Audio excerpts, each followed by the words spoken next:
Good afternoon, everyone. I'd like to welcome you to the City of Santa Barbara Planning Commission meeting for December 10th, 2020.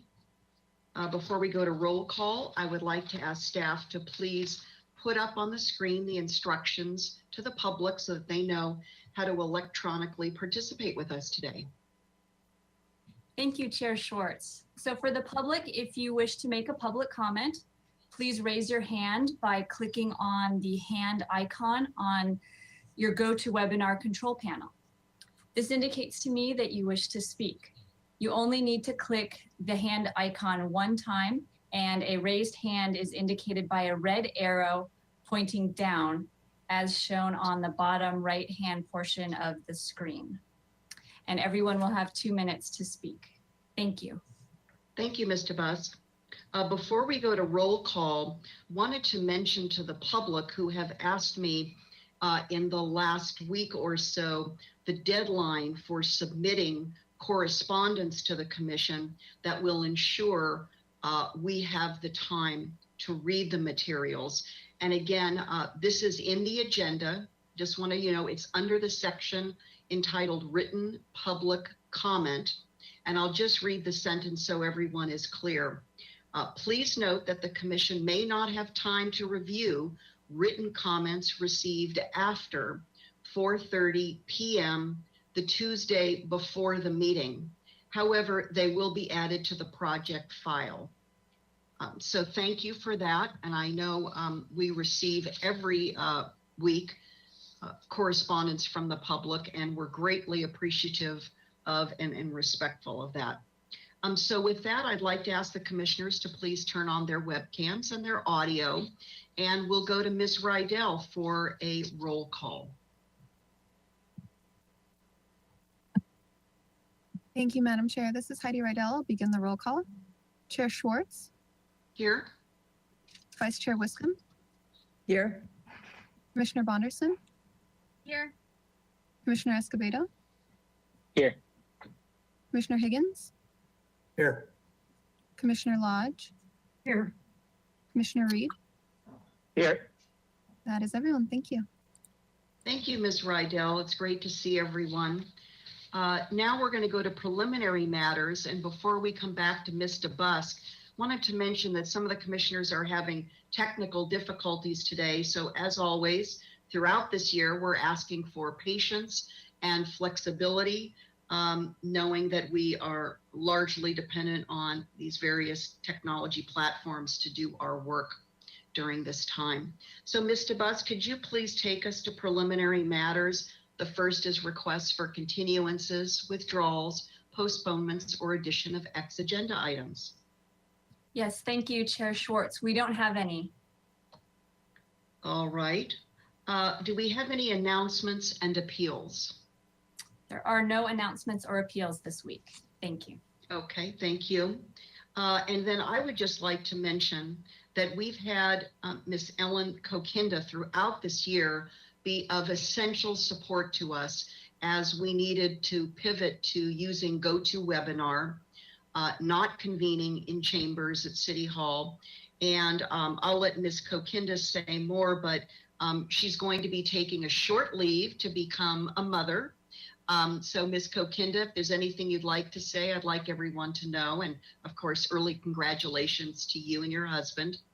And we'll miss you, but we know others have been in training to come in behind you. Is there any comments you'd like to make to all of us before we see you again in the new year?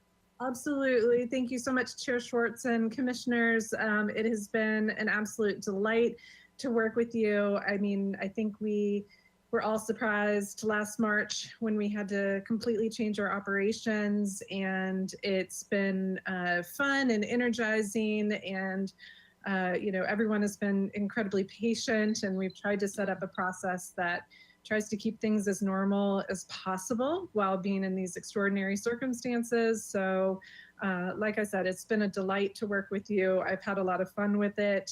I'm due on the 20th, so it's getting pretty close any day now in the next week or so. And yes, I'll be returning mid-April, and will be tuning in a different way. So thank you again, and I look forward to seeing you in the new year. Great, Ms. Kokinda. I think Vice Chair Wiscombe would like to make a remark as well. I congratulate you, Ellen. I had no idea it was coming up so quickly. Absolutely. A lot of people might not even know that I'm even pregnant to begin with, because you can only see me from, chin up every week.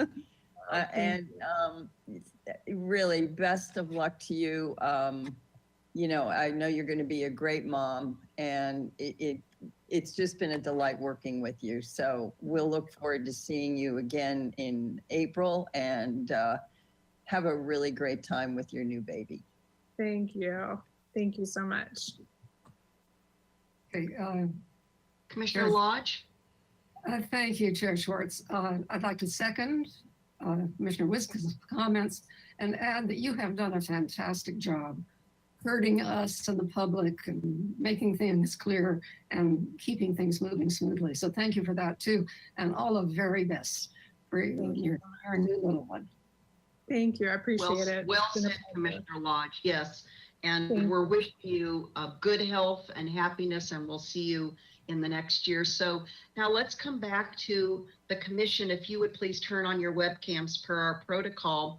We're going to go to any members of the public who would like to speak to us on items not on our agenda today. Staff, do we have any public commenters, please? Thank you, Chair Schwartz. I do not see any raised hands at this time. As a reminder to the public, if you wish to make a public comment, please raise your hand by clicking on the hand icon on the GoToWebinar control panel. This will let me know that you wish to speak. You only need to click the icon once, and a raised hand is indicated by a red arrow pointing down, as shown on the bottom right-hand portion of the screen. And I do not have any general public comment at this time. Thank you. Okay. Thank you, Ms. DeBusk.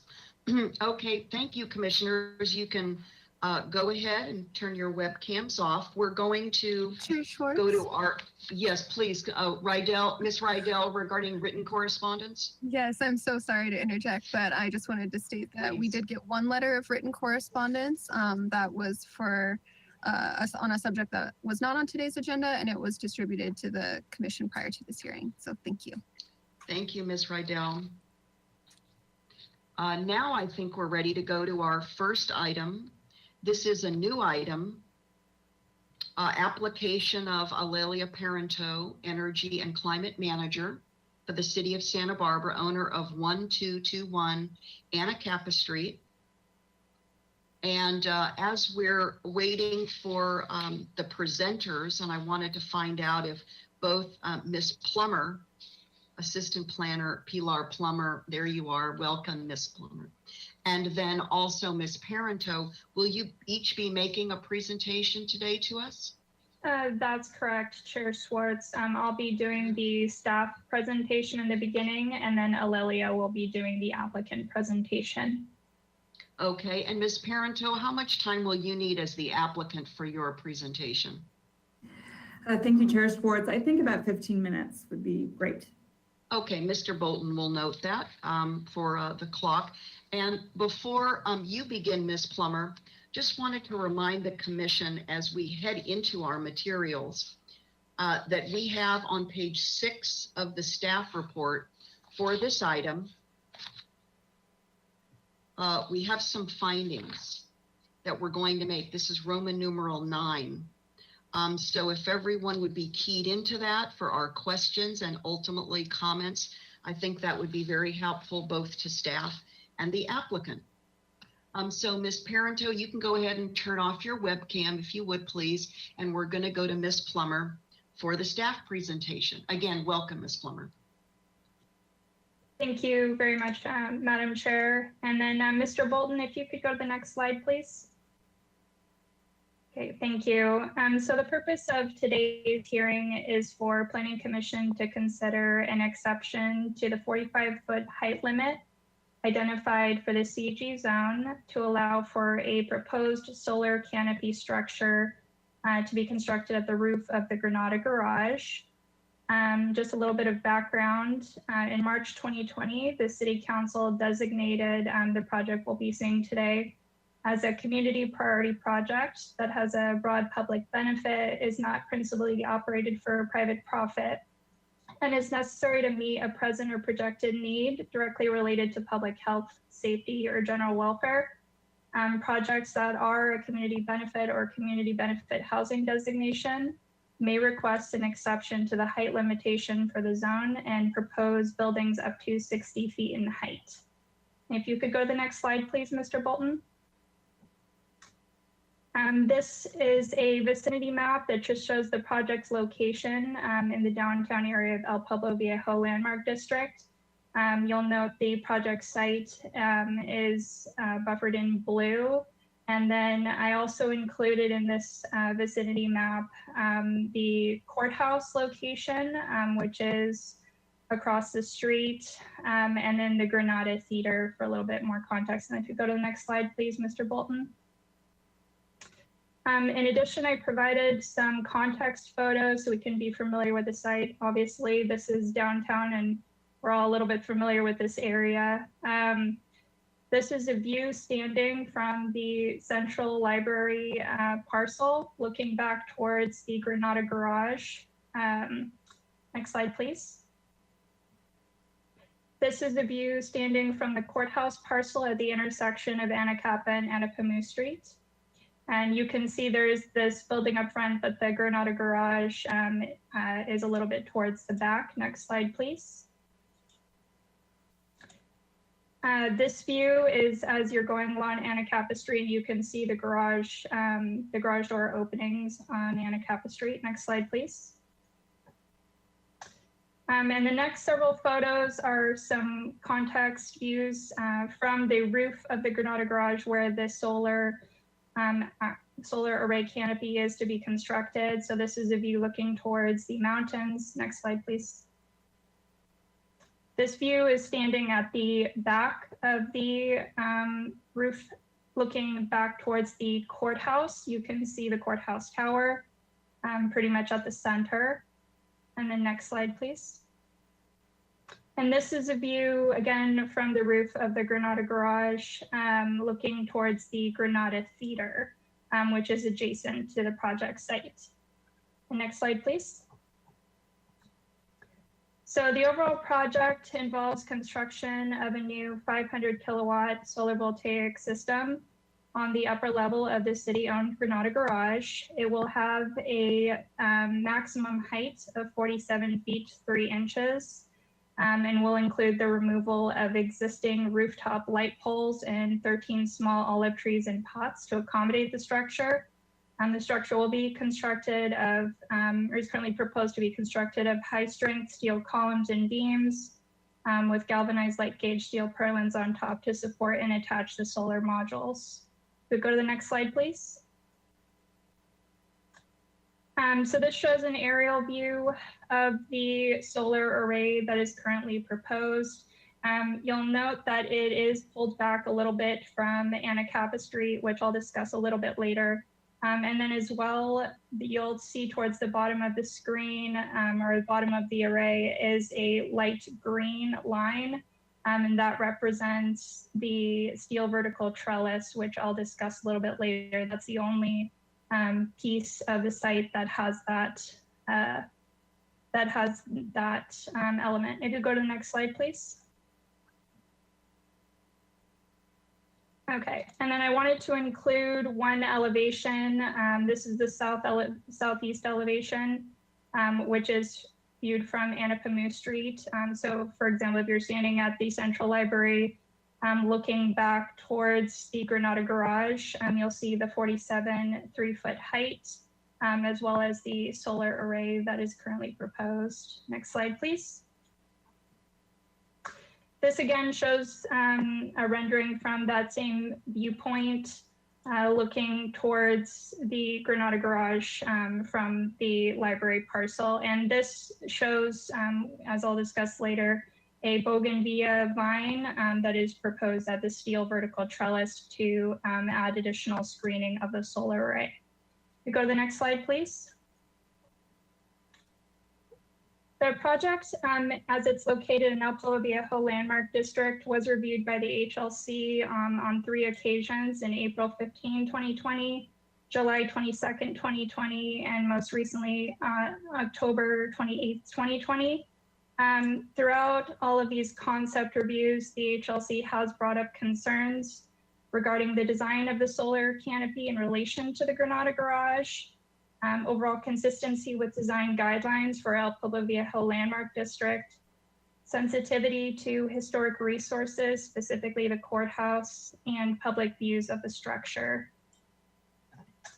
It is worth noting that the HLC was not able to make positive comments regarding the project compatibility criteria prior to Planning Commission consideration of the height exception. Of the project compatibility criteria that the HLC looks at when evaluating a project's design, the most applicable would be consistency for this project would be consistency with design guidelines, particularly the El Pueblo Viejo Landmark District design guidelines, compatibility with architectural character of the city and neighborhood, and sensitivity to adjacent landmarks and historic resources. I'll also note that this project has been reviewed by the architectural historian and was not, a historic structures report was not required for this project and has not been required by the HLC. Next slide, please. During the 3 concept reviews, the applicant did make design changes in response to the HLC's concerns. One of the primary ones was from the April 15th hearing. The applicant reduced the overall height, which was originally an angled solar array with a max height of 53 feet, down to a consistent height of 47 feet 3 inches. The applicant also incorporated landscape screening via a steel vertical trellis with a bougainvillea vine to aid in screening the solar array from public views on Anapamu Street. The applicant also pulled back the solar array from the Anacapa Street frontage to, again, address public views from the right-of-way. The applicant will go into that a little bit more detail in their presentation, I believe. It is required for the height exception that this project come before the Planning Commission while it's still in the conceptual review phase. So when this project does go back to the HLC for project design approval and final approval, the HLC will need to consider the design in relationship to the guidelines and the project compatibility criteria. Next slide, please. So the next 2 slides, and I'll go into each of these in a little bit more detail, but are the relevant findings for the height exception request. So the first is demonstrated need, that the applicant has adequately demonstrated a need for the project to exceed 45 feet in height that is related to the project's benefit to the community or due to site constraints or in order to achieve desired architectural qualities. The architecture and design, the project will be exemplary in design. Next slide, please. Livability, if the project includes residential units, the project will provide amenities to its residents, which ensure the livability of the project with particular attention to good interior design features, such as the amount of air, light and air or ceiling plate heights. And D, sensitivity to context. The project design will complement the setting and the character of the neighboring properties with sensitivity to adjacent federal, state, and city landmarks or any designated historic resources, including designated structures of merits. Next slide, please. And so for each of these, as I said, I provided in the staff report and in the presentation today, a little summary of how it is meeting the various findings. So for the demonstrated need, the general plan outlines goals to reduce greenhouse gas contributions to climate change, introduce fossil fuel use through increased efficiency, conservation, the development of renewable energy sources. The project is also in line with City Council's goal for 100% renewable energy, which was adopted in 2017. Exceeding the 45 height limit allows the Granada Garage to maintain its existing rooftop parking, which the city anticipates will be needed as downtown housing development increases. The Granada Garage site, and I believe the applicant will go into this a little bit more in their presentation. This site was particularly chosen because it would allow for net metering aggregation. So allowing it at this site is a positive for that. And then as well, the solar array structure, which will function as a parking canopy as well, offers covered parking as an amenity for visitors and residents. Next slide, please. So regarding the architecture and design, I did want to give a little bit more background about solar in general, as well as compared to the supporting structures. So per Government Code Section 65850.5, solar energy systems are to be administratively approved through the issuance of a building permit or similar non-discretionary permit. So in general, these usually are treated ministerially by the city. The interesting situation with this particular project is related to the supporting structure itself. So in Planning Commission's review today, and as well as for the HLC's purview, the solar panels themselves are outside of purview. It is just, again, for the architecture and design related to the supporting structure that creates the overall effect of the parking canopy. And at this time, the project has only, as I mentioned earlier, received conceptual review at the HLC through those 3 hearings. Overall, the HLC has expressed general support regarding the use of solar and what that means for the community. But again, has reiterated some, as I'm reiterating, apologies.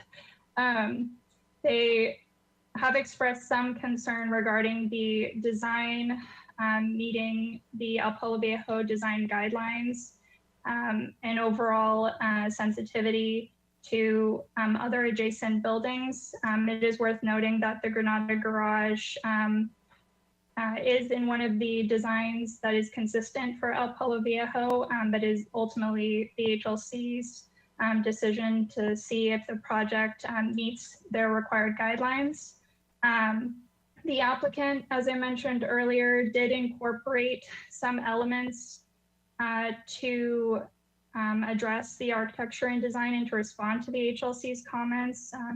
That being, they included a steel vertical trellis at the Anapamu Street frontage, again, to address views from the public right-of-way, and they pulled back the solar array from the Anacapa Street frontage.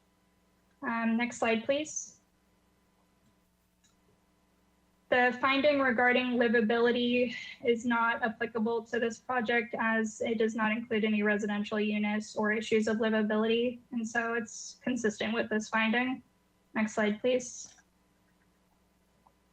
And actually, I'm going to go through each of these bullet points, but Mr. Bolton, if you could go to the next slide, please. I just want to, thank you. So this is a different vicinity map than the one I presented earlier. This shows historic resources within the area. Anything purple is a designated landmark. The orange are designated structures of merit, and blue are buildings that are on the potential historic resources list. So obviously there are a lot of historic buildings within the general neighborhood. The 2 that are actually adjacent to the Granada Garage are 22 East Victoria Street, which you'll notice is just above the Granada Garage off Victoria Street. And then the Granada Theater, which is in purple, and I've noted it with an arrow. Not adjacent to the property, but across the street is the courthouse, again in purple. And then Mr. Bolton, if you could go back to the prior slide. So the HLC at the conceptual reviews has expressed concern regarding proximity to the historic courthouse. I did mention this in the staff report that the array is outside of the courthouse's landmark sensitivity area. In the historic resources element, HR 2.8, we do alert applicants that are within 250 feet from the outline of a structure of an original adobe, the Presidio, or landmark, and 100 feet from structures of merit. This is really intended so applicants have an understanding of the neighborhood context while designing their project. And it also assists the design review board and any other deciding bodies when they're reviewing the project for neighborhood compatibility and sensitivity to adjacent resources. In addition, this property, as it's located in El Palo Viejo Landmark District, is subject to SBMC 22-22-104, which in general requires structures to be constructed or altered in EPV to be compatible with the Hispanic tradition of Santa Barbara. So again, that will come up later at HLC's review for project design approval. We'll have to see if it's meeting that requirement. And then in addition, the actual solar structure of this size was not really thought out when we were doing the EPV guidelines update in 2009. We do have the city's solar energy system design guidelines, which do offer solutions to construct solar energy systems in historic districts and on historic structures. And the emphasis is that they should not be visible from the public right-of-way. Again, given that this is downtown, we do assume that there are taller buildings and that there are views from other rooftops and other towers within the general vicinity. However, the primary criteria for review of this project should be visibility from the public right-of-way and what that will be for the public if they're walking by this building. And let's see, next slide, please. And you can skip over this slide since I already covered it. In addition, I listed these as an attachment to the staff report, but I did, and there are more applicable general plan policies included in the staff report, but I wanted to focus in on a couple that are particularly relevant. One is HR 2, to ensure respectful and compatible development, seek to ensure that all development in the city respects rather than detracts from individual historic resources, as well as the neighborhood and overall historic character of the city. Ensure compatibility of development, respect for the historical context of historical resources, and consideration of sustainable design alternatives where compatible. Next slide, please. And then the next few are more specifically related to the proposal for solar. So ER5, energy efficiency and conservation, as part of the city's strategy for addressing climate change, minimizing pollution of air and water, and depleting non-renewable resources, and insulating from volatility of fossil fuel prices. Dependence on energy derived from fossil fuels shall be reduced through increased efficiency, conservation, and conversion to renewable energy when practical and financially warranted. Next slide, please. And then within ER6, which again cites a number of renewable energy resources that we look to incorporate, promote, and participate in development within the city. Solar, wind, geothermal, wave, hydro, methane, and waste conversion. There's ER 6.5, which is to promote flexible design review standards and facilitate use of renewable energy technologies through streamlined planning and development rules. Then ER 6 for solar energy specifically, use of solar voltaic arrays on new construction, redevelopment, and significant remodel projects as appropriate should be considered. Next slide, please. although the project is still in the conceptual review phase for Planning Commission's consideration for environmental review purposes, the project qualifies for an exemption from further environmental review. Solar systems on top of existing parking lots and existing structures are a statutory CEQA exemption under Public Resources Code 21080.35. Next slide, please. And in staff's recommendation, and you'll note in the staff report, I did not include specific findings for you. It's really open to the Planning Commission's deliberation today. The findings that I read to you earlier are what's required to approve the height exception request for demonstrated need, architecture and design, livability, and sensitivity to context. So what I would ask the Planning Commission consider for the remainder of the hearing today is if the Planning Commission was to support the height exception request, we would expect that the Planning Commission make the required findings and articulate reasons why they can support the project based on those findings. And likewise, if they're not able to support the height exception request because they're not able to make the findings, then the Planning Commission would articulate reasons for why it does not meet the required findings. And that concludes my presentation. Thank you. Thank you very much, Ms. Plummer. Now we'll go to Ms. Parento for her applicant presentation. I think you said 15 minutes would be sufficient. So if we would, we have that timer up there to help you. Please, good to see you, Ms. Parento. Thank you, Chair Schwartz. Yes, Ms. Plummer did a fantastic job of outlining a lot of the reasons why this project is coming before you today and a lot of the ways in which it does align with the City Council's goals and policies around renewable energy and sustainability. So all I'm going to do just to kick us off is just underscore some more considerations that we entertain when we're trying to balance council's priorities in renewable energy as well as aesthetics in our downtown corridor. So as Ms. Plummer said, there are a number of general plan sections that point to the need to develop additional renewable resources, but council has also adopted a carbon neutrality goal by 2035, of which electricity is almost 20% of our local emissions. And so we are really looking for ways to reduce those emissions.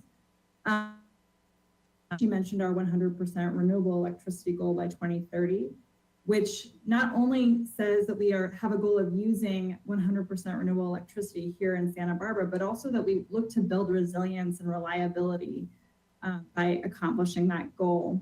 You may be familiar, I believe I've mentioned this to your commission before, that we are at a particularly vulnerable position on Edison's electric grid.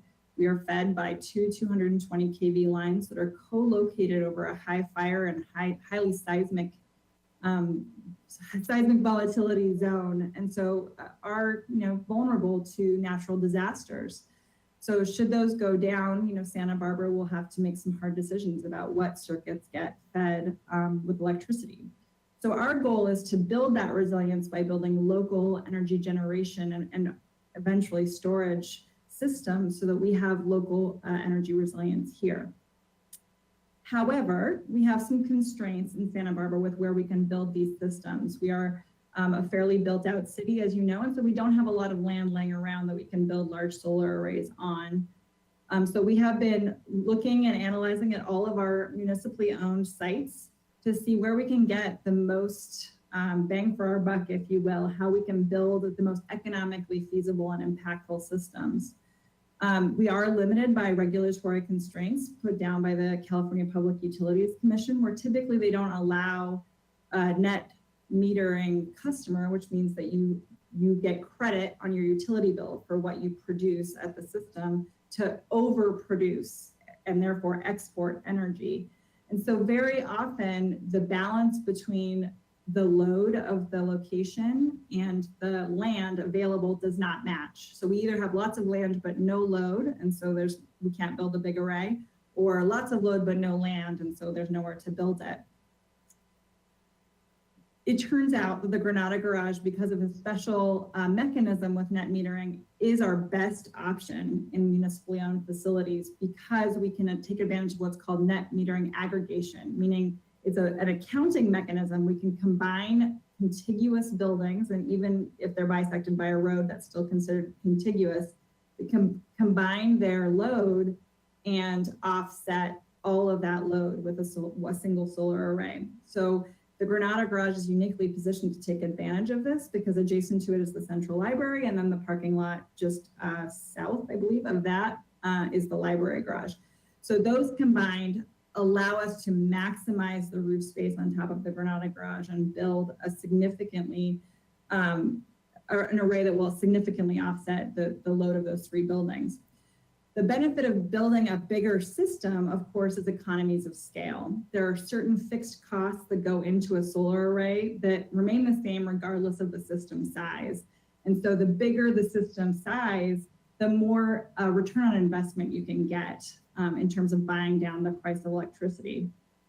I do want to note that the city is doing what's called a power purchase agreement for this system, which means we actually don't pay anything. We have no capital investment. Amoresco, our partner, will invest in the system, build it, and own it, and we will just be the off-takers of the energy. And so this turns into a supremely economically feasible and viable scenario for the city. However, that viability is limited, right? The more architectural elements or constraints that we put on the system, the size of the system really threatens that viability and the balance between economic benefit to the city and a cost. So we did take a look at all of those things in response to what the Historic Landmarks Commission gave us as comments and tried to reduce the size, reduce the height, and adjust the tilts. And we've really reduced it as far as possible. We've reduced it about 15% from the initial design we proposed. Second, we did look at the possibility of roof mounting the system, given that the upper deck of the Granada Garage is not used a whole lot for parking yet. But there were a number of reasons why that was not possible. One is, as Ms. Plummer did point out, we do anticipate an increased need for centralized parking as we build more residential units in the downtown core. Additionally, we did just build 30 new electric vehicle charging stations on the roof of that garage, and those are contractually obligated with Southern California Edison for at least 5 years. Again, part of the union negotiations for the city was to allow city employees to park on the roof of that garage. And so we would be having to go back to the drawing board with the union, if you will, for that allocation. And then also, we actually anticipate an increased demand because we'll be providing covered parking at that location. So it turns out it's not feasible for us to build on the roof deck. We did look at it extensively, and this is really the best construct. I did want to hand it over because we were very sensitive to the architectural nature of the community right around the array. We did hire local architect Henry Lenny, who was the original designer of the garage, and his team, including Ed I'm not going to say your name right, Ed. I'm sorry, Ed DeVicente. And so they are here with us today, and I'd love to bring them on to show you the differences in the design proposals that we made throughout our visits to HLC. So you can see that how we did comply with hiding the array from the public right-of-way, and tried to make this the most beautiful solar array in the UPV. Thank you. Welcome, Mr. DeVicente and Mr. Lenny. Good afternoon, Chair Schwartz and fellow commissioners. Thank you, Alelia, for the introduction and the privilege of being brought on to the team. Yeah, after the first HLC hearing, Henry was brought on to consult on how to address the issues raised by the commission. So we also have Courtney Jane Miller as well as part of our team, landscape architect, as that's one of our mitigating strategies. She's not available today, but let me flip through kind of the process of the design and how the structure looks so the commission can really understand what we have and then address some of the issues the commission is struggling with, the Landmarks Commission is struggling with in the 3 hearings that the project has been to. Mr. Bolton, next page, please. So here is a good opportunity to kind of look at the constraints. So as staff mentioned, we are limited in our ability of where the superstructure can actually land because we're on the roof of this structure. There's limited areas that have point loads calculated that go all the way through the ground. And in the case of this structure, it's really where all of the olive tree planters are located on the garage. So here you can get a sense of where they are. And then we'll look at another graphic that's a little more clear. Next page.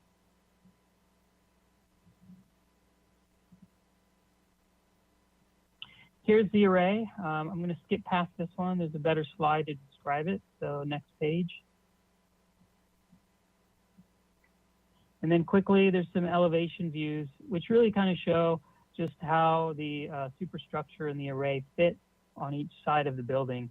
I'm going to go past these fairly quickly, though, because we do have photos which more accurately reflect it from the public views.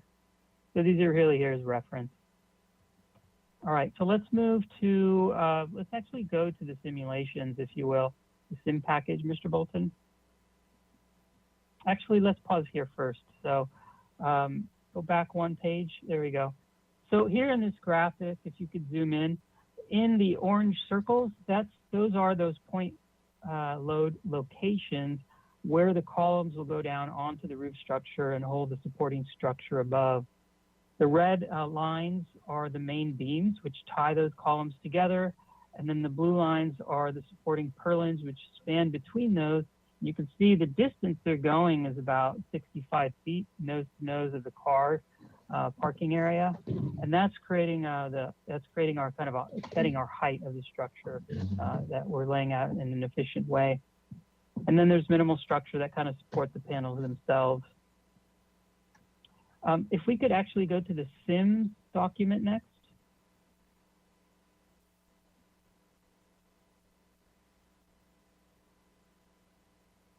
We should have a separate PDF, Mr. Bolton. One last one. I think the documents have been combined. So Timmy is working on getting there. So he'll get right to it. Very good. Okay, so well, let's take this shot then. From here, this is a view from the courthouse and kind of tells the tale a little bit, starting to get you a sense of how it looks from some of the public views. So really, we pulled back along Anapamu there. You can see the structure was pulled back, the array, to really not be seen from the public streets down below. And on the south side, closest to us here, in order to keep the array of a certain size, we're having to mitigate the southern edge here. In this case, we're proposing to do it with a landscape screen. And so this adds some beauty and kind of softens the edge of the structure along here. So let's go to the next page. There we go. Here's the view sims. Excellent. So on the top here is our how the structure looks currently. And then down below, you can see on this along Anapamu how the vegetation screen will mitigate the array. Next page. Top page or top photo is what's currently there, looking up Anapamu Street. The previous design in the middle was from March when it was much larger, the first presentation to HLC. And you can see the progress on the bottom image.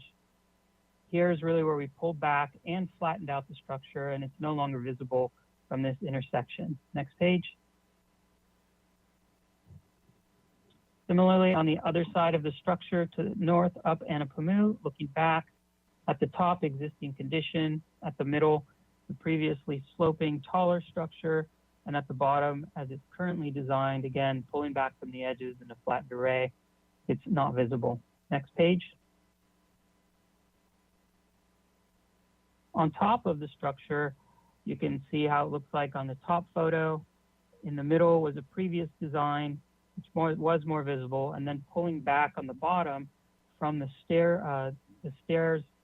prominent stairs that go down to Anapamu, the array was pulled back to reduce the visibility from that corner, which was the most visible point. Next page.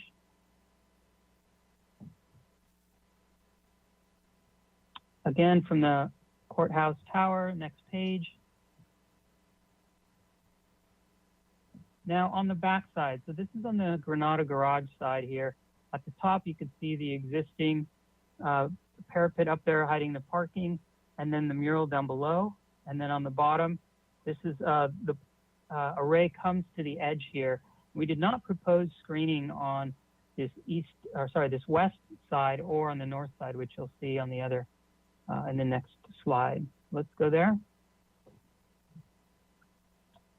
So this is the view from the north side there. This is all within the kind of staging parking area behind the Granada Garage.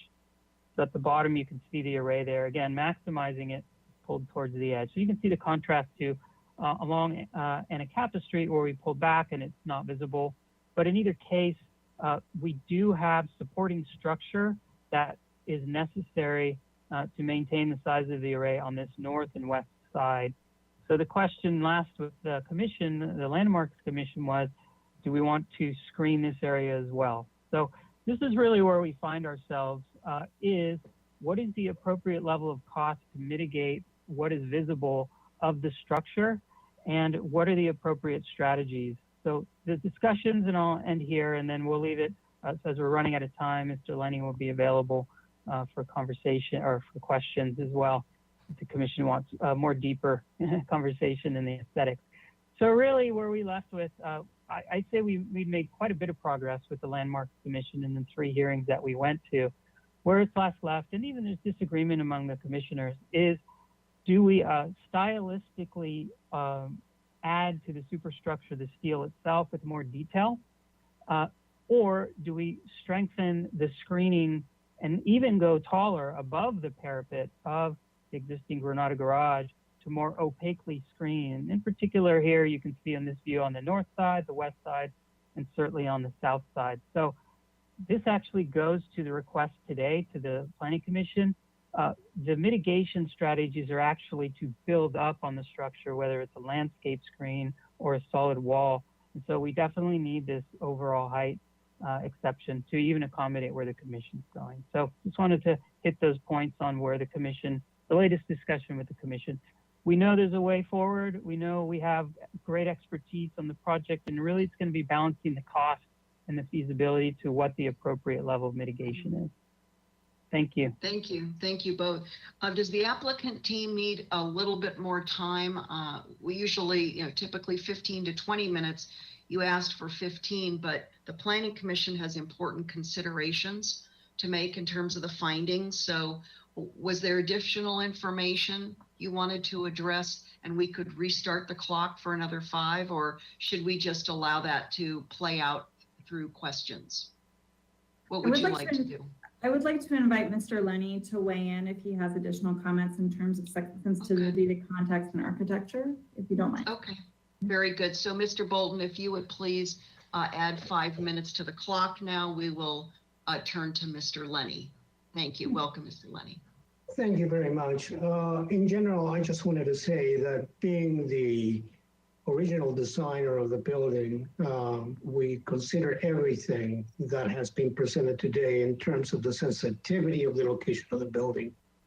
And it seemed like it was going to be an unsurmountable design challenge, having the courthouse, the library, and many other historic buildings there.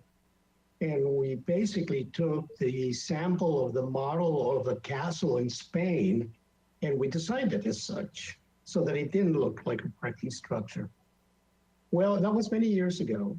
And now we're at the crossroads again of dealing with sustainability, and we're at the crossroads with the way our town is changing in housing, etc.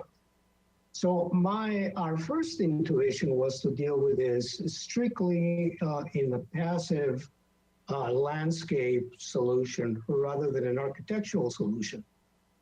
For various reasons, and one of them was it softened the rooftop from all views that were visible. We presented this to the Landmarks Commission, as we do with every conceptual project, and the Landmarks Commission, as it usually happens, had some other ideas. They thought that perhaps if the plants ever died and that the structure was going to be exposed, etc. And their preference was to deal with it in an architectural manner. So in other words, an extension to the castle, and to deal with it, at least the edge of it, in an architectural way. And what does that mean? Just architecturally designed canopies and walls above the platform of the parking structure. There were good ideas, of course, and so on, but we had to start somewhere. And the process in this particular case, in this particular time, is more important. We wanted to make sure that you were aware of what we were doing, that we get your input. We know that we're going to have to go back to the Landmarks Commission. We know that there has to be a lot of work in dealing on how we're going to do this so that it makes it economically feasible for the project. And so this is where we are, and we welcome your comments and even suggestions if you'd like to make some. I'm sure both will be forthcoming, Mr. Lunny, today. Yes, absolutely. A couple more minutes left. Ms. Parento, did you want to wrap this presentation up before we go to see if we have any members of the public who would like to speak to us today on this?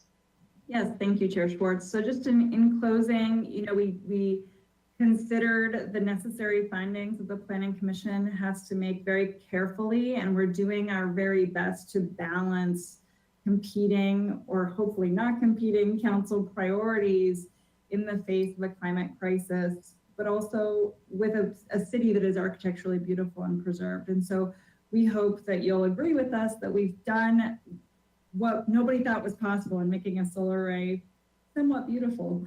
We look forward to discussing more with you. Great, thank you so much. I think at this point, if I could ask the three of you to turn your webcams off, we're going to go to Ms. DeBusk to see if we have any members of the public who would like to speak to the commission on this item today. And I'll ask the commissioners to please turn your webcams on because once, whether or not we have any public comment, we're then going to come back to commissioner questions of staff and the applicant team. Ms. DeBusk?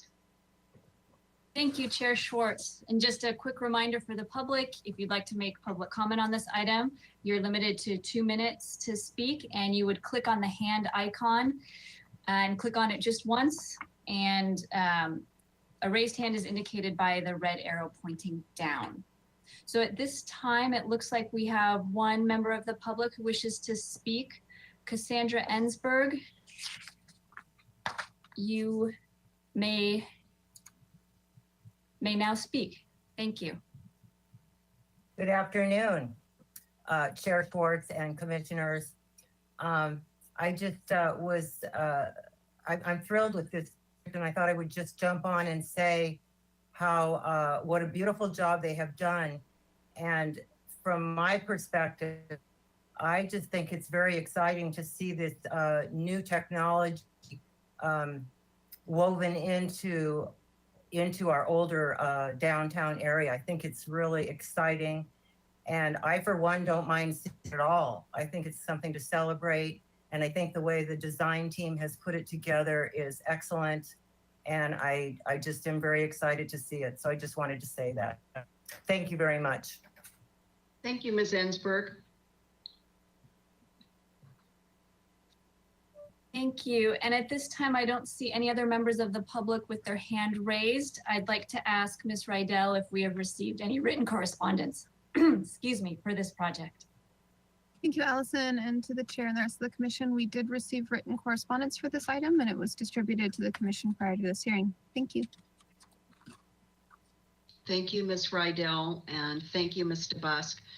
At this time, we're going to bring it back to the commission. And before we begin our comments, let me further elaborate what's before us today.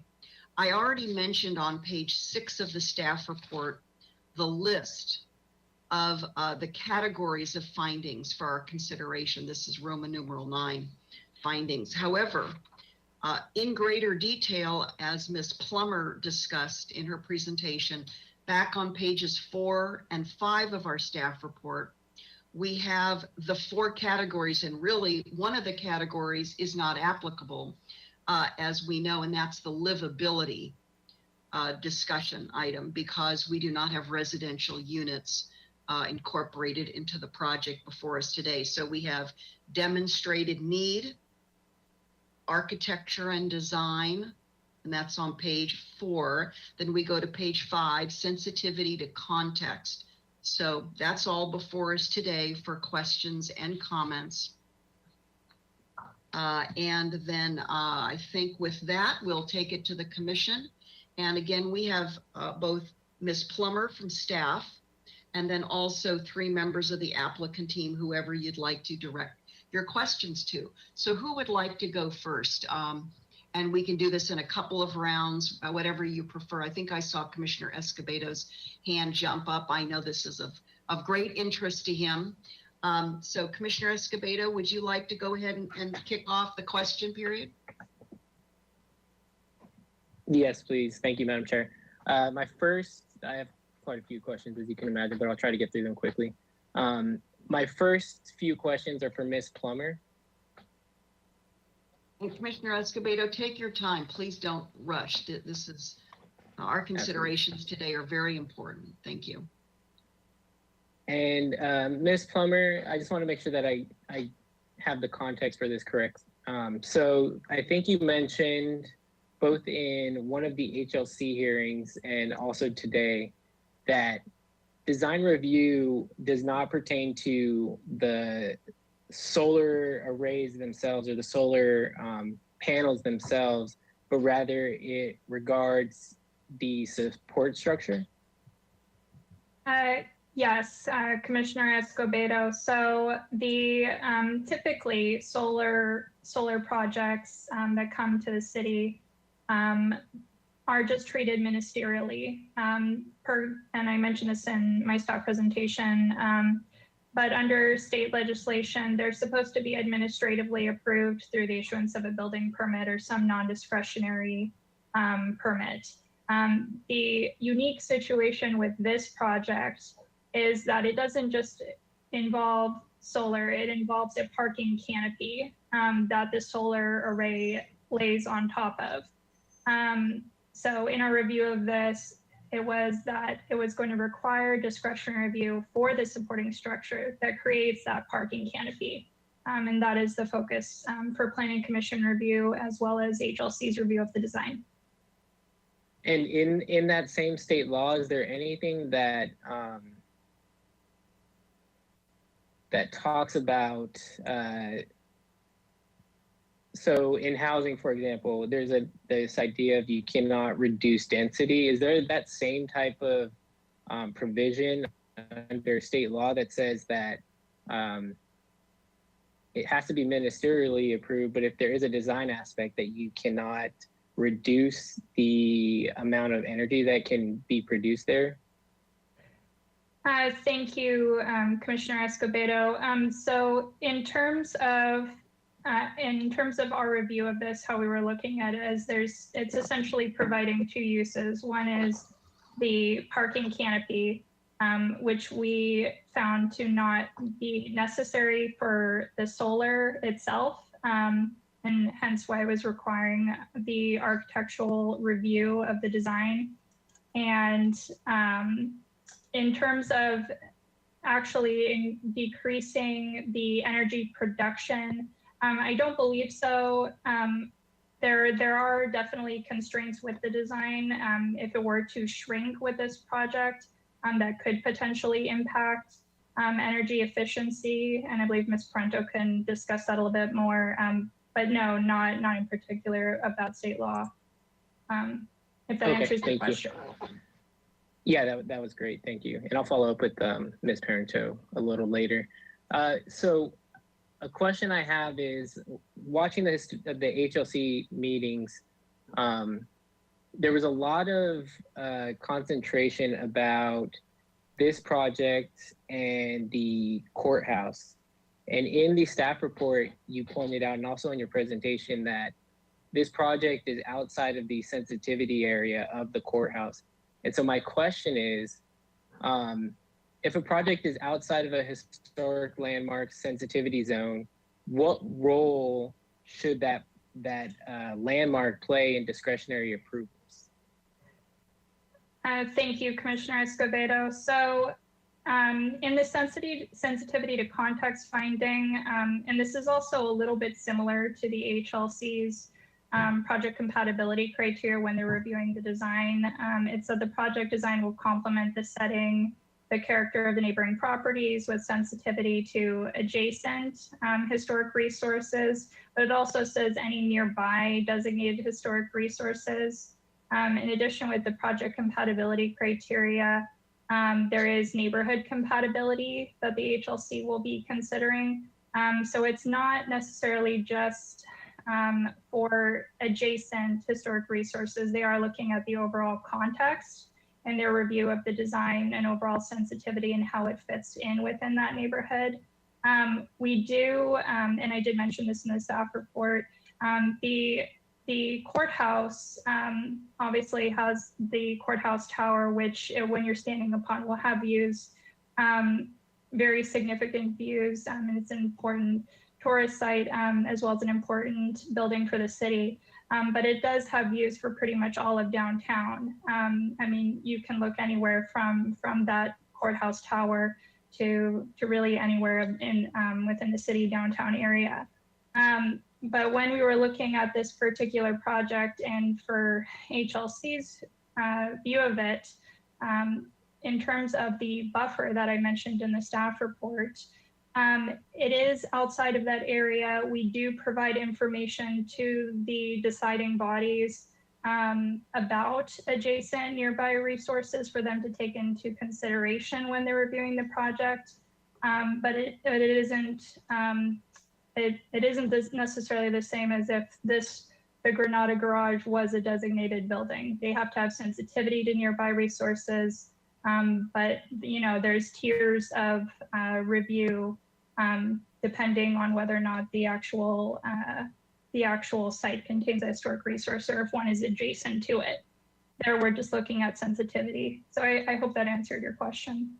Yeah, it does. And it gets to, you brought up a point that I want to follow up on is, as you noted, at the top of the tower, you have views, and depending on how clear they are, you can see quite a ways.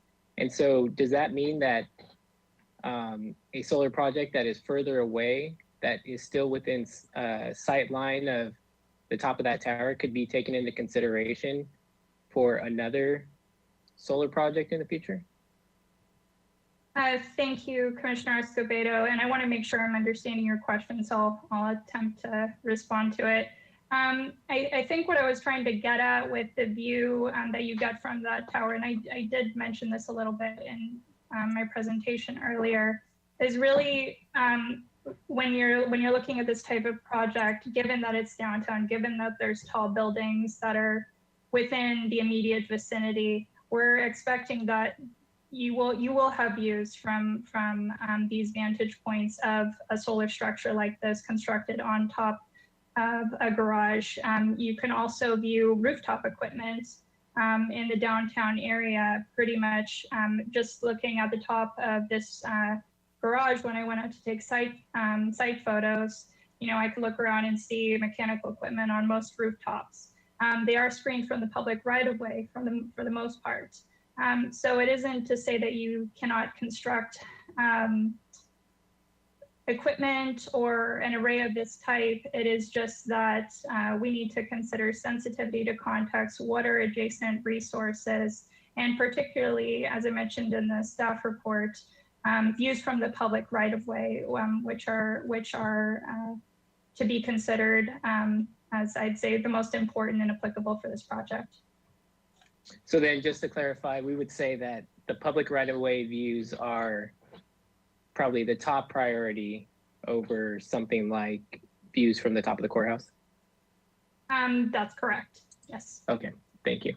And then I was going through many of the design guidelines, one of which was the design guidelines that you had referred to about the solar design, and I believe there's also an awards program included in those design guidelines. And at the beginning of that, they talk about, and in multiple areas that I found, we talk about the Million Solar Roofs program and our participation in it. And my question is, has there been a measurable increase in solar from our participation in the Million Solar Roofs program? Thank you, Commissioner Escobedo. And I'm actually going to see if Ms. DeBusk or Ms. Parento can respond to that question.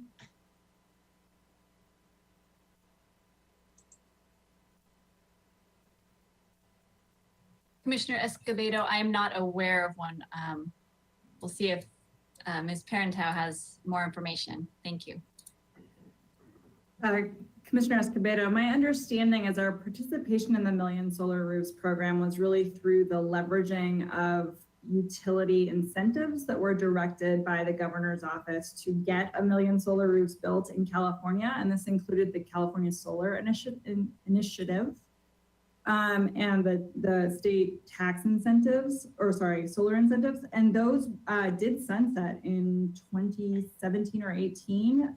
They were fully subscribed. We did, as a state, accomplish the goal and use all of those incentives.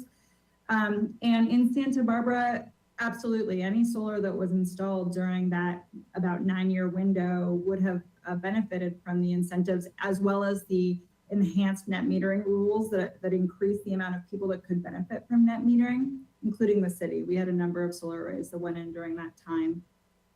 So I don't think that there was a specific participation yet. And my larger point, and I know these kind of seem like arbitrary questions right now, but my larger point is we associated with our participation in the Million Solar Roofs program, we also started an award program for solar projects that met certain design criteria. And that's kind of where the solar design guidelines came in. And we have, I believe it was a 5 or 6 year period where on the city website, it talks about all of those projects. And 90% of those projects, if not more, were, and I looked through hundreds of properties, were residential properties. And so since I have you, my question to you, Ms. Parento, is can you speak to the difference? Because I think there's a difference, and if I'm wrong, please correct me, between the execution of something like a residential solar project versus something that we're talking about today. Thank you, Commissioner Escobedo. Yes, there is certainly a difference, whereas a residential solar array would likely include a number of different factors, economic, aesthetic, and resiliency-wise. And certainly most residential structures would not consider a canopy array on their building. So it's roof mounted, which means it's exempt from discretionary review from the get-go. Also, different rates that are paid for electricity and different times of use certainly differentiate those types of projects in terms of economic viability. And really the motivations behind it, right? This project, we're really trying to do a community project that helps set up our entire downtown core for resiliency as we build out that energy assurance infrastructure. I hope that answers your question. Yeah, and there are also different regulatory hurdles as well, correct? Oh, sure. So everyone is sort of constrained by the net metering hurdle, if you will. Mm-hmm. But typically a house doesn't have enough roof space to build more than a typical home's load anyhow. So that isn't as evident as with a commercial space like this, where we have a substantial amount of roof space and maybe not as much load in the building. So it is a different set of considerations. Thank you. This question is for Ms. Plummer, and it's more just about process. What happens if the HLC were to deny design approval for the project? What would the next step be, or the next options for the project be? Thank you, Commissioner Escobedo. So depending on what happens at this hearing regarding the height exception, because that will obviously affect the design, the project will go back to the Historic Landmarks Commission for project design approval at some point. And they'll have to consider the project in relation to the project compatibility criteria. And within those are similar findings to what you're considering today in terms of architectural compatibility or neighborhood compatibility, sensitivity to adjacent historic resources and such, as well as consistency with their design guidelines, specifically the El Polo Viejo district design guidelines. If the HLC is not able to find that the project meets their guidelines and criteria and is not able to approve the project and they were to deny it, that decision could be appealed to City Council, and City Council would have to make a decision on that, as they would for any other type of design review appeal. Thank you. Ms. Plummer, I think that's the last question I have for you right now, unless I think of one after other commissioners ask some questions. The rest of my questions are really for the applicant team. So I think starting with Ms. Parenteau would be best. And my first question is I believe it was in the applicant letter, you spoke about the time sensitivity in terms of accessing this funding. And can you speak to that just a little bit? Thank you, Commissioner Escobedo. Yes, so there is a federal tax incentive for solar arrays that is currently in its diminishing phase. So it started off 26% of project costs and is reduced to 22% in 2021. So unless we show significant progress on this project, meaning some of these approvals, we will lose a portion of that incentive, which for a project of this size, when you're talking $1 million project, is substantial. And thank you for that. And you talked about a little bit of some of the constraints are for a project like this, and net metering is one. And so have you been able to identify any other areas in the city to put projects like this? So we have been able to identify areas where it's feasible to put solar projects, but they're much smaller. For example, we've done at this point almost every fire station, but you're talking a project that's 18 kilowatts as opposed to 500 kilowatts. I mean, so it's really just a magnitude larger for this array. And just to reiterate from my presentation, that translates into significant financial savings. And so we're able to really manage a project that is of financial benefit to the city that can then be reinvested in further infrastructure. And so really one of the largest barriers for us generating more projects of this size and with this size of community benefit is this net metering policy, correct? Correct, yes. And you had spoken that the CPUC is the organization or the commission that oversees this policy and established it, and they have commissions on the board that are appointed by the governor. Is there ever an opportunity for us to pair up with local jurisdictions or neighboring jurisdictions to advocate for a change in something like this? Because it's my understanding that we're going to need more community benefit projects like this that do more than just deal with the property that the solar sits on. Thank you, Commissioner Escobedo. Yes, absolutely. There's always opportunity to advocate, and the city does already participate in some advocacy efforts through a variety of networks that it's a member on. But I would also like to point out that this will ultimately be less of a hurdle when community choice energy or aggregation comes into effect, because we'll be able to buy our own energy that we produce. However, it does not negate the fact that the city simply does not have large swaths of lands or rooftops where we can build systems of this size, which is that key piece for economic viability.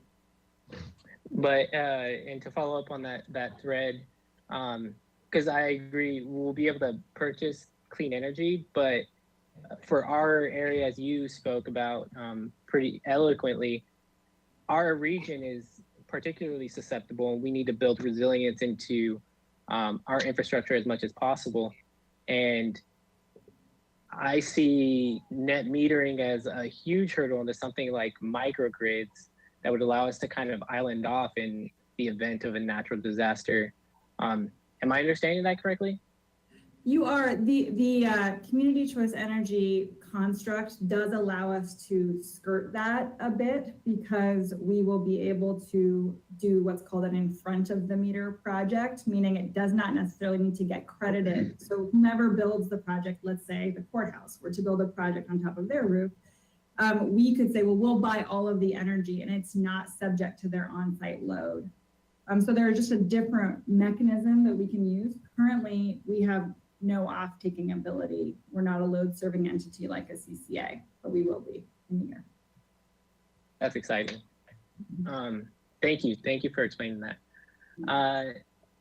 And then a question, I think I heard this earlier, but did design changes decrease the amount of energy that this project can produce? I believe I heard the percentage 15%, but I might have heard that incorrectly. You did hear that correctly. So we did, by pulling back off of the Anna Kappa frontage and also back on the stairwell corner of the Anna Pamu frontage, we did lose about 15% of our generation capacity.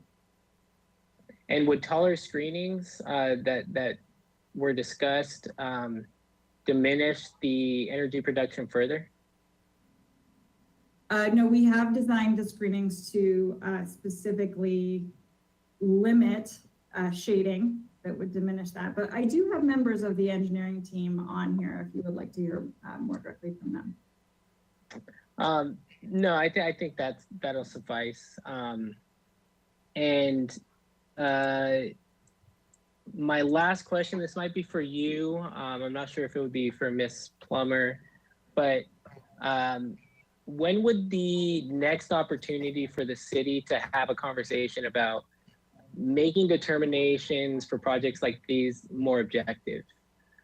Because when I was watching the HLC meetings, I heard quite a few comments that were very ambiguous. I was very concerned to hear one commissioner remark that they would like to see more poetry from a project like this. And the comment sounds nice, but doesn't provide much in the way of practical feedback on how we make this work in the context of a historic district. So is there an opportunity to maybe come up with objective design standards or a ministerial process so that when there's these funding opportunities and the window is so limited, we don't miss out on them because we have to go to 6 hearings? And would that be in the next climate action plan update, or where would that be?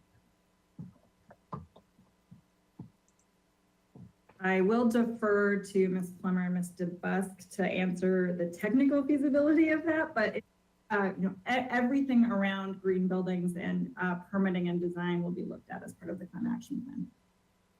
And when will that work update be taking place? We are currently in the process of kicking that work effort off. We'll be doing our community engagement between now and April and developing strategies based on that feedback that we get. Thank you. Thank you, Commissioner Escobedo. I'll attempt to respond to it, and then if Ms. DeBusk has anything to add, she can do so. So the short answer is yes, potentially we could look at having more objective standards for solar types of projects. As I mentioned earlier, as a project of this size really wasn't or hasn't been anticipated when we were doing our design guideline updates in 2009. I do think we do have the solar design guidelines, which you referenced earlier, which are intended to help. But yes, the short is we could look at more objective standards if we are anticipating we're going to see more projects like this. I would reiterate this project is a bit unique. Again, this really is coming before you because it's a parking canopy structure that's holding solar on top of it. So in most cases, you'll look to see solar actually roof mounted or in some way that meets the exemption so that it's just ministerial. So it would have to be, I think would have to be a case of where we're seeing more projects that are like this that aren't meeting the ministerial criteria. But I want to follow up. I understand that using a parking canopy to place solar on it may be unique, and this might be the first one that we've done in the city, but it's not unique as an approach. I know of multiple areas on UCSB's campus where they've done this exact thing. And so I guess my question is, do we anticipate, and this might be for Ms. Parenteau, do we anticipate something similar to this where we have a supporting structure that may need design review in the future? Have we seen areas in the city where this might be true? Commissioner Escobedo, yes, I would say that's likely. Anywhere that we have open rooftop or parking space, surface parking space that would remain surface parking space, I'd say we would consider future building of solar arrays. Thank you. Thank you both, Ms. Plummer and Ms. Parenteau, for entertaining me. Those are all my questions for now. I might pop on later after other commissioner questions. Thank you, Commissioner Escobedo. Commissioner Wiscombe, I believe you are next with questions. Thank you, Madam Chair. I appreciate Commissioner Escobedo's thorough questions. I just had a couple. I wanted to follow up with Ms. Parenteau on the, I think you said that you would reduce the array as far as possible by 15%. Does this mean that you're down to 425 kilowatts rather than 500, or our staff report says 500? So was that reduction made before? That is correct. It was higher than 500 initially and has been reduced down. Okay. And this question, I don't know, Ms. Parenteau, if it's for you or Ms. Plummer, but there's some interesting things in the staff report, some interesting language. Let's see, the staff report on page 5 states that it'll be challenging to meet both the applicant's objectives and this finding of sensitivities to surrounding neighborhood and designated historic resources. Then on page 4, it states that the superstructure size is largely dictated by economic viability of the project, as reducing of the number of panels could impact production efficiency. And I'm concerned with the words largely dictated by economic viability and reducing the number of panels could impact production efficiency, not would. So I want to be clear, in the economic viability of the project, it came out today in your presentation that that this is a project that we're not paying for. The city is not paying for it, but it's being installed by a private company. Is that correct? That is correct, Commissioner Wiscombe. And if I may elaborate a little bit on the pricing. So what happens is they invest the, let's say, $1 million for simplicity's sake into the project, and then they amortize that investment over the 20-year, or actually in this case, 30-year power purchase agreement. And so they amortize that through the kilowatt hour price. And so the more that the system initially costs, the higher that price goes. And becomes less competitive, if you will. So am I to understand, though, that superstructure size is largely dictated by economic viability of the project? I originally assumed that was the 500 versus 475 kilowatt hours, but now you're saying it's really the amount of money that's being spent to construct the project. Is that correct? Over that 30-year period of time, amortized. Yes, and they are not actually mutually exclusive. So the size of the structure dictates how much power is produced, right, which then dictates how much money Ameresco, our partner, receives in revenue. And so if that's smaller, there's less production, there's less kilowatt hours for them to charge us. So the price of the kilowatt hour has to go up. And so the economic viability is really at which rate we can still pay for the energy without increasing our costs over what we pay today. Okay, so I guess, so we pretty much, what I'm understanding is we are in installing this structure on the roof of the Granada garage, we are in a financial constraint as to what we can do to screen it. Is that fair to say? Mr. Wiscombe, I think that's exactly the balance that we're trying to strike is, yes, we're very limited in how much we can reduce the size or height of the structure, and then also limited in terms of the cost of the additional aesthetic screening that we do. We need to sort of be sensitive to how much each of those elements can cost. Okay, and is there any opportunity, financial viability, I'll put it that way, to pull it back? You've pulled it back from Anacapa, but is there any opportunity to actually install some taller screening there, let's say landscape, that would alleviate some of the views from the courthouse? At least they'd have something nice and green to look at. Is that a possibility, or is that financially infeasible? I would like to invite our engineering partner, Peter Bourgoin, to answer, because I believe that we have a shading constraint on that side if we do screening. So that is the issue. I don't know, Peter, if you're available to address that. Maybe. Apologies, Aurelia. It looks like he's still an attendee, so I'll promote him. Oh, thank you. There we go. So he should have webcam and audio capabilities at this point. So Peter, just to clarify, could we re-extend the solar array to the edge of the Anacapa frontage, but screen that side? Would that be financially and effective? So we absolutely, physically could add more screening to the Anacapa side there on the north side there. It would cause a lot of significant shade. So depending on if we increase the side on any or all of the sides, adding height to the system to the screening will increase significantly the shade that is coming down on the array. Will decrease the production. Will decrease the being produced. So go ahead. I'm sorry. As far as the cost and the economic viability, I don't know that I can speak to that specific point myself. Okay.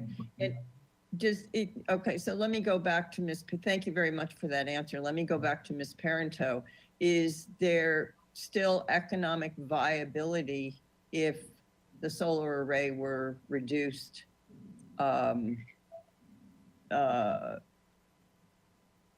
So visibility from the public right of way would be, and from the courthouse and from other, would be more sensitive, would be more sensitive. Could you be more sensitive to that if you actually reduce the size of the solar array, and would it still be economically viable? Commissioner Wiscombe, I think I'm understanding your question correctly. Peter and team did look at how far we could reduce the size, which I should mention is also the generation potential is impacted by the height as well. So we've already reduced the height and the size. before tipping the project into infeasibility. So this is the least we can reduce it before it's the power purchase agreement rate will be higher than what we're paying today. Okay. Yeah, so not really. Okay, because it's different from the staff report, which says, you know, it's largely dictated by economic viability and could impact production. So it could is much different from would impact production. So the only thing I would add that might be contributing to that could versus would is the Anapamu frontage cannot be reduced back unless it was reduced all the way back to the next set of yellow dots, because that is where the support structure could actually be anchored in, and we could not cantilever all the way to the edge. And so you would actually have to reduce the size significantly to pull back from that edge. So I think that's where that could is coming from. okay, and what happens to the support structure if HLC says we don't want, what are they, steel beams now? Is that what they are? Yes. Yeah, so what happens if they, or columns, I'm talking about the columns actually, not the beams, but what if they don't approve of that? Then are you into financial costs that are prohibited or potentially prohibitive? Commissioner Wiscombe, yes, likely if the HLC asked us to put some sort of facing on the columns that would hide the metal character of it, we would likely be tipped out of feasibility. We have proposed to paint the superstructure to match the building. And again, the superstructure is really only visible if you're on the roof deck parking your car. So you wouldn't see it from the street or the courthouse so much. A little bit from the Anacapa side. Right, okay. Okay, so I gather from what you're saying that Mr. Lenny had serious challenges in terms of, as a designer, I know this in terms of, you know, money and constraints, site constraints. So I understand it. I think that is fair to say. Mr. Lenny did reference the initial request from HLC to raise the parapet wall, which we did look at, but was very expensive to try and execute. Okay, fine. Thank you very much for answering my questions, Madam Chair. That's all I have for the moment. Thank you. Thank you, Commissioner Wiscombe. Commissioner Lodge, you have your hand up. Would you like to go next with questions, please? Yes, they tie in with the questions that Commissioner Wiscombe has been asking. Thank you, Madam Chair. Mr. Bolton, could you bring up the slide that shows, well, this is the one I sent you, but actually, this is a shot that I took from the tower, and I'm standing back considerably from the railing, which is where people stand. If Mr. Bolton, could you put up the one from the applicants that is the view from the tower with the solar array in place? And I looked for a label on it to let, I couldn't find one. While Mr. Bolton is trying to find that one. There we are. As Planning Commission liaison to the HLC, I've watched the hearings, and this is a considerable improvement over what was originally presented. However, it is still something that many more people than I think you realize will be seeing. I've been a docent at the courthouse for 16 years now, and like the last full year, there were 8,300 people that took the tour. Now that's a small fraction of the number of people who actually visit the courthouse. There are tens of thousands of people who visit the courthouse, and all of them end up in the tower for the magnificent view. They have the time. And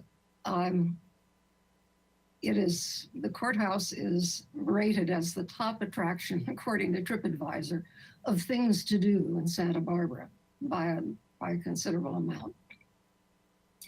So there are lots and lots of people looking at this view. And my question is, I mean, I understand the need for the solar, but here we have this industrial facility smack dab in the view from the courthouse. Would it be possible to do some screening on the corner there that might hide the structure, the steel beams on the corner? What would be on the Anacapa side?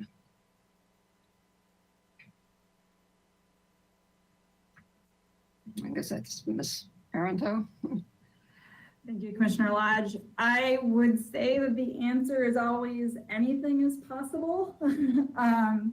But it would, again, just depend on the cost of the mitigation. If we could fit it into the economic analysis. Because that's actually the north side of the building, so it shouldn't create shade for the solar panels, so that would reduce the efficiency of the solar panels. So I certainly would like to see something there, or at least some bougainvillea going up that corner post of the structure. Anything, something to soften that. Because I'm having a real problem saying yes to the findings the way they are. Thank you. That's my only question, Madam Chair. Thank you, Commissioner Lodge. Who would like to go next with questions? Commissioner Reed, please. Thanks, Chair Schwartz. I think my first question would be for the applicant. So in the presentation, I think I heard you say that that you've considered all city-owned sites as alternative sites, which is great. As an example, would this include like creative opportunities at Paseo Nuevo?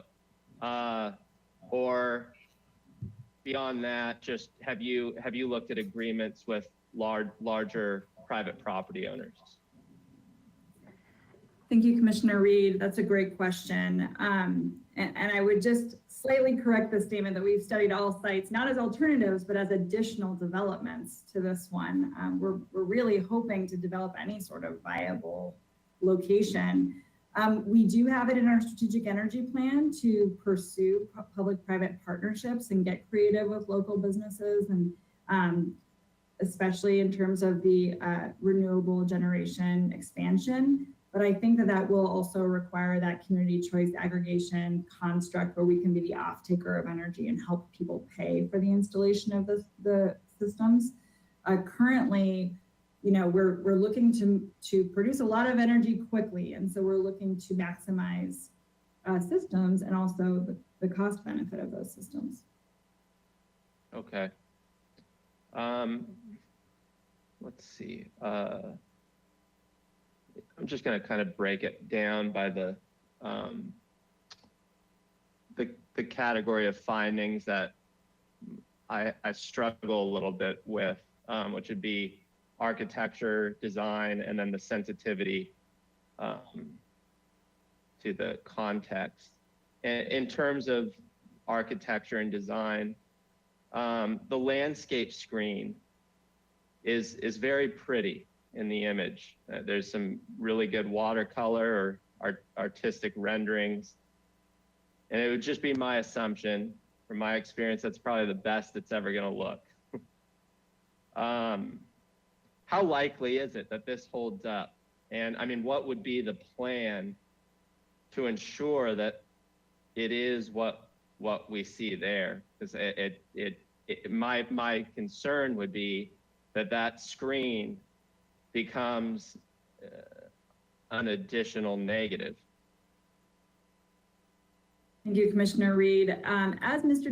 Vicente mentioned, we did also bring on to the team Courtney Jade Miller, a local landscape architect, to help us really evaluate a landscaping solution that would be enduring, low maintenance, and really fit the aesthetics. And she came up with the bougainvillea solution really because of its hardiness in Santa Barbara and its quick growing nature.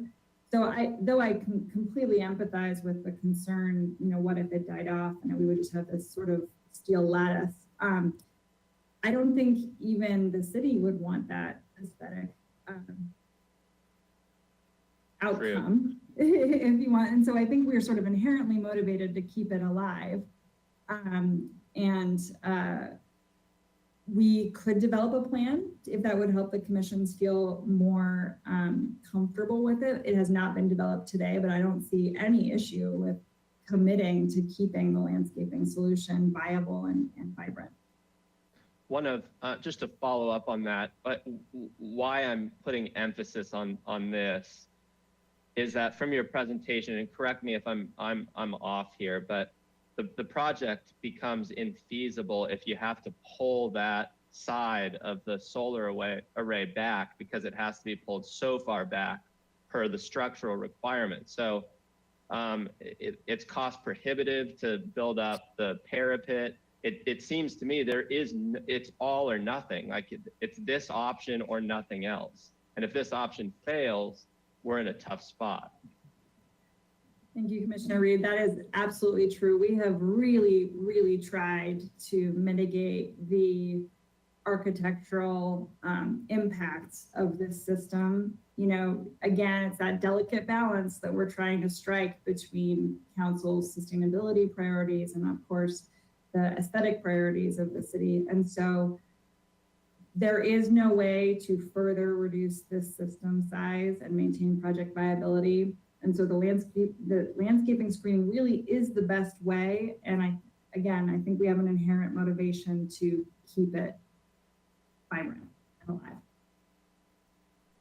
Fair enough. Let's see. So I want to talk about the Granada Park, the plaza a little bit. And in context of the pedestrian right-of-way. So am I assuming correctly that pedestrian right-of-way encompasses the entire structure? So all sides have a pedestrian right-of-way, not just Anacapa and Anapamu? That is a great question that maybe Ms. DeBusk can weigh in on. Yes, Chair Schwartz and Commissioner Reed. Currently, the path or the walkway that is between the Granada Garage and the Granada Theater is private property. However, the Planning Commission may remember that there was a project recently where they merged those lots, and the intent is that that walkway becomes a public walkway. The map for that project just went to City Council on Tuesday, so it is moving forward, and we anticipate that it will be fairly soon that becomes city public property. Great, thank you, Ms. DeBusk. So considering the southwest and the northwest facades, I think that are applicable to that area. Just looking at this image, this is helpful. Similar to what you did on the Anacapa side, are you saying if you had to pull back the solar array to the structural points on the Granada side, that it would make the project infeasible? We would have to analyze that again, Commissioner Reed. We have not analyzed pulling that one back for the economics, but it would further reduce the production of the system. And we are already questionably, we're on the line of feasibility here. So it could definitely adversely impact the economics. And certainly on the northwest side, it would definitely adversely impact the economics. Okay, and alternatively, if there was a way to screen that with the same metal screen and bougainvillea element, would that have the equivalent impact on its feasibility? Like would it, by casting shade or cost prohibition? Give me your thoughts on that. So certainly, as you can see in the image here, that the shading really predominantly comes across that southwestern edge. You can see the light pool, the shadows that they're casting. And so shading there would more adversely impact than any other frontage. Again, anything is possible, but I just need to reiterate how close we are to this project being a costly and infeasible one. So we're trying to balance that for sure. And I think lastly here, just looking at HLC's comments, let's see, in their last set of comments, they I believe they asked about dropping the structure even lower between the 8'3" clear. I assume I know the answer to this question. It makes the project infeasible. We actually kept it at 8'3" because that is what is required for accessible van spots. And we do have 2 up there related to the EV electric vehicle charging stations. And so we could theoretically drop it lower, but it actually starts to get very dark and cavernous. If you go down to, you can go down to 7 feet clearance, I believe. That is a very claustrophobic limitation. And then Commissioner Reed, just adding to Ms. Parento's comment, the existing clearance for the garage in its entirety is 8'2". So the 8'3" is consistent with that. It's just an additional wiggle room to allow for larger size vehicles up at the roof. Okay, thank you. That's it for now. Thank you. Thank you, Commissioner Reed. Commissioner Bonderson, please, questions for either the staff or the applicant team?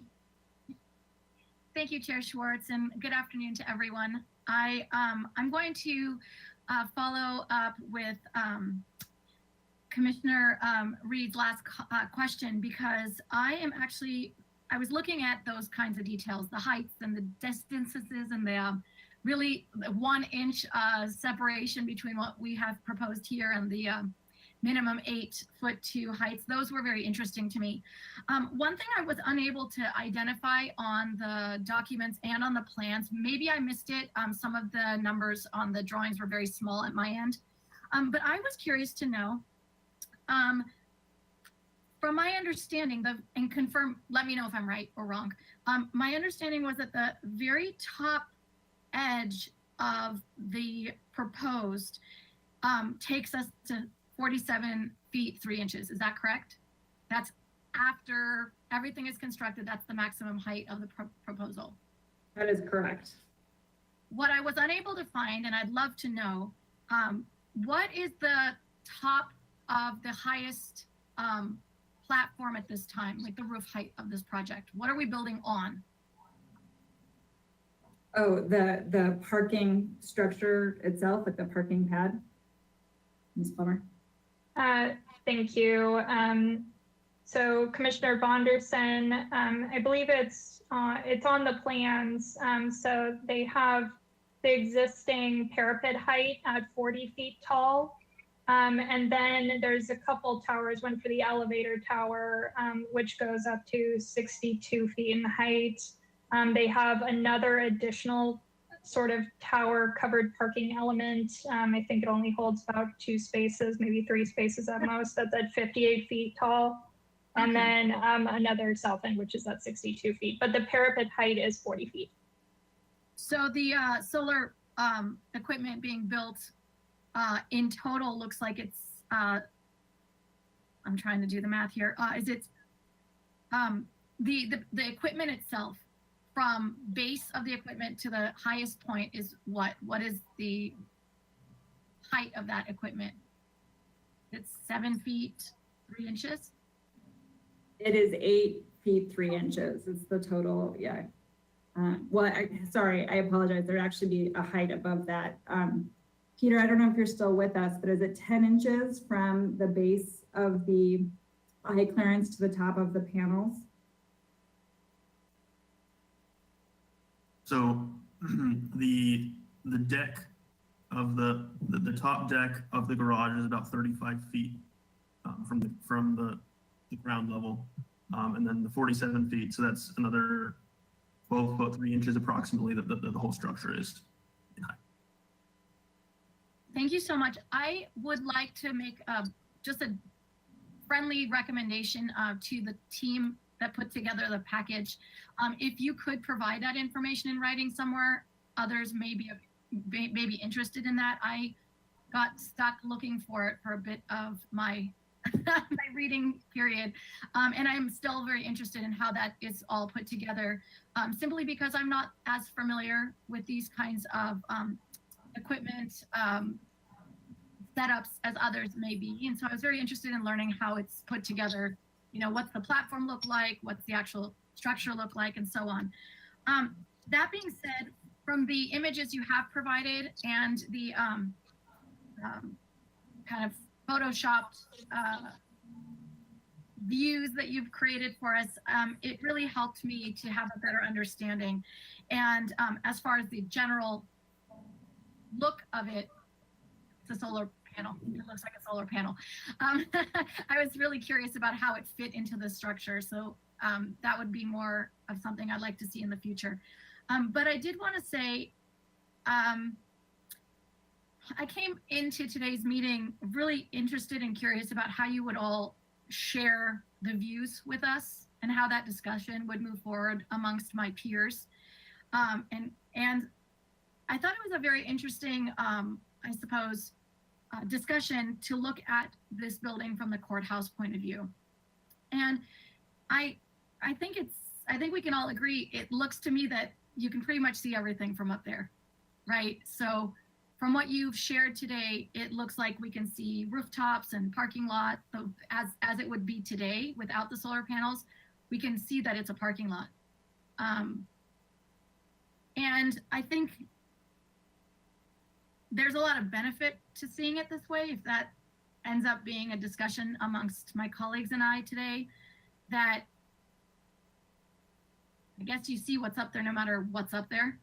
So I was curious to know, and I think it's in the paperwork, but the majority of the cars parked up there would be shaded by this structure, correct?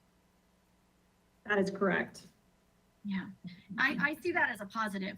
I don't really feel like more landscape is necessarily needed. Maybe I wanted to know on the, I have to remember, this is the Anacapa side. Is there room for bougainvillea to be added as the design stands today? Or does that require additional structure? Commissioner Bonderson, we would need to install the steel trellis or screening element to grow the bougainvillea on, and obviously we would have to have planters for the bougainvillea in there, but there is room for it. If that's the question. There is room without having to shift or lose anything. That is correct. Okay, and then thank you for sharing that with me. It wasn't clear. I know others have talked about it, but I didn't get that clarity, and now I have it. And I would assume, just logically, that by adding an extra row of bougainvillea, it's going to add more ongoing costs to maintenance. Is that correct? Commissioner Bonderson, absolutely, that would be correct. Both initial cost and ongoing maintenance cost. How much of an impact do you see planting, additional planting, or even what's there to be a maintenance issue? How regular, or do you have a cost estimate or just a general statement? I don't. There's already landscaping around the facility that is maintained, so I don't imagine it's exponentially greater, but it really would be more the upfront capital investment that would be required to get the bougainvillea there and the screening up that would be impactful. And with growth of planting growth on rooftops or in any non-natural ground, man-made ground, is there ever a risk of damage or cracking and so on from the growth of those plants that might affect the rooftop in any way, the structure in any way? Commissioner Bonderson, that's a great question. And that is why we brought in an expert in Courtney Jane Miller to really evaluate the context of the project and where the landscaping would be going. And she did evaluate the bougainvillea would be appropriate both structurally and aesthetically for this project. Great. Thank you for highlighting that as I mean, I saw that in the plans and I'm particularly fond of Bougainvillea. I think it was a great choice. I was just curious more, I suppose, about what additional costs and risks adding more might entail. But I guess it's just logical. I'm glad to know that this one is not the most expensive or the most risky of all plants. And I guess I have one other question, and this might again be because I have less experience than others with these kinds of projects and talking about community benefit. I was interested to understand more about exactly how the solar energy that's collected in these panels, how they're distributed, and how far do they serve?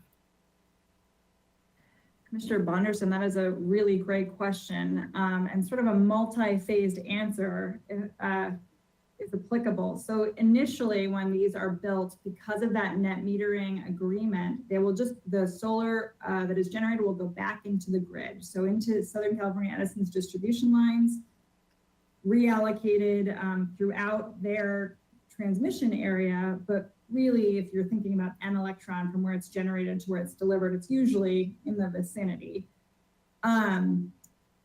However, this really positions this project to be a tremendous resilience benefit because we have an opportunity to install a battery array at some point, phase 2 of this project, that would back up this whole building, which currently houses our 911 call center, some administrative offices, and really could be seen as an evacuation zone for a variety of natural disasters. And so if we were to be able to add a battery storage system, which we do currently have an application into the self-generation incentive program, we're on the wait list, then this would be it could fully be off grid for most of its circuitry. And so it would be a really, really neat proof of concept for a microgrid in the downtown corridor. I'm so thrilled to hear that. I think we should be proud of projects like these. They just really represent a modern city and the direction we're trying to go as a city. Santa Barbara's commitment to supporting these positive solutions to renewable energy. And I'm just really pleased to see how much can be done on this single project. Looking forward to seeing how we can move this forward. Thank you for your time. That concludes my questions. Thank you, Commissioner Bonderson. Commissioner Higgins, questions, please. Thank you, Madam Chair. Apologize if this came up, but my webcam was on and off. If I were the applicant here, I would have tried to get out of the height limit exception because the building was already 60 feet or is already, because you've got those parapets, or I'm sorry, elevator shafts that are already taller than what you're proposing. Did you try to, yes, Chair Schwartz and Commissioner Higgins, just to clarify that, elevator shafts, stair shafts, et cetera, don't count towards building height. And so my question about the original entitlement of the building, was that built before Measure B or after? Commissioner Higgins, I believe it was before. Okay. So, Ms. Paradell, you didn't try to weasel your way out of that? I'm operating within the city's procedures. Yeah. Well, as an applicant, you should do a better job at trying to lower the threshold for your projects. About some of the Commissioner Reed's line of question about the landscaping, how can you assure us that the solar panels or equipment or contraption will remain current with evolving technology, and part of that includes evolving aesthetics for solar arrays. So, I mean, we have seen solar panels go up and they relatively quickly become maybe an attractive nuisance because they're just old school and not with the design forethought that we have here. But what's your plan on how to keep this thing upgraded and looking nice, in addition to the landscaping? Thank you, Commissioner Higgins. So in terms of production and keeping the system operating, that is the nice thing about power purchase agreements is that the firm that owns the system is inherently motivated to keep it operating as well as possible, because otherwise they don't get paid for the production from the system. We only pay for the energy produced. So that's a really nice byproduct of the power purchase agreement construct. In terms of how it will look, you know, for the superstructure itself, it won't likely change tremendously because once it's built, it's sort of there. And the solar arrays, we've done a really nice monoplane sort of system. And so it's not funky design elements or anything that I would imagine would be outdated. And the additional aesthetic measures that we are taking, such as painting the superstructure and the plantings, would be dynamic. We could change those out if for some reason bougainvillea falls out of fashion in Santa Barbara, or if for some reason the Granada Garage got painted a different color, we could paint the superstructure a different color. And so there are some levers we can pull to maintain the aesthetic considerations, but the structure itself would be, you know, we wouldn't really be moving around panels per se. So we don't have conditions of approval on a project like this? Maybe that's a question for Ms. DeBusk.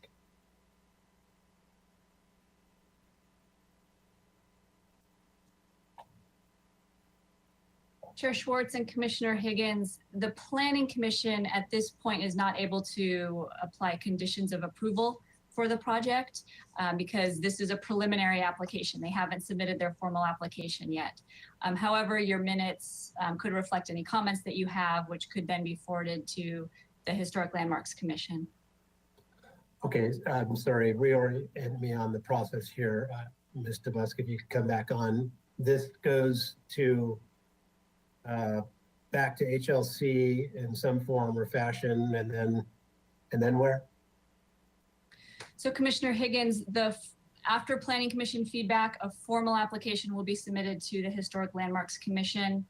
And then if the item is appealed, it would go ultimately to City Council for a final decision. So after us, it goes to a formal application, then to HLC? Correct. And it doesn't necessarily come back to us though? That is correct. This project does not need additional review by Planning Commission. Okay, I'll stew on that for a minute. And I'll just say my frame of reference on these things where there's some question about what it looks like today with your watercolors. No disrespect to the architectural team, they did a good job, maybe too good. But how do we warrant and you know, make sure these things are going to look the way they were presented? And because of the location and the sensitivity, it may warrant sort of a look back at some point or report out after a number of years. But that's just a comment / question for me, from me, Madam Chair. Last question. On to the discussion you were having with another commissioner about alternative sites. You have quite a bit of property, city-owned or tennis courts or golf course parking lot that could stomach a much greater area. Why are we picking this one first?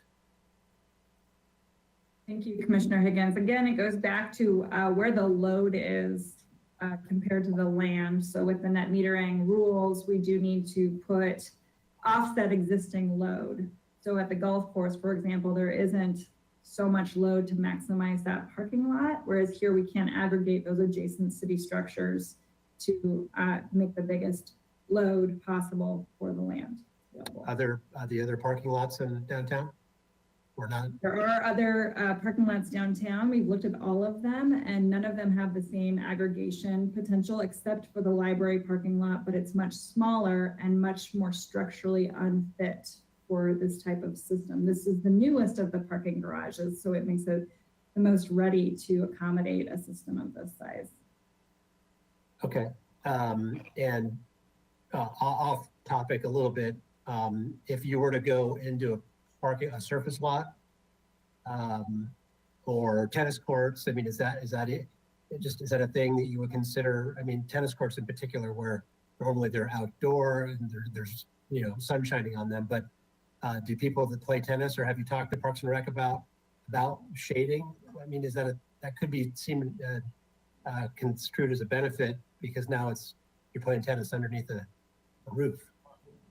Thank you, Commissioner Higgins. Honestly, we have not had that conversation. I appreciate the suggestion. We'll add it to our list of places to look at. Again, though, it's typically because our tennis courts, the only load on the tennis courts is the lighting that's only at nighttime.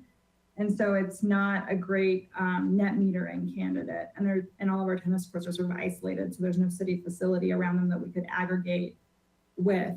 The surface lots, my understanding is that for the most part, they're being looked at for other uses into the future. And so we wouldn't enter into a multi-decade contract into any of those for a power purchase agreement.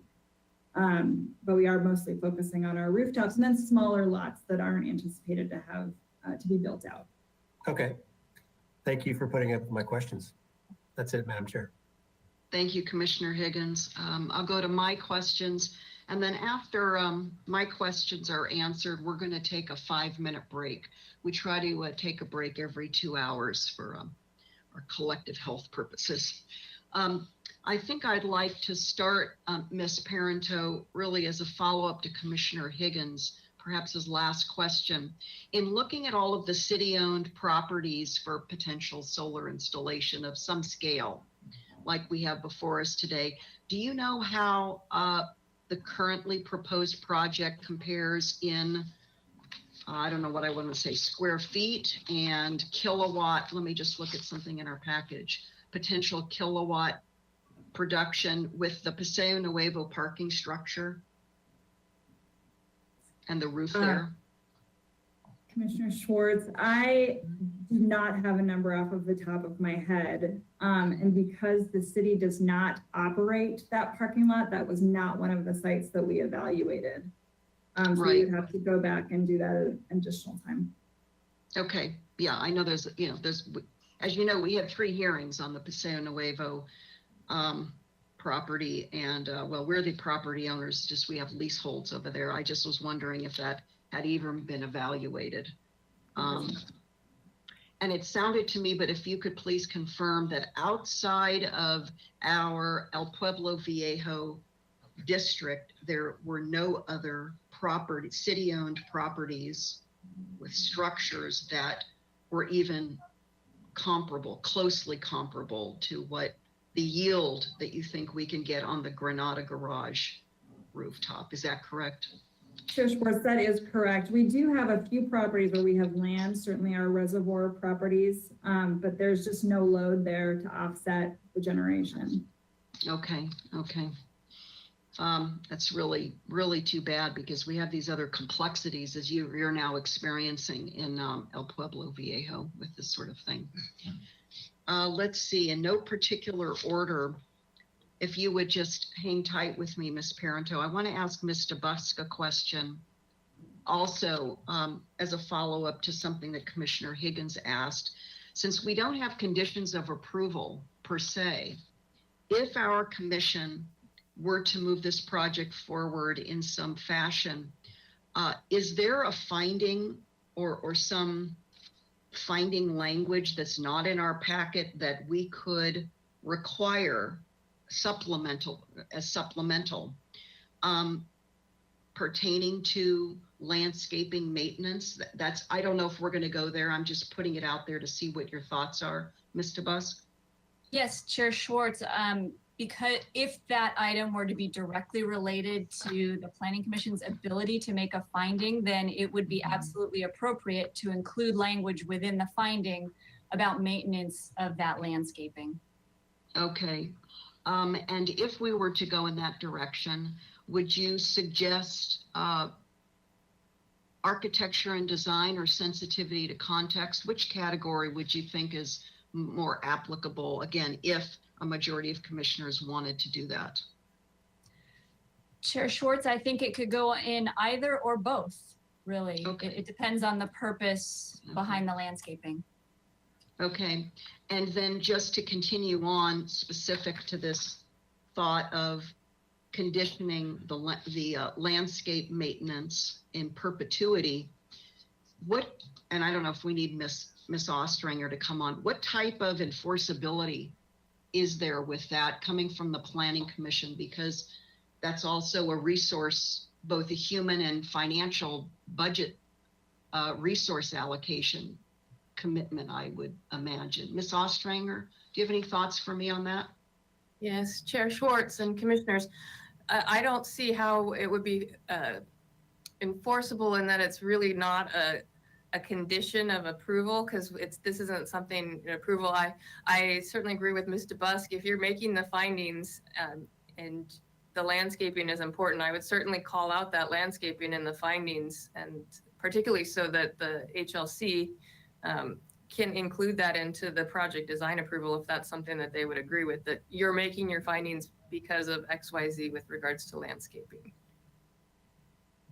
Well, I guess my underlying, the question to myself, which is why I'm asking for your advice on this, is if it doesn't have the enforceability that I may desire, that the commission may desire, if the words themselves, however they're fashioned in some sort of findings, if they're not enforceable in terms of resource and budget allocation, I don't see the value in requiring them. And so I want us to be realistic or pragmatic in understanding what our actions and the specific language would or would not do for us, relative to our intentions. Chair Schwartz, the findings are just that they would be findings that the project as presented to you. You can make the demonstrated need, the architectural design. When you're making those findings, you would indicate that you can make the findings based on the information that was presented to you and the architectural renderings that were presented to you. And then that's how you would make the findings. But as to, they're not conditions. So I see your point. I don't, Yeah. Just please hold on, Commissioner Higgins. I just want to pursue this. You can hang tight with Ms. Ostringer. Let me ask you one follow-on question, and then I'll go to Commissioner Higgins. I think it's on this topic, and then I have a number of other questions for other representatives. Again, just playing this out, Ms. Ostringer, let's just say, for instance, that we were to include a finding or some aspect of a finding that required landscaping maintenance in perpetuity. And this is a city project, so the applicant is the city. So what if our city, and I don't know if that's Parks and Rec or Public Works or whichever department is obligated then under, let's just say, project approval to ensure that the landscaping is maintained in perpetuity? What if that is not followed through? What happens to the project at that juncture if somebody were to, I don't know what you want to call it, complain or inquire about enforcement? Maybe that's the way to put it. Chair Schwartz, commissioners, you can't in your findings make a requirement that something would be maintained in perpetuity. You're making a finding based on what's presented before you, whether the project as presented meets the criteria. So if you don't feel that it meets the criteria, then you would explain why you can't make the findings. With that said, keeping in mind, once you approve it, your findings and your decision will go to the HLC, and they will be approving the project as it's presented. Their project design approval then, and those plans, those are something that the applicant needs to be held to in order to get a building permit and Okay, thank you. If you could just remain there, Ms. Ostranger, I think Commissioner Higgins would like to jump in. And Commissioner Higgins, on this topic, please. Yeah, sorry, thank you. If the plans are approved and the project no longer conforms to the plans, there's a compliance opportunity to drag the applicant back into compliance. Otherwise, they lose their permit. So you've got exhibits that don't necessarily need to be conditioned. But the other way of handling it would be if the applicant volunteered in their project description to include some form of ongoing maintenance or re-review by maybe Parks and Rec or another department that, holds their feet to the fire. That would be another way of handling it, I think. All right, we'll pursue that maybe. Ms. Ostranger, further thoughts on this at this time? Yeah, I think Chair Schwartz and to Commissioner Higgins, yeah, I think Commissioner Higgins has the right idea. The plans, when they're approved, that's what we hold our applicants to, including the city. Okay. All right. I'm just very keen on this subject because in going to the rooftop this week of the Granada Garage, all the plantings that I saw are dead. Okay, so the plantings we have up there are not being maintained. I don't know how, and this has happened elsewhere in city property, city right of way, and this is outside of a drought. So I don't know how we're going to treat this. I'm going to be very interested to hear from my colleagues when we come back after the recess what we do about this landscaping issue, since it seems to be such a key part of requirement in screening the structure. Okay, let me move on. If I could, I would like to, I think, come back to it, maybe Ms. Plummer. No, I'm sorry. Hold on, Ms. Plummer. I think it was you, Ms. Parento, who was responding to a question from Commissioner Reed. And this was, I think it was asked about any way to reduce the size. I think you said no, it's this option or nothing.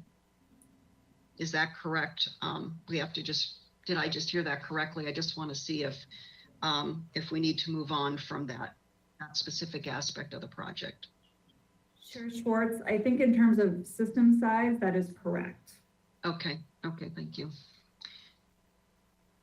And then I think I'd like to go to, I don't know if it's Mr. DeVicente and Mr. Lenny. Please, an option of, or a discussion of landscaping with bougainvillea versus hardscape. Could somebody, I don't know who all is best positioned to discuss that with me, but I'm wondering, and I don't know that it's in our packet, and if it is, I apologize, you can point me to it, but a comparison of cost and effectiveness in terms of screening. So greenscaping versus hardscaping as two design options. Who would be best positioned to answer my question about that?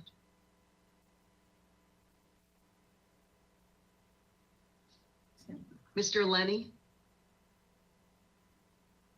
We can't hear you, Mr. There we go. Okay, I think you're back. There we go. Thank you, Mr. Lenny. Some of the discussions we're having with the Landmarks Commission, some members discussed the possibility of putting things like an arcade or some openings with a stucco wall or a combination of both the landscaping and actual architecture, you see. I think if it was, they were not sure about a landscape solution entirely. And it's probably going to end up being a combination of both architecture and landscaping as well. My preference is to go with a landscape solution. And the choice of the bougainvillea I at least was convinced from our landscape architect. If you look at the bougainvillea that is in front of the courthouse, it's been there since the building was built, and the other building was the Julia Morgan building on Anacapa Street. So, and I live in Carpinteria, and I'm surrounded by avocados, bougainvillea, and I guess marijuana. But they're beautiful, and they're in bloom the whole year and so on. They do require cleaning, and they do require maintenance, just like any other vine, say a Copa de Oro as an example. The same requirements goes. If I read the Landmarks Commission direction correctly, I suspect that they probably want a combination of both. In fact, they did discuss, one of the members discussed a combination of having some stucco openings as well as some landscaping. Landscaping is wonderful because it does soften architecture quite a bit. And so I think also the landscape architect usually, as part of their package, gives a section of recommendations of maintenance and so on. And for the most part, I think the city does maintain the landscaping in a lot of buildings. I think the top of the parking structure is left uncared for, simply in anticipation for something like this. But I trust the city. I think they've done a good job overall in maintaining their sidewalks, their streets, their buildings, etc. Okay, Anyway, thank you so much, Mr. Lennon. Yeah, I'm glad that we had this discussion because I think we as architects, we're going to place emphasis in making sure that whatever we propose in whatever manner or shape is done, that we need to ensure that landscaping is going to be there for a long, long time. Mm-hmm. Thank you so much, Mr. Lenny. Thank you. I think now I'd like to, come back to Ms. Parento. I think it's to you, Ms. Parento. I was looking at the various visuals that we have. Some of them are visual sims and others actual photographs. Now in our packet, I think it's page 37 of 40 for this item.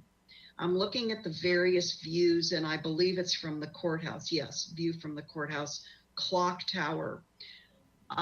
There are just a few select views, so I'm wondering if, though not in our packet, if you on the applicant side and also Ms. Plummer on the staff side have surveyed the other views of downtown from the courthouse clock tower that would also show the mechanical equipment. And I think Commissioners Escobedo and Bonderson may have touched on this topic.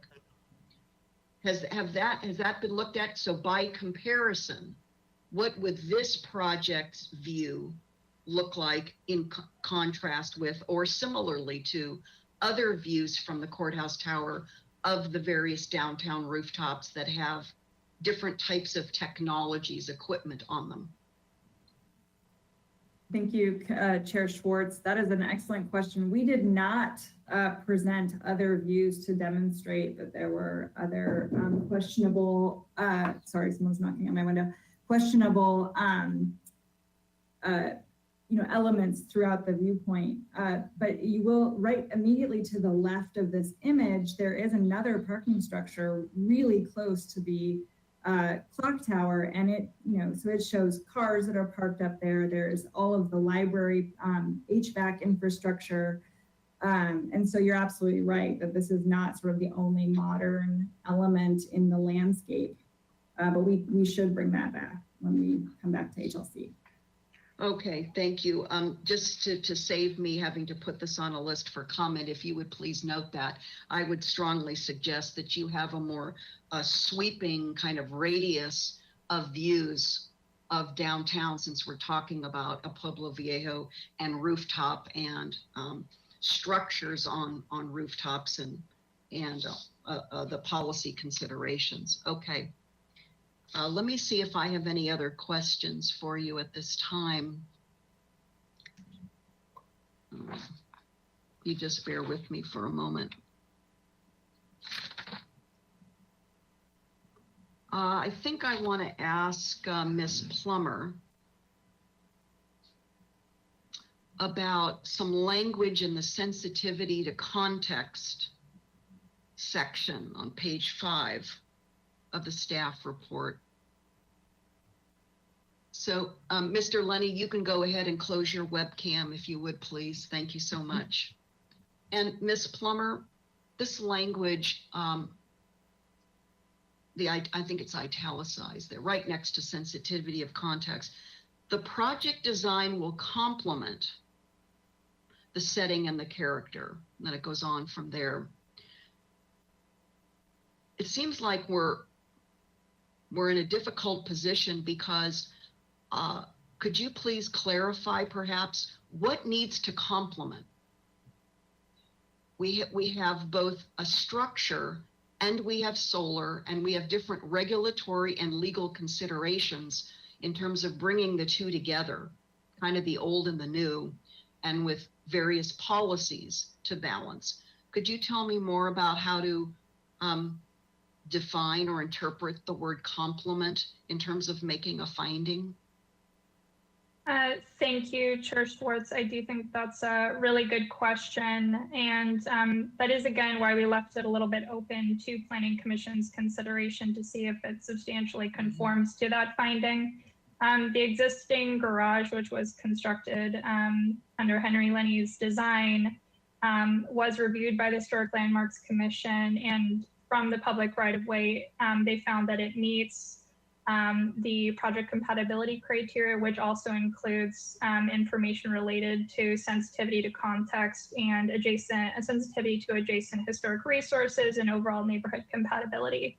In the staff report, you'll know I do say there are some challenges with this. Obviously, it's a solar project. There are some concerns with how it fits within the El Palo Viejo design guidelines, since a lot of that is related to traditional design elements and character defining features that we see throughout El Palo Viejo Landmark District. But I also included some language related to our solar energy design guidelines, which specifically say that they should not be visible from the public right of way.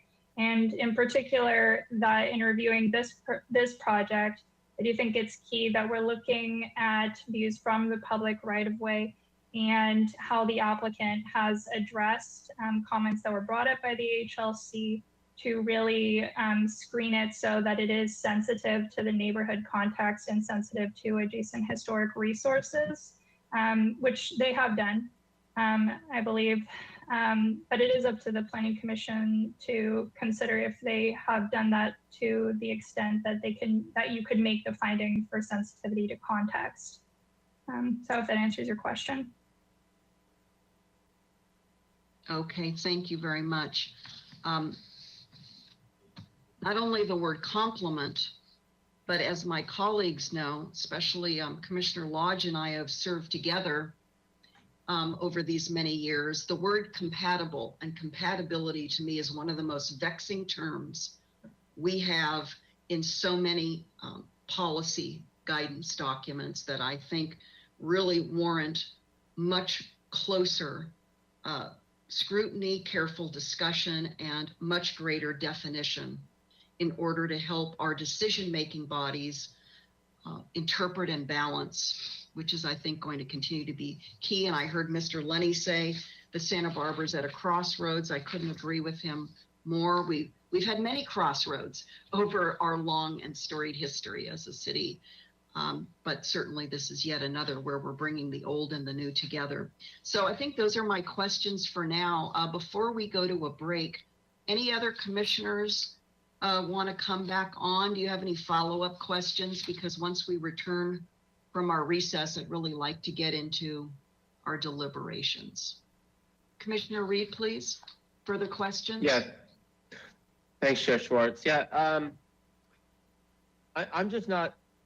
From from the applicant and staff's presentation and answers to questions in terms of the sensitivity to context. I suppose this could also apply to the architecture as well. I'm hearing things like we have done our best, which is commendable, but my question would be, if possible, could someone summarize from your perspective why the sensitivity to context finding could be met? I know all efforts have been made.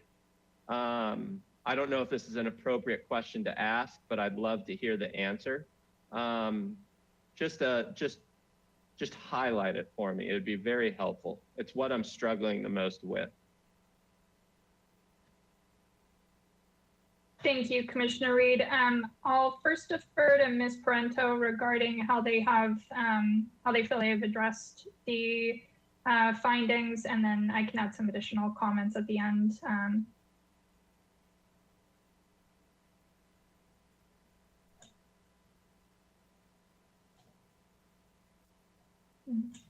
Sorry, trouble getting my camera back on. Thank you, Commissioner Reed. You know, I think that again, I've said it a few times, and sorry, I apologize for the sun coming in the window. We are put in a situation where we're trying to balance the priority directives from our city council, both in terms of the aesthetics and the sustainability. And I believe it was one of the historic landmarks commissioners that mentioned, you know, this is sort of an almost impossible dilemma where this commissioner said he supported solar and solar projects, but it wasn't part of his mandate through HLC. It was difficult for him to approve it based on that. And so I guess we're coming to the Planning Commission with the case that we have done the best possible approach to balancing and harmonizing the two, the sustainability generation and the aesthetics. You know, we have done extensive research on how other jurisdictions have tried to blend solar into their buildings. And I actually think we've gone above and beyond any of the examples that we've seen. And so I do understand the challenge of making the finding, but again, it depends on where you think that related to that crossroads that Santa Barbara is at, where we're headed. If we are supposed to be building energy resiliency throughout our city, that is going to rely upon energy generation in the downtown core where most of our energy is used. And so we're doing our best to blend that in with the aesthetics. And I understand that our best is not necessarily the best justification, but it truly is. We've done as much as we can to make this project both viable and beautiful. And I don't know if Mr. Lenny or DeVincente would like to jump in on that.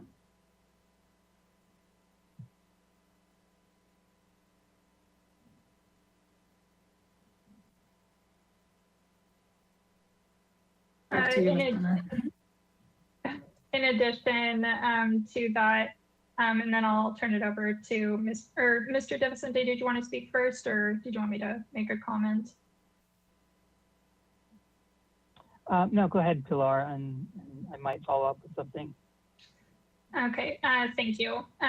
So again, to your comment or to your question, really, in terms of sensitivity to context, there are adjacent historic resources within the vicinity. Two are actually adjacent, and that's the Granada Theater, and then 22 East Victoria Street. Again, talking about the courthouse, we're mostly concerned about views from the public right-of-way because the assumption is, again, anything viewed from the courthouse tower, you're going to see mechanical equipment, you're going to see cars on rooftops, you're going to see any other type of solar roof-mounted equipment. So it really goes back to views from the public right-of-way, which has been a concern at HLC through all three hearings. And the applicant has made design changes to really address public view. Again, they pulled it back from Anacapa Street. So as you saw in their photo rendering, it's not visible or very, I don't believe it's visible at all from Anacapa Street as you're driving along that point. They've added landscape screening and use of bougainvillea, which Mr. Lenny has added, is something we've seen on other historic buildings in town, which could be an argue point for how its sensitivity to the historic context.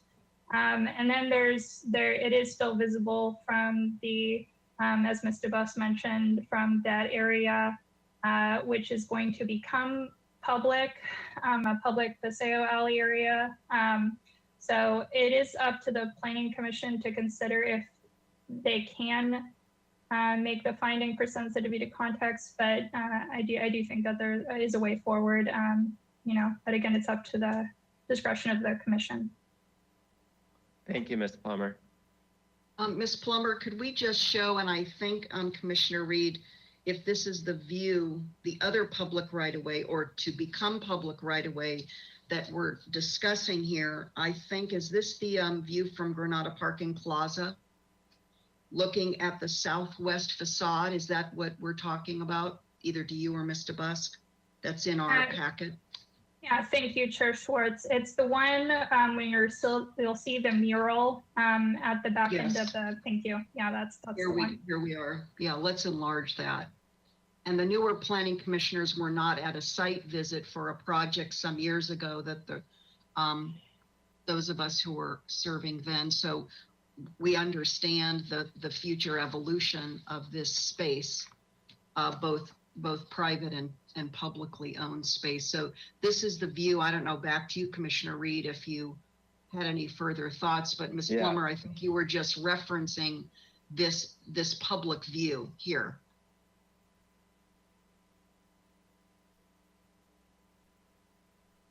Yeah, so go ahead, Ms. Plummer. Thank you. Just to also add, I know this came up earlier in the discussion, but again, it's still at the conceptual phase, and the applicant team may include other design changes in response to HLC comments before they officially request project design approval. At this point, this is what we have. They have their screening solution at Anapamu Street. They pulled back from Anacapa Street. Potentially there could be, other design elements that they incorporate on this side. It's really left up to their team and how they respond to the HLC's comments. But I'm sure that will come up at additional HLC meetings. Yeah, just to staff and to the applicant, I am not by any means looking for ways to not make the findings. I want to be able to make these findings. I think the goal is absolutely in line with Santa Barbara's objectives, and I appreciate that. Those are important, but there are just more objective elements here that are hard. You even look at some of the applicable general plan policies that state we're not only to retain but improve visual quality of our city wherever practicable. It's just really tough. And when we're limiting the scope of the visual presentation from the public right away, will you see it? Is it there? Well, from this picture, absolutely. So just the questions we have gone through up until this point suggest that there really is an alternative here. When we're looking at this view from the Granada Plaza, the project becomes financially, economically infeasible. So I'm just looking for any other solutions here, commentary that can help all of us better make these findings.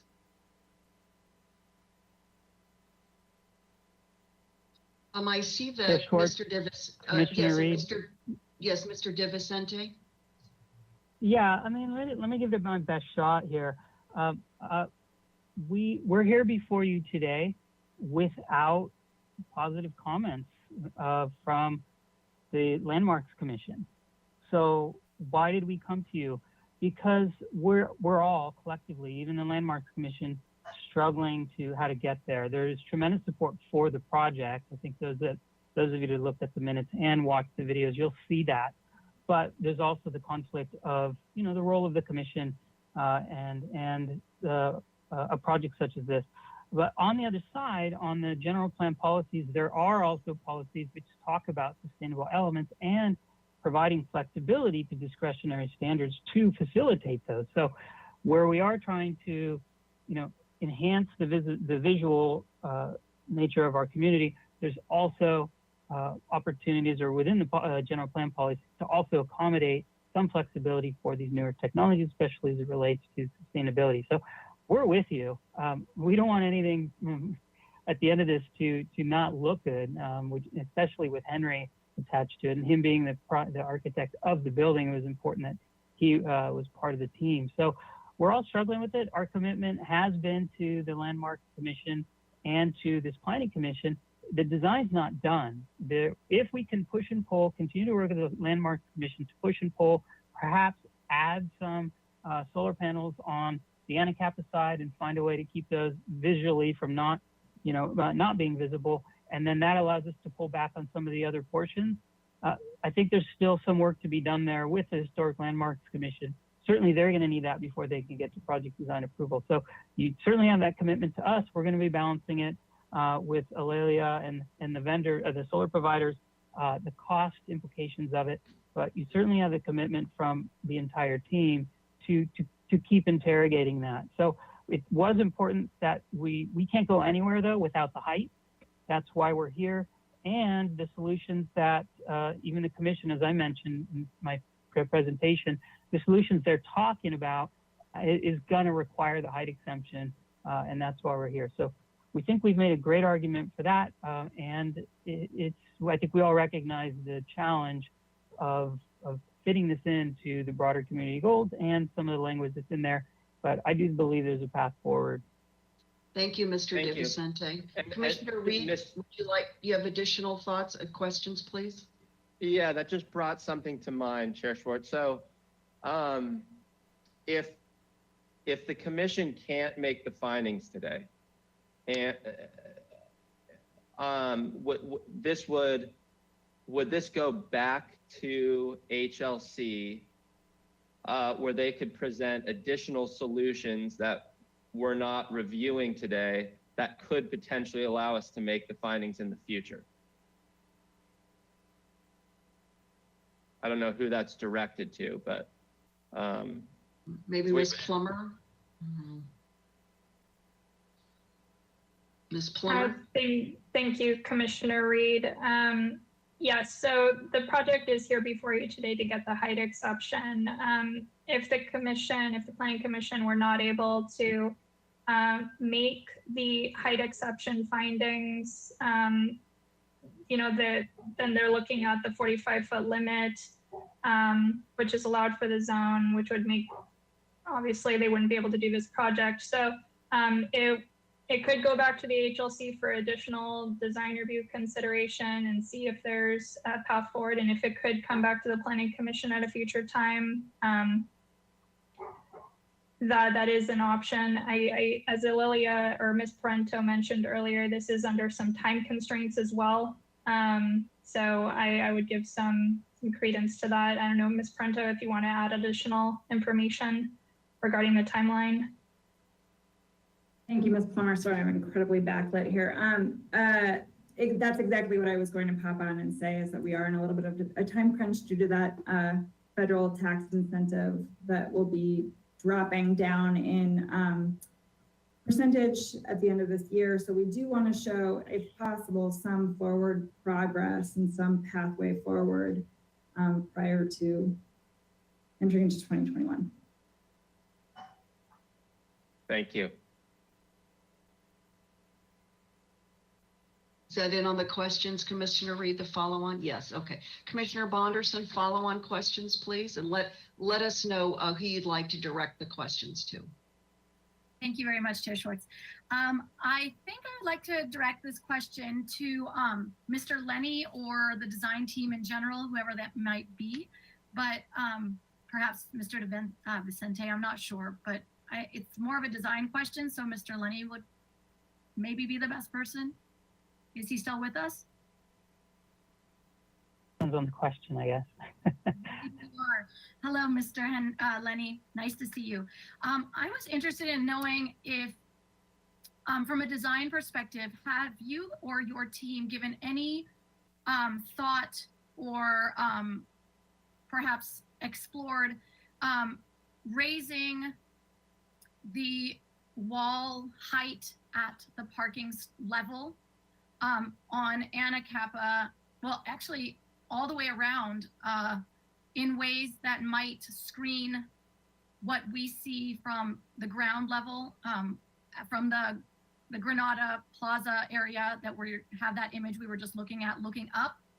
And if there is an opportunity to raise that height in a way that does not block or shade the equipment itself, but gives some more appealing view lines for a person walking at a lower level looking up. Have you or your team given any thought to that? We did talk about that, Commissioner Benderson. There are other options which are probably less expensive. Yes. And given the fact that the building is made out of masonry as opposed to wood, it would be very difficult to do that. The other concern that I personally have is that we would lose some of the proportions of the building, which we work so careful for. I think an option that would be much cheaper would be to actually put a wall behind the wall with some sort of openings. And I'm going to say arcades, or I'm going to say columns, and then have some landscaping within those to soften it. So there's other solutions. Now, we will explore those solutions, definitely in working with all the constraints that you heard, such as budget and so on and so forth. I believe that there is a solution in the middle someplace where Landmarks is going to be happy, the design team is going to be happy, and all of you are going to be happy. After all, we live here, and our goal is to enhance anything we touch, not to detract.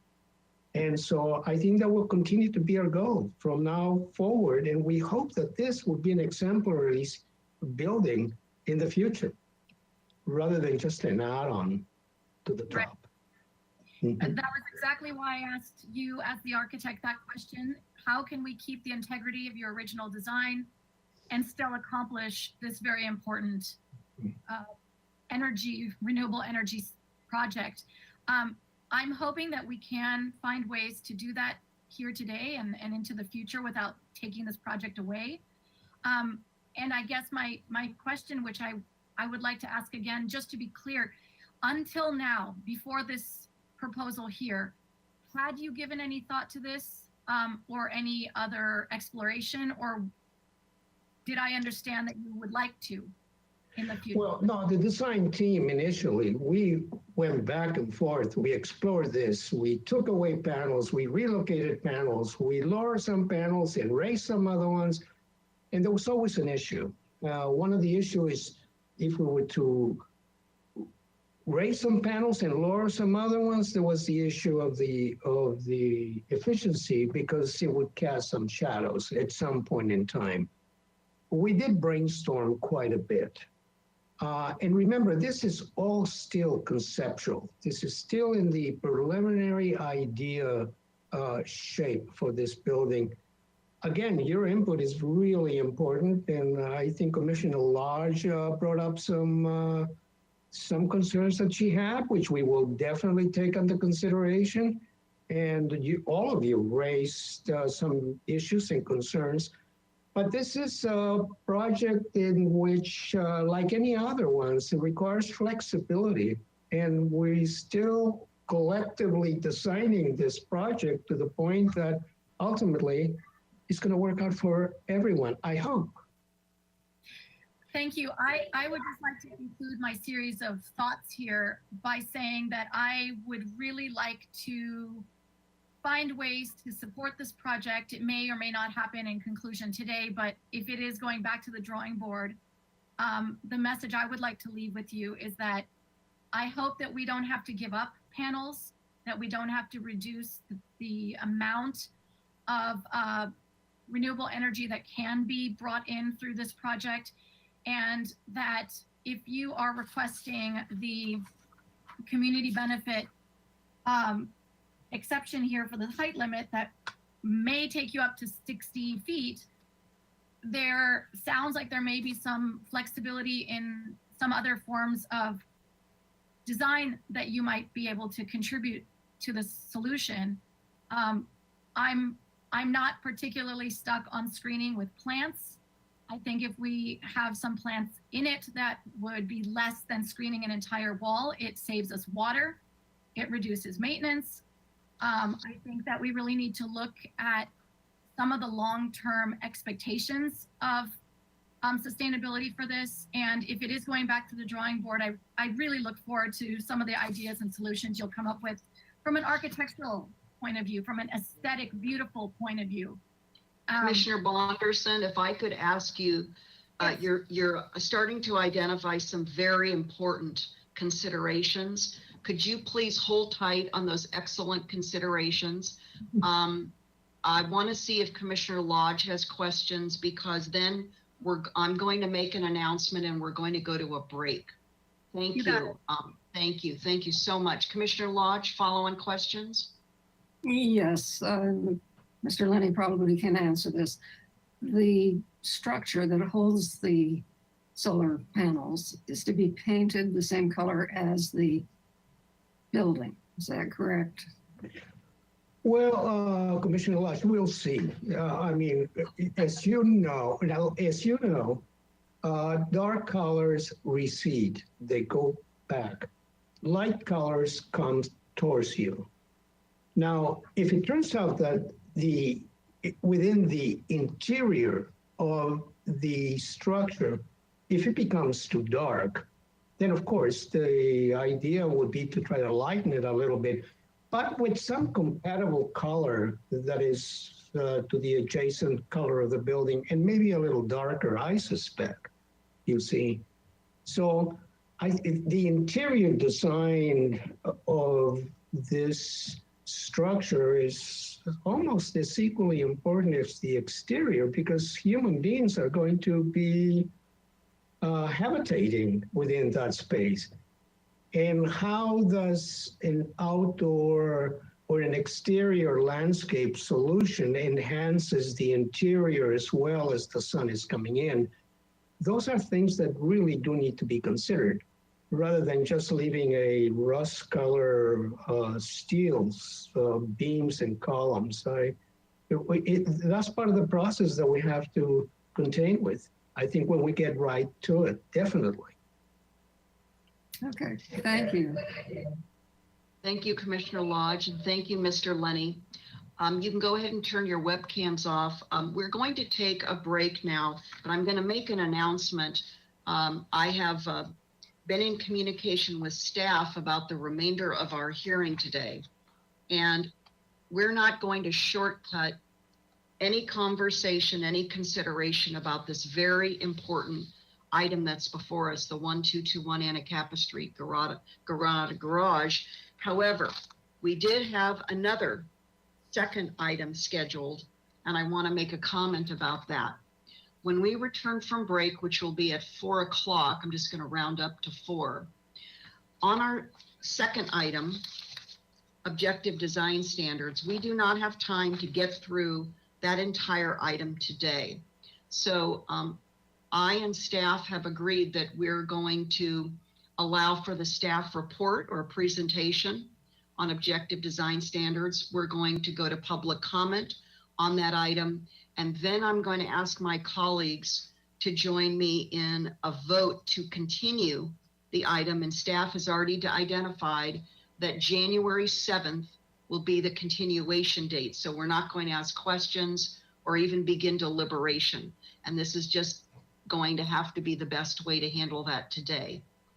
We will not have time by 6 o'clock to do it justice, and staff, and I agree, do not want to break apart or separate questions versus deliberations on a brand new set of standards, the objective design standards, when we're going to have such a time gap between today and January 7th. So I hope my colleagues are okay with that. Again, been agreed to in cooperation with staff. Let's go ahead now and go to a recess. And when we come back at 4 p.m. sharp, we'll come back into deliberations and I'll open it then. Thanks to everyone. We're in recess now.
Planning Commission meeting for December 10th, 2020.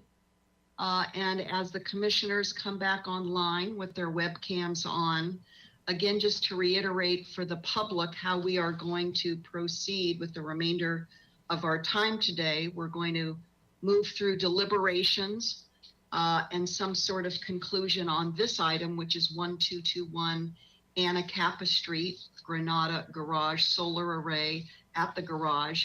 And then for the second item, which is objective design standards, we are going to have the staff presentation, take any public comment, and then be looking for a motion to continue the item. So back to this first discussion item. I would like to share with my colleagues, since I'm going to be going last as always in the deliberations, a sense of where I'm going with my thought process, just so you have that in mind as we move forward. For me, my considerations are about how to get to yes. What will be required to get to yes? My starting place is not no, and then have a tortured process to convince me why the no should be converted to a yes. It's the other way around. So I'm looking for the most creative, groundbreaking, pragmatic ways to blend and balance the policies that are before us. And I believe, as Ms. Plummer said, and I wrote down 2 words, blend is one of those words, and harmonize is another word. And I think we really stretch ourselves to do that. And I know we're up for that challenge, this Planning Commission. So with that, almost everybody's back online, but why don't we just go ahead and begin? Commissioner Wiscombe, please. Thank you, Madam Chair. My thoughts exactly. And I think, first of all, we have to realize that we are looking at a concept plan, and it was brought to us as a concept plan, and it will go back to HLC. So what we have in front of us is a design that may change, and that's not our purview. We're here to decide height. And if we can, if the solar canopy can exceed the 45-foot height limit. And I think this is entirely about balancing our priorities, community priorities, and balancing what has been presented to us. So if I'm just going to go through the findings that we have. The demonstrated need is, I think we all would be in agreement with that. This is a community benefit project, and there is a demonstrated need for it to meet city council goals. In terms of architecture and design, it's what the project team has done so far in the concept phase, I think, is exemplary in design. They have worked very hard to address some of HLC's concerns. They've worked very hard to address architecture in terms of public right-of-way. And again, it's a community benefit project. So I think that exemplary in design, I could make that finding. Livability doesn't apply, and sensitivity to context, that's the one where I struggled the most. But we have a superstructure that will be painted. I think that how that gets painted is up to the Historic Landmarks Commission, if that's the way they go. We have landscaping that is bougainvillea that is reflected at the courthouse also, and other buildings where it's been very successful. And I think that will contextually in that area of town, that will complement the bougainvillea on Anapamu, will complement the rest of that area of downtown. So I think this has been done to the best of the ability of the design team in the concept phase, which is what we're in.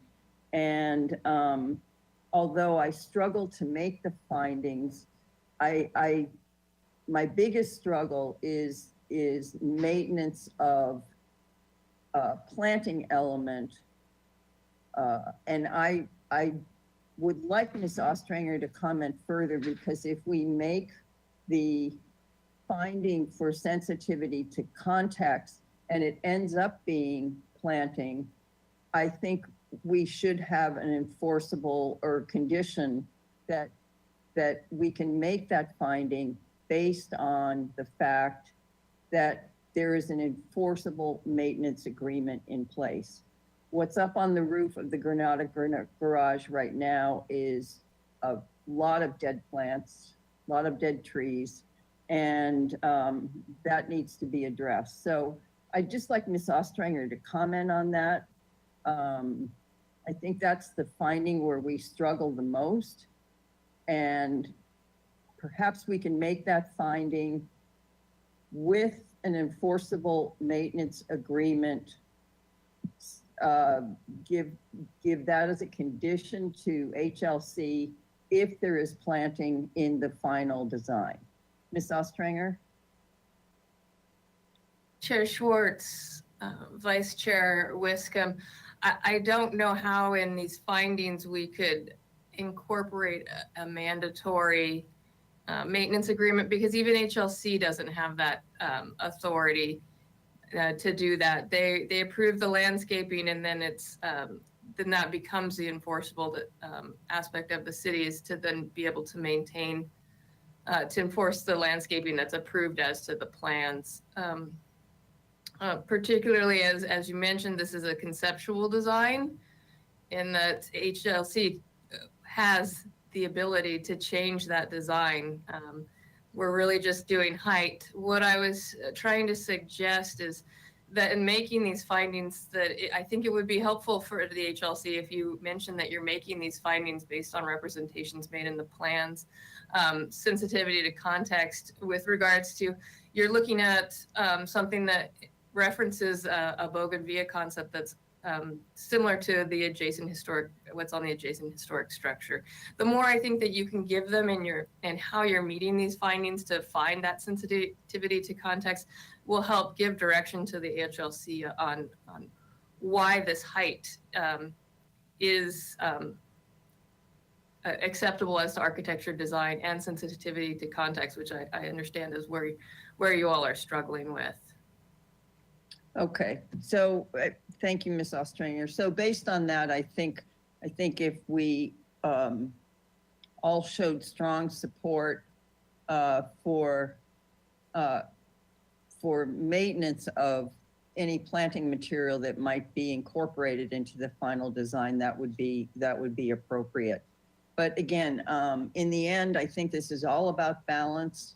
And I think the applicant team has done a good job in balancing what we need the findings that we need to make today.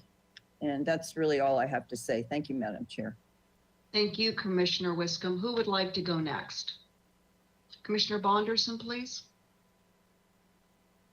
Thank you, Madam Chair. I have a question about making these findings, and I'd like to, I don't know if it goes to you as our chair, or if it goes to Ms. Ostranger. I'm not sure if it's an obvious answer, but I'm interested in knowing, when we look at the words on the screen, and we're talking about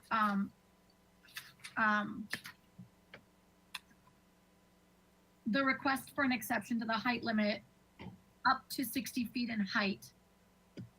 By making this exception today, by supporting the staff recommendation, are we actually giving this freedom to go all the way up to 60? And I would like to explain why I asked before the answer is actually provided, because I'd like to know, considering this is in conceptual design, and a lot of ideas have been brought up today, that's going to send the designers back to the drawing board in some ways for screening purposes. If they decide that their heights might be slightly altered, are we giving them the freedom to do that all the way up to 60 with this? Ms. Ostranger? Chair Schwartz, Commissioner Bonderson, they are requesting up to 60 feet. However, they've proposed a specific project. I think you make the findings, and in your motion, you make the findings that you can make the exception to the 45 feet requirement up to whatever the proposed height is that's being proposed at 48.7 or whatever that was. Commissioner Bonderson, I'm sorry, but just I want to ask, I want to press Ms. Ostringer a little further, and I want to reference a project that came before the Planning Commission, another community benefit, and it's the Sanctuary Centers project, the 100 block of West Anapamu. Now, I'm recalling, and those of us who are on the commission at the time, feel free to jump in. I see Commissioner Wiscombe nodding. I am recalling that the advice, the counsel we were given on that project when we approved the community benefit findings up to 60 is literally up to 60. Not that it's going to come back and we're going to reduce it or that there's anything that's required below 60. It's up to the applicant to then demonstrate through the rest of the process, however many other decision-making bodies the project has to go through, that they then have the right to proceed up to 60 feet. Is my recollection correct, Ms. Ostringer? I think it may be. I'll ask Mr. Bus to come on. I'm trying to pull up the actual ordinance so I can take a look at it. I think that generally is what the commission is asked is, now that we have the community benefit, can they go up to 60? And I'm suggesting, however, if you're making these specific findings that if you're saying it can go up to 60, your findings are based on the 47.3 feet that's being proposed. But just like when we're adding, you're making this the findings for the sensitivity that you're stating why you're making those. You're able to make those findings at the height that's being proposed conceptually. And Commissioner Bonderson, I apologize for intervening, but I want to make sure we're very clear about this because we've already acknowledged, we know that the likelihood of further changes, design changes going back to historic landmarks is highly likely. Therefore, though today, based on the current design, this is conceptual, our request is for a maximum height of 47 feet 3 inches, knowing that the design will highly likely change. And we have the ability, based on community benefit, to approve up to 60. Would we not, I'm saying this to my colleagues, all of my colleagues, would we not allow the applicant, the city, and the HLC the flexibility reworking the design up to the 60 in the language we considered today? And I don't know if Ms. Ostringer, you have any comment, or that's just purely in the discretion of the commission.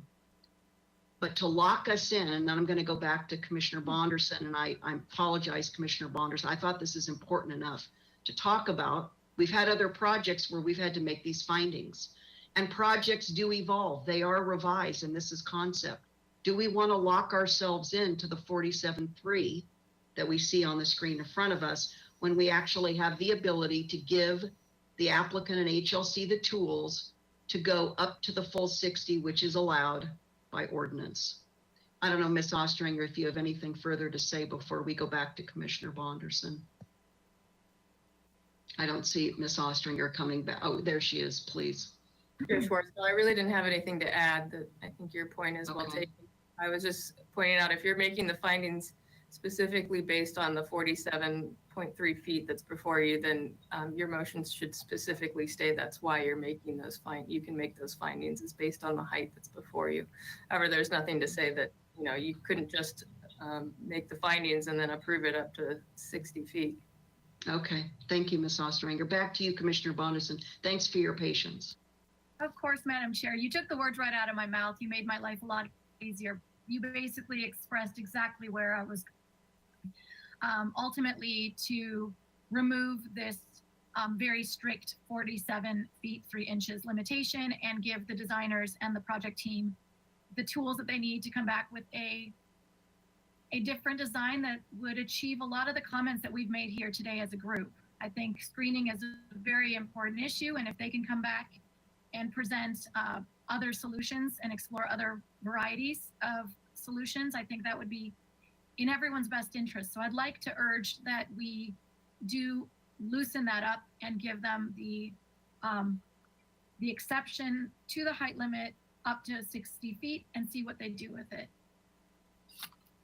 Thank you, That's all I Commissioner want. Bonderson. That's any other comments in terms of Commissioner Wiscombe went through category 1 demonstrated need. She said yes. Category 2 architecture and design, yes. And again, she had commentary. And then, number 3 livability not applicable, as we know. Number 4 sensitivity to context. She said yes with commentary. Were you a yes in all 3 of those categories, number 1, 2, and 4? Yes, thank you for checking back in with me. I'm also a yes with 1, with 2, of course, with the flexibility to allow the design team to come back with modified solutions per our recommendations today. And with regard to number 4, I do think that we can meet the findings. I am a yes, but I also feel like we have to really be open-minded to the fact that renewable energy is our future, that we are doing our best to keep up with modern cities, and that it is going to be the new norm to see solar panels in our community. And so I want to be as supportive as I can with this effort and find that harmony between what we find acceptable aesthetically and what we're trying to accomplish energetically. So thank you for letting me present my perspective, and it's a yes all the way through. Thank you, Commissioner Bonderson. Who would like to go next? Commissioner Reed, please. Thanks, Chair Schwartz. Okay, so I'll go down the same list. Starting with architecture and design. Starting with demonstrated need. I would say absolutely, I can make that finding. I'll just reiterate that the objective here, council's goal for 100% renewable energy, everything outlined in our general plan. It's great for Santa Barbara. I want to see these projects work. So demonstrated need, yes. Architecture and design. The project will be exemplary in its design. And by the project, we're looking at the superstructure. I would say no. This is not exemplary in its design. It's a bulky steel structure in a very, very important part of our town. And I would say the premier property in our town is the courthouse. And then you've got other historic landmarks surrounding it on 2 other sides. So I'm really sensitive to that. As important as the sustainability needs are of our city and how solar can be a great solution, I believe it is. I'm not going to diminish the importance of our historical resources. So I'm really struggling with that. The compatibility with architectural character of our city and our neighborhood. I don't believe the supporting structure is exemplary in its design. Frankly, if I remove the landscaping, I don't think the steel vertical trellises are exemplary in its design. And I'd like to be persuaded otherwise. Moving on to the sensitivity to context. That section states that the project design will complement the setting and the character of the neighboring properties. I do not think it will. No. with sensitivity to adjacent federal, state, and city landmarks or nearby designated historic resources. Yes, the applicant has done their very best. I commend the effort to make it sensitive to these resources. I just don't find it to be, or not sensitive enough. The staff report goes into some more detail on the city's solar energy system design guidelines in historic districts, which emphasizes that solar energy systems in historic districts should not be visible from the public right-of-way. The primary criteria for review of this project should be its visibility from the public right-of-way. The solar structure we are reviewing is visible from the public right-of-way. Period. We also have the potential issue, I think, the consideration of this landscaping screen from Anapamu. And if that doesn't materialize in the way we all hope it will, that could pose an issue. I'm concerned about that. In page 4 of the staff report, it states that this screen reduces, but it does not say that it eliminates the visibility of the solar array. So you're still seeing the solar array from that perspective, from that right of way. If you look at page 30 of the packet, this is a more realistic image because, boy, is that a beautiful watercolor. You know, I'm not talking about this. I'd put the watercolor on my wall, but it completely blocks out everything that is negative. This is what you're gonna see. So do you see it from this right away, a very important one, standing at a historic landmark in our library? Yes, you do. And then, you know, I can go into all the general plan policies that I think support these, but I'll save that. Again, I think this is a great pursuit. You just couldn't pick a more sensitive area to install it. And I am really having a hard time with that. So I'll love to hear the rest of Commissioner's thoughts. That's where I'm struggling at the moment. Commissioner Reed, may I just ask you, excuse me, kind of a discretion of the chair. Could I ask you, in terms of your overarching concerns in architecture and design and sensitivity to context, do you have any other conceptual design suggestions that would help you get to a yes? Or do you want to think about that as we go down the line for deliberations? Could I ask you to think about that?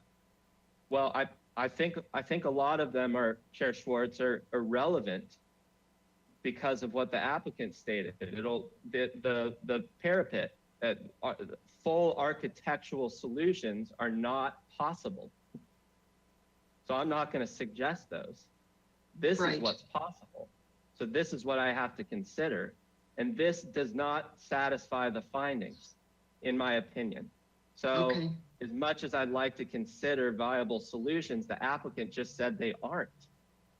You know, and that's what makes it so challenging. And I'm sympathetic to the challenge, but yeah, I don't have anything. Okay, I'm gonna think about that as well. Thank you. Anything else, Commissioner Reed, before we continue on? I think that's it for now. Okay. Thank you. Who would like to go next? Commissioner Lodge, please.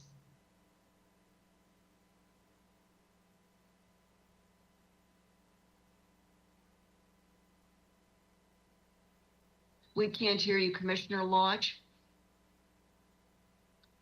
My usual failure to turn my mic on. The top deck at the Granada Garage was the place that I used to go just to look at the view sometimes if I happened to be parked there. I'd go up and and look around. And it was a lovely space before the olive trees died. And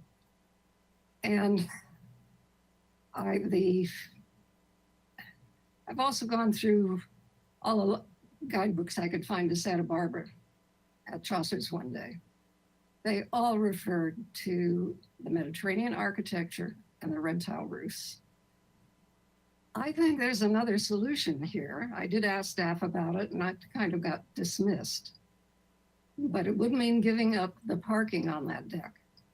And that would be to put the solar array panels on the deck. Why can't that be done? Then we don't have any of these issues about landscape maintenance or what it's going to look like from here, there, or everywhere. I agree with Commissioner Reed about the findings. I can't make those findings either. Thank you. Commissioner Lodge, thank you so much for mentioning that. This has been kind of nagging away at me as well. And again, I apologize to my colleagues. Discretion of the chair, I'm going to insert myself here for a moment. I would like to ask, I think it would be Ms. Parento.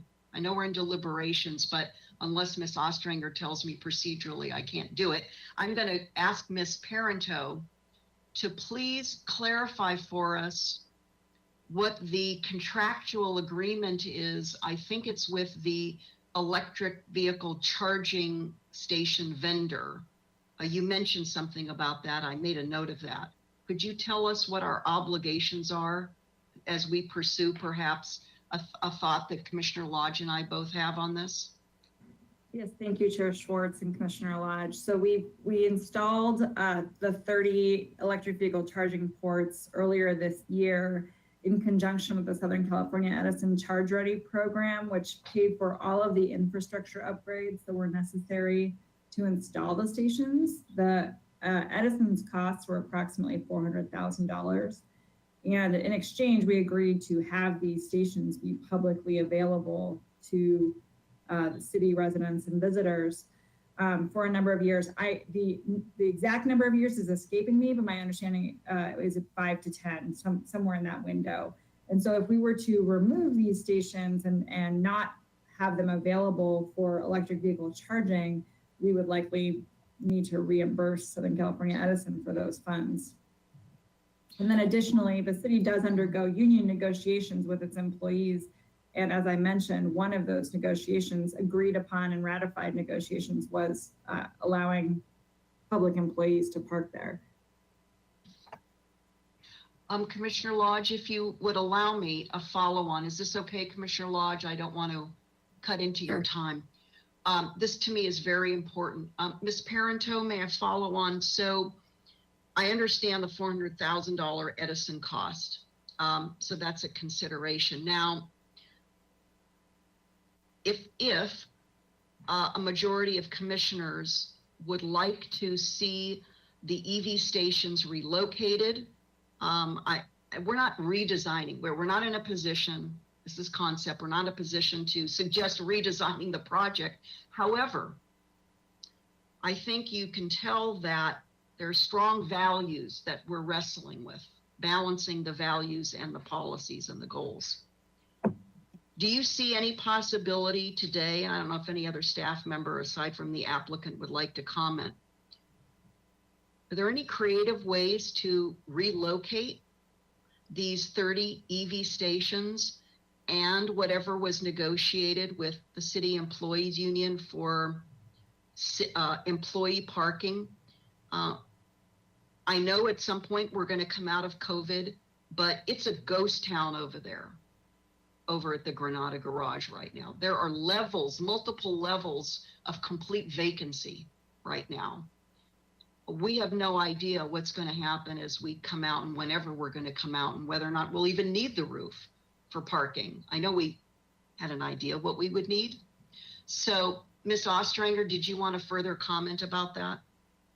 Yes, thank you, Chair Schwartz. Commissioners, I'm certainly not suggesting that you can't have a discussion about whether or not the solar array panels would be more appropriately placed or could be placed on the ground. I just would remind you that commission can't interfere with contractual relationships between the city and its consultants. So from a theoretical standpoint, yes, but from a directory standpoint, I just request that you don't go that direction. Okay, well, as always, you're keeping us on task and within legal boundaries, Ms. Ostranger. So I'm going to pull back now. Thank you, Ms. Parento. Commissioner Lodge, were you still, did you have additional deliberations? I think you did. I was noting your comments, Commissioner Lodge. I think we're in the, did you start with demonstrated need? I would like to go through 1, 2, and 4 so we make sure all of us cover, and you can see that on the screen, demonstrated need, architecture and design, and sensitivity to context. Could you go through those for us in terms of where you are?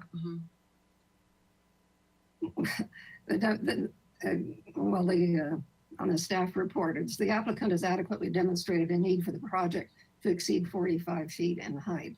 That is related to the project benefit to the community. I can accept the, what was it, 48 feet 3 inches or 47 feet 3 inches. 47.3. 47.3.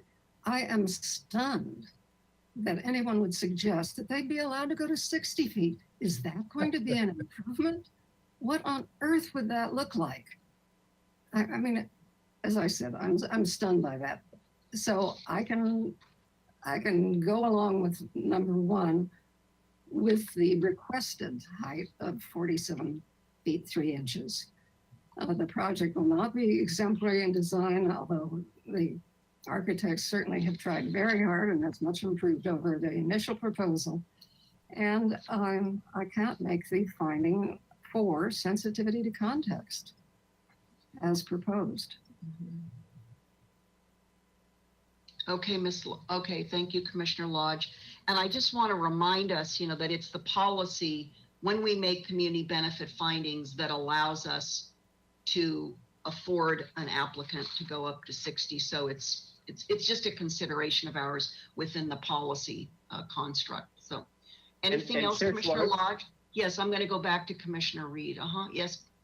Was that it, Commissioner Lodge? I didn't want to cut you off. Yes, thank you. Thank you. Okay, back Commissioner Reed, you wanted to follow up? Yeah, just to what you were talking about on deck mounting the solar system on page 13 of our packet.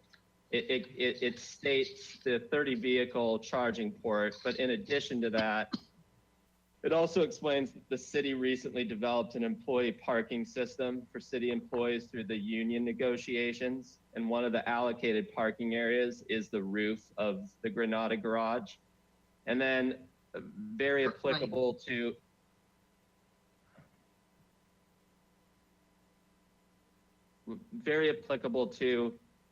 our parking maximum recommendation that has been adopted under the AUD. The last point was the city anticipates an increase in demand for parking as downtown housing development increases. I mean, we use the city's 24/7 residential permit as justification for that. So those are just additional considerations. Yes, we did. That's correct. Who knows in what era we're going to see that materialize, but that's my editorial comment today. Okay, let's see, who would like to go next? Please, Commissioner Higgins.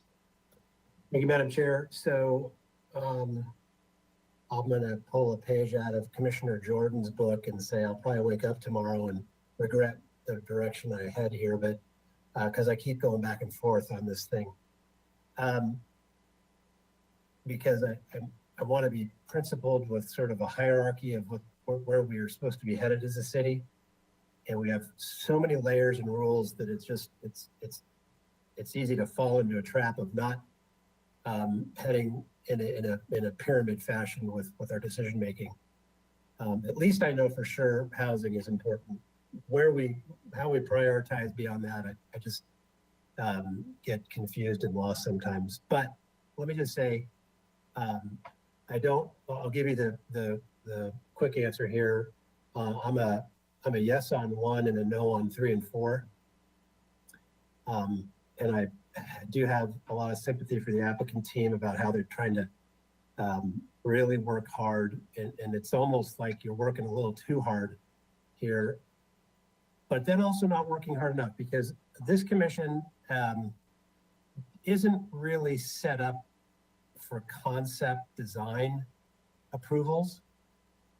And I've heard too many promises today that are not in a form that we normally can provide a level of that can provide a level of confidence to typical concerns throughout this process. So I have heard the words flexibility, concept design, work together, lots of verbal assurances about how it's going to work out. But I don't really, I'm not tracking that because it hasn't worked out so far with HLC. And I really have to defer to HLC in this category of work. We're supposed to be balancing all the objectives as a commission, but and HLC design approval means the world to me. And we don't even have a design here because there's too many sort of moving parts or verbal assurances that it can be painted differently or maybe moved around or screened differently. And so I'm not comfortable with that lack of certainty. And I hate to be a stick in the mud about this, but I do think that what we're talking about are essentially HVAC equipment on a rooftop. I know we're trying to make it look nice, but it's really just, it's a utility. And we've seen the technology shift over time, and I would feel much better if this project had either conditions on it or an agreement by the applicant to come back after 5 years to prove that there isn't adaptive management or new technology that can make it look as nice as it can be. I wouldn't ever really suggest that level of detail or frankly, harassment of the applicant after all their hard work, but it's just this particular location deserves extra effort and extra assurances. So I'm having trouble with it. I'm having trouble with the process too, which is not the applicant's fault. So I apologize for that, but I don't know how we're supposed to make design findings on a concept and then not have it come back to us. I think the other community benefit project, if I'm not mistaken, on Victoria Street, that was a development plan too. So that was or is going to come back to us. And it's permanent buildings and structures and not something that's a little bit more subject to wear and tear. Which one are you suggesting Commissioner Higgins is coming back? You said Victoria Street. Is that what you meant? Yeah, isn't that the well, West Anna Pamela is the sanctuary centers is not coming. Well, to my knowledge, it's not coming back. We finished it. We had our say, and it moved on its way. And so that's the 100 block of West Anna Pamela. That's not returning to us. Well, regardless, that had a different package of entitlements on it, and a more typical, it's permanent building and structure. So I also this concern over maintenance and what it looks like after 5 or 10 years is sort of magnified by the fact that it's kind of packaged up and sold off to a third party, and there's going to be maybe not as much interest or ability by the city to keep that vendor compliant. I can just see that being a problem. Those are my thoughts. I could get around my concerns if the design was final, but it's not. And so I guess that's where I have to leave it. Thank you, Madam Chair. Okay, thank you, Commissioner Higgins. I have a question to staff here. In hearing Commissioner Higgins' comments, I don't know who on staff at this time, so let me just pose it before we proceed. Is there an opportunity today to require that this, when it moves from concept to formal application, or basically, just how it moves forward to return to Planning Commission? Do we have that within our scope of authority? Could someone speak to that, please, Ms. Plummer or Mr. Busk? Chair Schwartz, I will take that. The answer is no. This is a design review only project, and so we cannot require that it come back to Planning Commission. If you're not comfortable making the findings today, you could continue it back to the Historic Landmarks Commission for them to get further along in the design to a point where they are supportive of it in order to help you make the findings, if that's what you're stuck on. Okay, that's interesting. So there could be a path to our decision-making today, or a consideration in how we make our findings that would provide for HLC, proceed to HLC, but then also return. That's really where I was going with my inquiry. Chair Schwartz, I think what's important to keep in mind is that the applicant cannot submit a formal application until they get through this step. So they could continue to Historic Landmarks Commission, but they cannot submit a formal application. So it keeps them in this limbo, essentially, where they don't know if this project really has feet. Well, this is a conundrum. Okay. Let's see. Is that it, Commissioner Higgins, before I go to Commissioner Escobedo? Is that it for now? Yes, okay. We'll go to Commissioner Escobedo, please. Thank you, Madam Chair. The importance of a project like this, especially for our community, we have a rising sea on one side and we have a high fire danger zone on the other. We're at the end of SCE's infrastructure, which means that we are susceptible to many power shutoffs. And this project alone is going to be in conjunction with the library, which is a very important facility for a number of reasons. One of which is it is a possible evacuation building that we can then stage people who are evacuated when we do have fires. It's not if, it's when. In addition, this is also going to be powering a 911 dispatch and other administrative offices. This is a really important project, and it really cannot be overstated, particularly for our community. And as Ms. Ensberg stated earlier, this is something that we should really celebrate. As Commissioner Bonderson mentioned earlier, this solar array with the Bougainvillea, and it's only going to get better when it goes back to HLC, is going to be an improvement on looking at a parking lot with cars on the roof. I really do think that for a city that celebrates our desire to be sustainable and resilient, that we would wear this with a badge of honor. And I totally understand the friction between protecting and preserving our historic resources and implementing contemporary technology. But we have to find a way to marry these two ambitions, right? I think too often we get caught in this cycle of saying, I understand the importance of a project like this, and it's followed too often with the word but. I think we need to figure out, how do we get past that? How do we marry those two things? And I think one way of doing it is developing more objective or applicable design standards. The EPV guidelines and the solar design standards do not apply. They are mostly for residential solar projects and small solar projects, not for something large like this that is really going to be powering really important infrastructure in our city. And so having something more applicable would go a long way. But another thing that I think we need to do is we need to change what our expectations are a bit.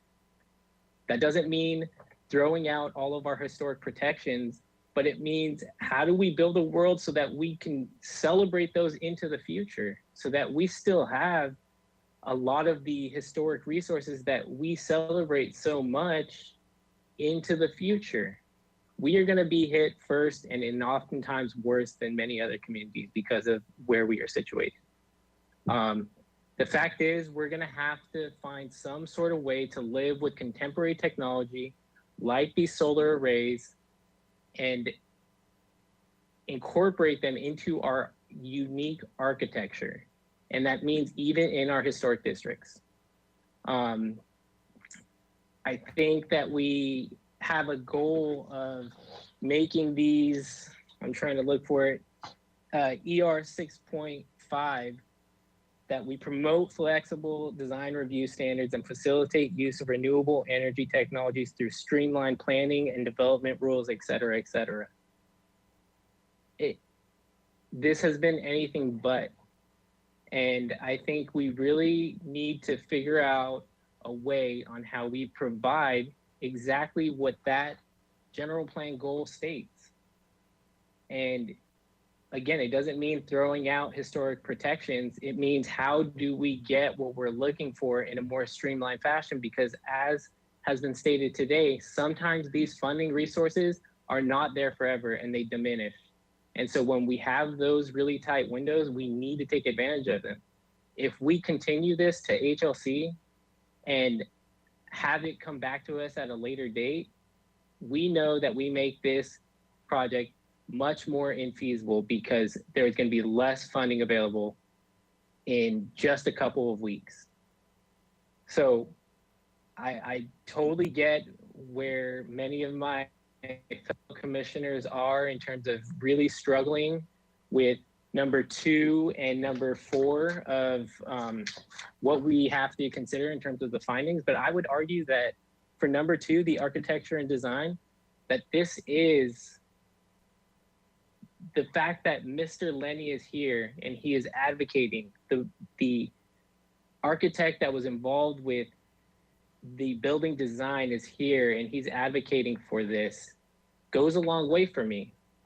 And I think that should go a long way with my fellow commissioners who are having questions. In terms of number 4, sensitivity to context, this is where I think we really need to maybe adjust our expectations just a little bit going into the future, is that we will have to see some sort of solar technology incorporated into our architecture. And so the question is, how do we do that? And we can definitely have that discussion. And that's why I asked, when is the next opportunity? And hopefully it's with the climate action plan update. It's inevitable, we have to, especially in our region, we don't have wind resources, so we can't rely on many other renewable energies. Solar is the answer for our community, especially where we are situated at the end of SCE's infrastructure. So for me, demonstrated need, yes, absolutely. Architecture and design, yes. Livability doesn't apply, and sensitivity to context, absolutely, yes. Thank you, Commissioner Escobedo. Let's see, I think I saw, let's start with Commissioner Lodge, and then I'm going to go to Higgins and then Bonderson, please. Thank you, Madam Chair. I still cannot believe that it's impossible to renegotiate with the union about which level of the Granada Garage they park on, or that it's impossible to relocate those EV charging stations. And in exchange, some of you seem to be willing to just disregard all of what Santa Barbara has come to be famous for, what attracts tourists. Having more of this kind of thing downtown is potentially hurt our economy in terms of tourism. And I wouldn't be surprised if there are more people, visitors, who see the top of the deck top of the Granada from the tower than there are from the street. It just is going against everything that Santa Barbara, and for years, for decades, have fought for, that have made this community special. And yes, alternative energy is important, and I think it can be done another way. Thank you. Thank you, Commissioner Lodge. Commissioner Higgins? So, yeah, Thank you, Commissioner Lodz and Commissioner Escobedo. You're pulling at my heartstrings. I mean, in a big way, in my brain, in terms of our community's sort of hazard mitigation options, and we don't really have those. So you bring up a lot of good points. I guess my rhetorical question to you, if you can help us, is, and perhaps what Commissioner Lodge is saying, what I'm hearing her say is there needs to be a line in the sand here on this one, and because when we view projects, there's always precedent associated with a project. Well, you did it there, you can do it here, and there's a camel's nose under the tent scenario that I think is cause for some alarm as we balance the practical need for the infrastructure against our historic landmarks and resources. If we were outside of a year, having this conversation a year ago, and our historic resources ordinance work wasn't like right here on our radar, I might have a different view, but I'm really struggling with how to prioritize. So that's the question to you. How would you? It sounds like what you're prioritizing the infrastructure over the historic resources. I don't mean to put words in your mouth, but that's sort of where I'm at. I'm having trouble prioritizing, and this particular project could be designed better. I'm hearing, and I do think exploring putting some of the panels or some of the superstructure, rearranging that stuff on the deck to eliminate some of the parking is interesting, and I'd like to hear more about that. I hate to penalize the applicant by dragging it out, but this is a process that is for the public to hear, and I can appreciate you guys have been in this for a long time on the applicant side, but this is the public vetting that is part of the process. So those are just some thoughts, and if Commissioner Escobedo wants to help me with some of my thoughts or questions, I'd appreciate it. And before we go back to Commissioner Escobedo, I just want to remind us what Ms. Ostringer said, and this is referenced on page 13 of 40 in our packet pertaining to the employee parking system that was negotiated with the city union. That is off the table. That we are not going to be discussing that further because not in our purview. So we get to whatever else you want to discuss, that's just fine, but we don't have any influence there, nor are we going to make a recommendation that the council take that up. That would have to go back, I think, through the council to labor relations, and that's way outside our purview. So, for that, I'll do respect for that to item. that, Chair. I'll do respect to that. I get that, but I don't see that constraint any different than a landlord tenant or a third party having an agreement to use the parking. If we were to say we need that some of that parking area for this project, you put it back on the applicant to work it out on business terms, and otherwise you don't have a project. That's kind of the tough luck on that for me. I agree with you on that note, Commissioner Higgins. But again, as it's the awkwardness of our charter today is that this is not a usual project where we could revise conditions of approval to then all come together to support a project moving forward, because we've compromised, we've gone back and forth within our commission to do that. We're in such an awkward position here because we don't have that tool available to us. So this is really very challenging. Back to you, Commissioner Escobedo. Thank you, Madam Chair. And thank you to Commissioner Higgins for the question. It's difficult, and I get that, but I believe, and even from our hearing on the historical resources ordinance, it was very clear that these rules are in place not to keep everything the same, but to protect the the things that we find so valuable about these historic resources while incorporating the change we need to move the city forward. And my argument is that this is how we do it, right? It's not going to be perfect. There are no perfect solutions. What I'm saying is that if we do not incorporate projects like these, and I cannot overstate how important this project is. If we do not, we're gonna have to find another solution. And guess what? There's gonna be another historical resource. There's gonna be another policy that is gonna conflict with it. And so what I'm hoping is that this commission and then HLC approve this project, and hopefully when it goes to HLC, our concerns are addressed, which I have every confidence that will be the case. My preference would be after that we then sit down at the table, because we heard it today. This is not going to be the last project like this that we see, and it shouldn't be.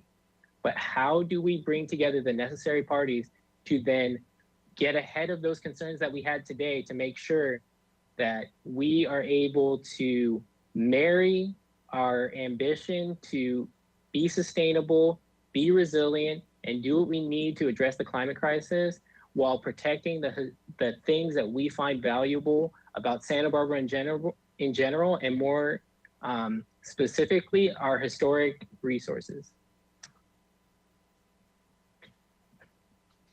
Thank you. I think Commissioner Bonderson did you have your hand up again, Commissioner Bonderson, please? There we are. Can you hear me okay? I can't tell if my mic is on. Yes? Okay. Yes, you're fine. Thank you. There's a bit of a delay. So I wanted to start by really expressing how well I feel that Commissioner Escobedo expressed himself and took what I've been thinking and really molded into language. I feel like this is an opportunity. This is a kind of project we are going to see much more in the future. And this is a momentous occasion for us as a commission and as a city.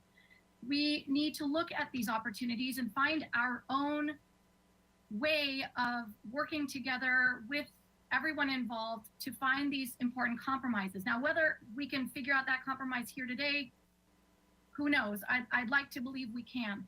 But I think it's really important that we understand that there is a bit of a conflict that we are experiencing just here amongst ourselves. In one respect, we say we want to have solar panels for all the, renewable energy that we expect to see in our city. And in the other hand, we say we don't want to see it, we want to screen it. Then we talk about ways that we might be able to screen it. And then we say that, well, maybe we should just get rid of the parking and put it on the original floor. But we can't do those things. We have to work together. So the parking is there to stay. We are looking at a project that's suggesting 47 feet 3 inches. We are saying that we can still see it as it's been projected in the photoshopped images from the ground level in Granada Plaza. So now we're talking about other solutions. How do we screen that without sending that entire piece of equipment back and losing that entire panel? So I think that we need to think this through to find appropriate ways to allow this project to move forward. Where is that compromise? And earlier I made a suggestion. I think it may have been misunderstood by Commissioner Lodge, and I would like to really address, when we talk about this exception going to 60, I'm not saying that let's raise the solar panels to 60. I think the solar panel design has been somewhat clearly detailed in the minimum height being off the floor at, I believe it was 8 feet or so, 8 feet 3 inches, I wrote it down.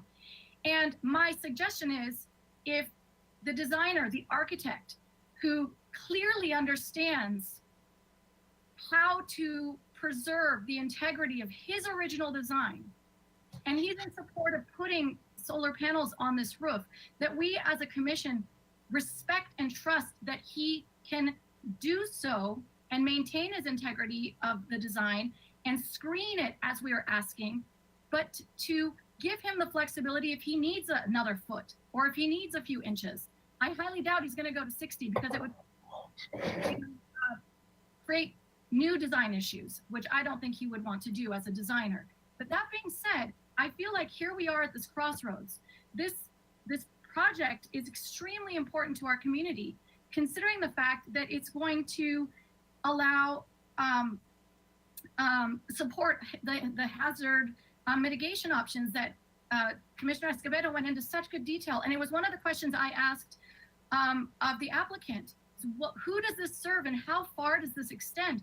It's going to serve a series of emergency options that we need right there in that location. And considering moving it to another location would not support the emergency system that is in that point in our city.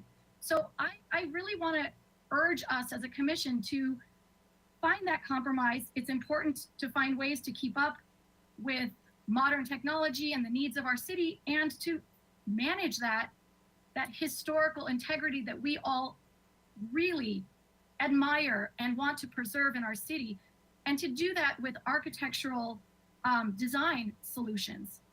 I don't know what the next step is. If we want to continue this back to HLC and trust that they will listen to this meeting today and take our recommendations and our ideas and move this into a better solution that will satisfy everyone, design-wise, location-wise, screening-wise. That's what I wanted to say. I appreciate the time. Thank you, Commissioner Bonderson. Commissioner Wiscombe, I know you kicked this off some time ago. I'd like to circle back around to see if you have any thoughts before I comment. And of course, if any of the other commissioners have follow-on thoughts, I'd like to hear those as well. Thank you, Madam Chair. I don't have any additional thoughts other than Commissioner Escobedo and Commissioner Bonderson were very articulate in their comments, much more so than I was. And I do think this is about balance. I think Ms. Parento said, you know, the timing's important. They go from what, 26 on the federal tax incentives for solar arrays from 26% in 2020 down to 22% in 2021. I think it's losing an opportunity. And again, this is concept. It may turn out to be something totally different. That's not in our hands. It's in HLC's hands. Ours is the height exemption. And the findings are difficult. There's no question about that. But I think if you go to the roof of the Granada Garage or you go to the courthouse, you're going to see lots of buildings with mechanical equipment all over the roofs. I mean, when I was up at the Granada Garage just a couple days ago, you know, there were buildings next door with just tons of mechanical equipment on the roof. And, you know, it may be important to look at this as an improvement over that. You're not going to be looking at you know, a bunch of cars and, you know, electric vehicle charging stations, but you're going to be looking at, you know, a roof and without any mechanical equipment on it. And I feel like these findings are pretty narrow and it is difficult to make them. But I do feel that Commissioner Escobedo made a very good comment. We have the original designer here on the design team supporting this. That is so important. And that's a protection of our historical resources that I think, you know, Mr. Lenny has a reputation for that. So I feel we're in good hands. I really do. And I think we need to just be flexible and, you know, make the findings in the best way that we can to advance this project. I don't think it does any good to send it back to HLC. They can't submit a formal application without our action from the Planning Commission. So those are my comments. Thank you, Madam Chair. Thank you, Commissioner Wiscombe. Before I comment, did anyone have any follow-on to what's already been said? Just Commissioner Bonderson, one parting thought before I proceed. Thank you. Thank you. I just have a brief question for clarification purposes. I appreciated Vice Chair Wiscombe. She just said something that made me understand what I had said myself a little bit better. Henry was not involved at the beginning of this project. Period. When hold on, Commissioner Bonderson. Commissioner Lodge. Commissioner Lodge, we can hear you. Commissioner Lodge. We can hear you having a separate communication. Could you please mute yourself?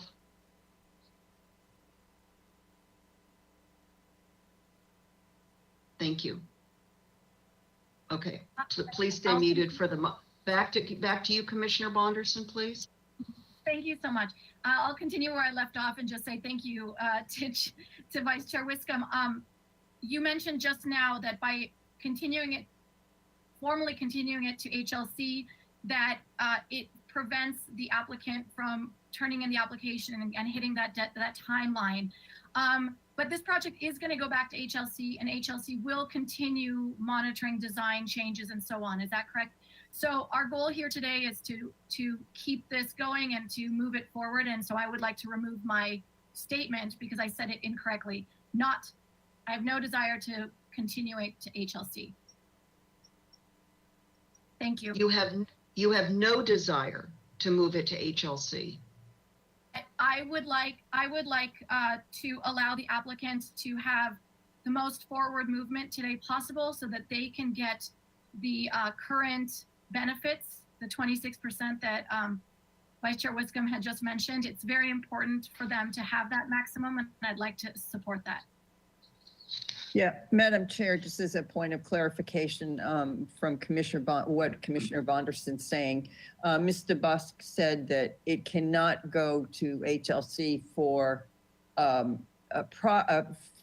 formal project application without action from the Planning Commission. We could return it to HLC, but it would be, we'd be back in the same boat That's right. It'd be a moot point. With more time loss. Thank you, Madam Chair. That's exactly. Okay, I'm clear about all that. Okay, with that, I'm going to make some comments and then we're going to see if there's somebody would like to make a motion. We'll see how that goes. We're very in-depth, now lengthy hearing on this item at 5:08 in the evening, I think is at the heart of what our entire community is wrestling with and faces as we both have reverence for, have respect for our past in its many forms. And as we know, we need to continue to evolve the community into a sustainable future. And I mean sustainable in every definition of the word sustainable. Look at what we're facing during a global health pandemic, which has become an economic pandemic and everything that comes along with that. We cannot afford to be stuck in the past, to be a vital community and to be a diverse and vital community that lives well into the future beyond even our lifetimes, quite frankly. So the balancing of the interests and beyond our policies, who is our community, for whom is our community and must be into the future, I think is at the heart of what I'm so proud this Planning Commission takes seriously and does its homework on to be diligent as we are known to be. And when I said at the outset of us moving into deliberations, for me, it's yes, and how do we get there? I don't feel at the heart of almost every policy and every project that we have undertaken this year, even prior to this year, I don't feel that we have the luxury as a city to say no, and I'm going to make you struggle to convince me that there may be a yes on the horizon. To me, that's not an enlightened way to handle community planning or land use planning, and I certainly don't think that it does service to the community. So how do we do these? There are certain terms that I continue to struggle with because I think they've boxed us in to an old way, an antiquated way of looking at policy and project and community planning. I've said this before, but I'm going to have to continue to repeat it because I'm going to say to staff and applicants, we need to look at the language that's embodied in our code, in our policies that I think impede enlightened decision-making, enlightened community planning. I used to talk about the word compatibility or complement or exemplary design for modern technology, environmental sustainable technology. I don't know what an exemplary design is ever going to look like. We may not see it in our lifetime. To me, this is the false choice. Do we engineer or shape our city to fit the words in the policy? I mean, it's almost too difficult for me to even express the frustration I have with the backwards way in which I think we're doing our planning work. Okay, so that's enough. You've heard from me. I'm a little excitable about that right now, but I want to fully express myself because I've been thinking so much about this year in particular, especially with our housing policy amendments that have been coming forward. Hear, hear. Thank you, Commissioner Higgins, at this growing late hour. So it's not about no and torturing either city decision makers or applicants about how to get to yes. It's not, as Commissioner Escobedo said, it's not but. To me, it's how.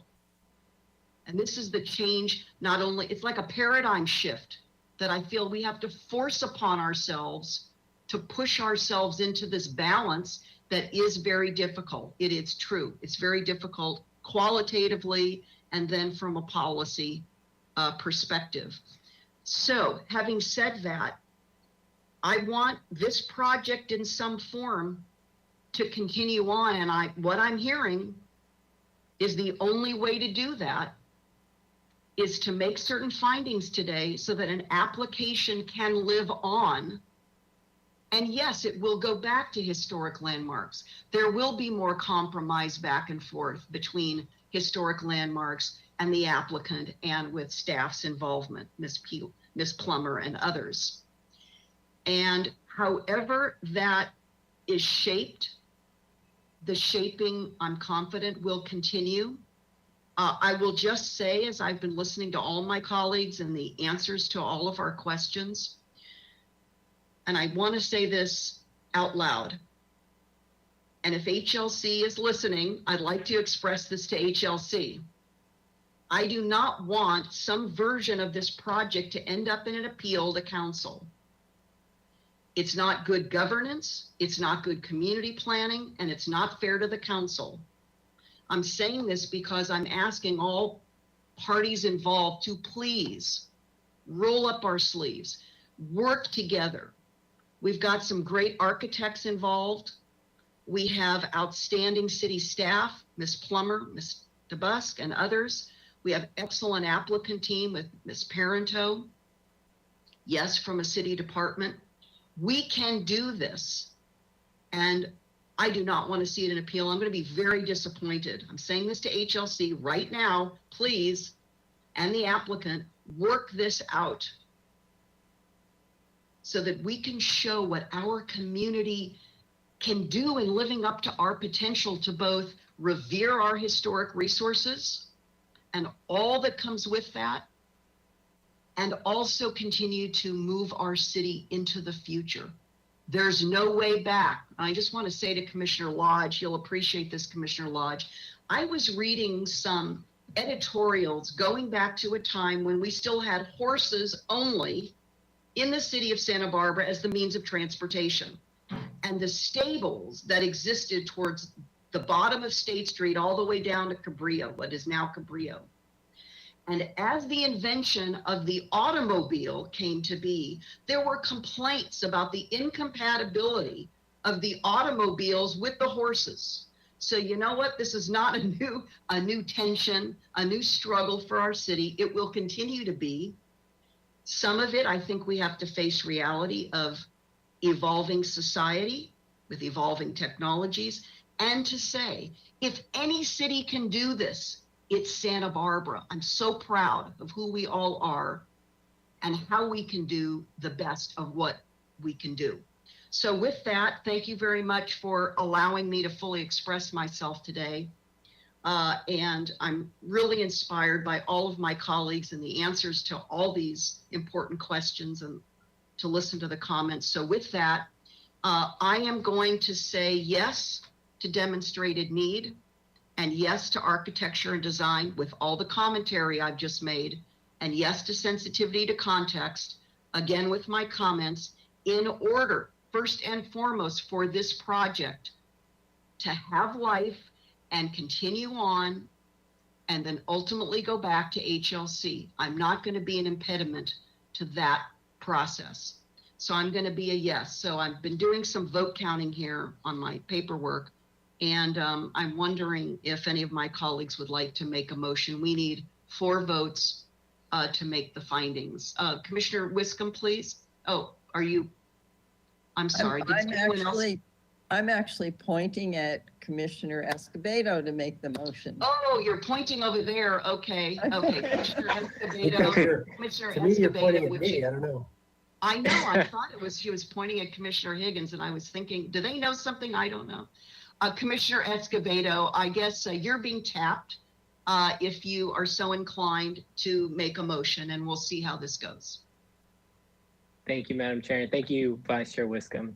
I'd like to move to make the findings using the criteria that is outlined on page 4 and 5 of the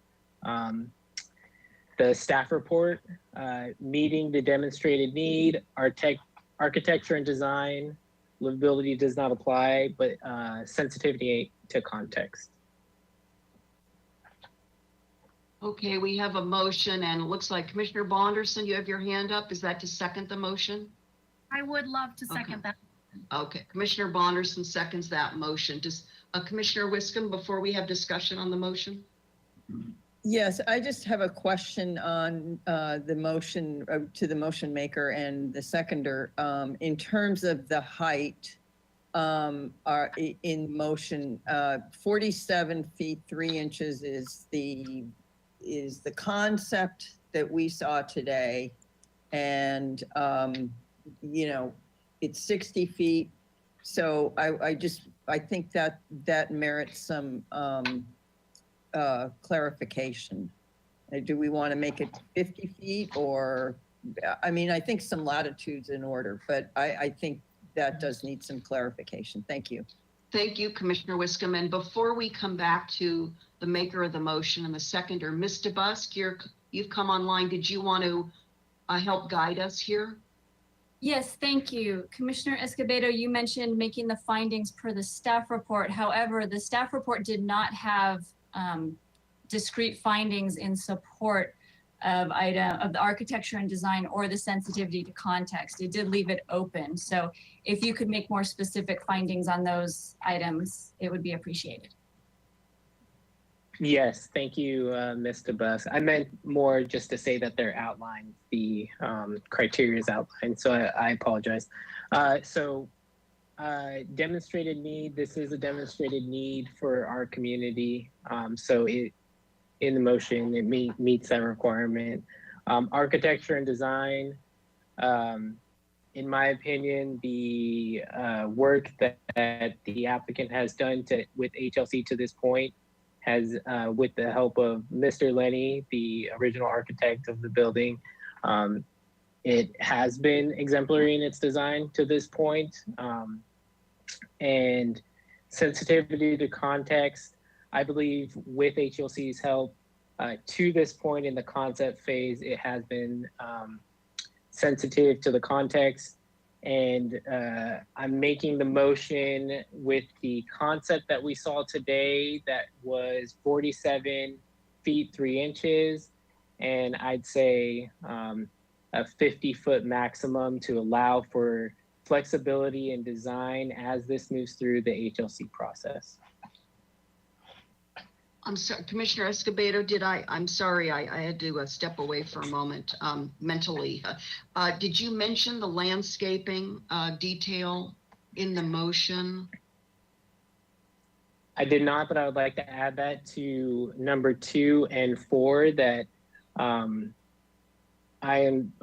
that we would be supportive of the bougainvillea, and that we would hope that the city would, in perpetuity, take care of the landscaping to make sure that it continues to be sensitive to the historic resources nearby. Ms. DeBusk, is that sufficient, would you say, for support for these findings? I appreciated your guidance a moment ago. Chair Schwartz, yes, I think that does make the findings and provide explanation for how you got to those findings. Okay, thank you for your help there.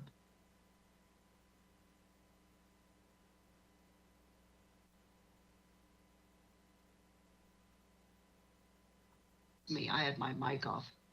So Commissioner Escobedo has amended, revised his motion back to Commissioner Bonderson as the seconder. Is that acceptable to you? Sorry, it is acceptable to me, and I just want to double check that we can discuss the number if anyone has an issue with it. But as far as me seconding the motion, I'm comfortable with. Okay, very good. And we're going to go to discussion. Before we do, I just want to ask Ms. Ostringer to be listening carefully to make sure that in amending our motion, we've procedurally done it correctly so that we can continue to move forward. Is this correct? Is this all right, Ms. Ostringer? Yes, I believe I heard the seconder accept the proposed changes. I actually do think I should ask a question here since we do have Ms. Ostringer. I would like to know if it is common, because I've not been in this situation myself as a planning commissioner yet, to put a numerical limit like 50 on a project like this that goes to 60, between 45 and 60. Is it common for us to put a limitation? Or is it acceptable for us to put a limitation? I don't know that I would say it's common. I would say that Commissioner Escobedo, when making his findings, would say that his findings are based on his consideration that the project only going up to 50 feet. Can I make a comment about that here, Chair Schwartz? Is this appropriate? I may need to remove my second, depending on the answer. Ms. Ostringer, how would you suggest we handle this procedurally in order to keep moving? The motion has been amended by the maker of the motion. If the seconder doesn't accept it, then someone else will have to second the motion. May I direct a question at the person making the motion? I would think so, yes. Yes. Thank you. I appreciate the feedback. So this is directed at Commissioner Escobedo. The only thought behind the 50 number that you've proposed that I'm concerned with is that I believe that it will require a bit of research on the part of the designer to understand what the angles will be to appropriately screen and not get the shadows that they need to prevent onto their panels for maximum solar intake. And I would like to suggest that we give them the flexibility to make that numerical decision. we already heard that they cannot go over a certain height because it would cast shadows. So instead of making the height decision for them, could we give them the decision? I don't know that I am making the, I don't know that we would be limiting them to 50. It was more of a suggestion if I understood correctly. But yeah, I would be open to that, to providing them maximum flexibility for this project. So I'd like to amend my motion to that. Is that accepted? May I To second include it? maximum. To remove Commissioner the 50. Escobedo, let's go back to the maker. Could you just rephrase that one sentence? And I apologize to staff. This Absolutely. is a little convoluted, but please bear with us. So replace the original comment regarding height with, we're making this recommendation based on the 47 foot 3 inches provided today.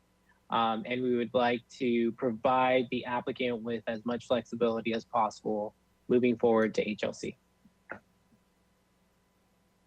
And with that amendment, I would be happy to second that motion. Thank you. Okay, we have a first and a second. So now discussion on the motion, please. Commissioner Higgins?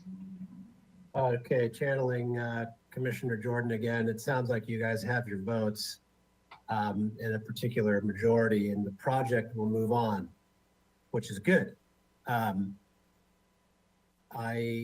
still have trouble with not so much the project and the process. I just can't get my arms around how we're supposed to make findings on something that's still not locked down. And it just, I appreciate all the back and forth, and I just want somehow this commission and our city to have priorities in alignment, so this kind of thing becomes easier. Maybe that's not doable, and that's why we have these meetings, but I do enjoy them. I do feel I want to give words of encouragement to the applicant, to the team, the whole and city staff. You know, very challenging filter with which to vet this project through. Very challenging, and you guys did a good job. I want to give a little bit of constructive advice though on the findings that were written up in the staff report.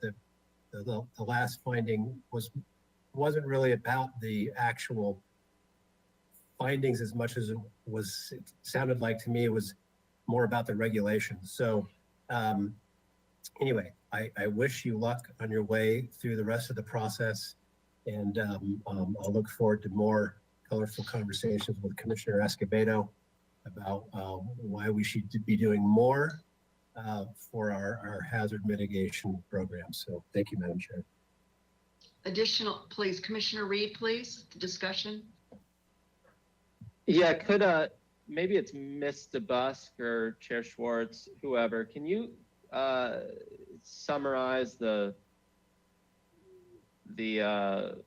aspect of the motion on the height, what that language is? Yes, I would like to ask Ms. DeBusk or even Ms. Plummer, I'm not sure who's taking most of the notes, to please summarize for us so we can ensure and report back that they've captured the intent from Commissioner Escobedo correctly. Thank you, Ms. DeBusk. Thank you, Chair Schwartz. And Ms. Rydell, if you have better language, please feel free to correct mine. But my language from Commissioner Escobedo is that the findings for sensitivity to context are based on the project's design at 47 feet 3 inches as shown in the plans. However, it includes the potential to allow it to go higher in order to give the applicant maximum flexibility. Okay, and Ms. DeBusk, does that mean they have the flexibility to go to 60 feet? Commissioner Reed, yes, as worded, that would allow it to go up to 60 feet if needed. Okay. So yeah, let me make, another question. We had this issue in the minutes, I think, last week. I'm voting no. How can I best articulate why I'm voting no so that those comments get included in the minutes?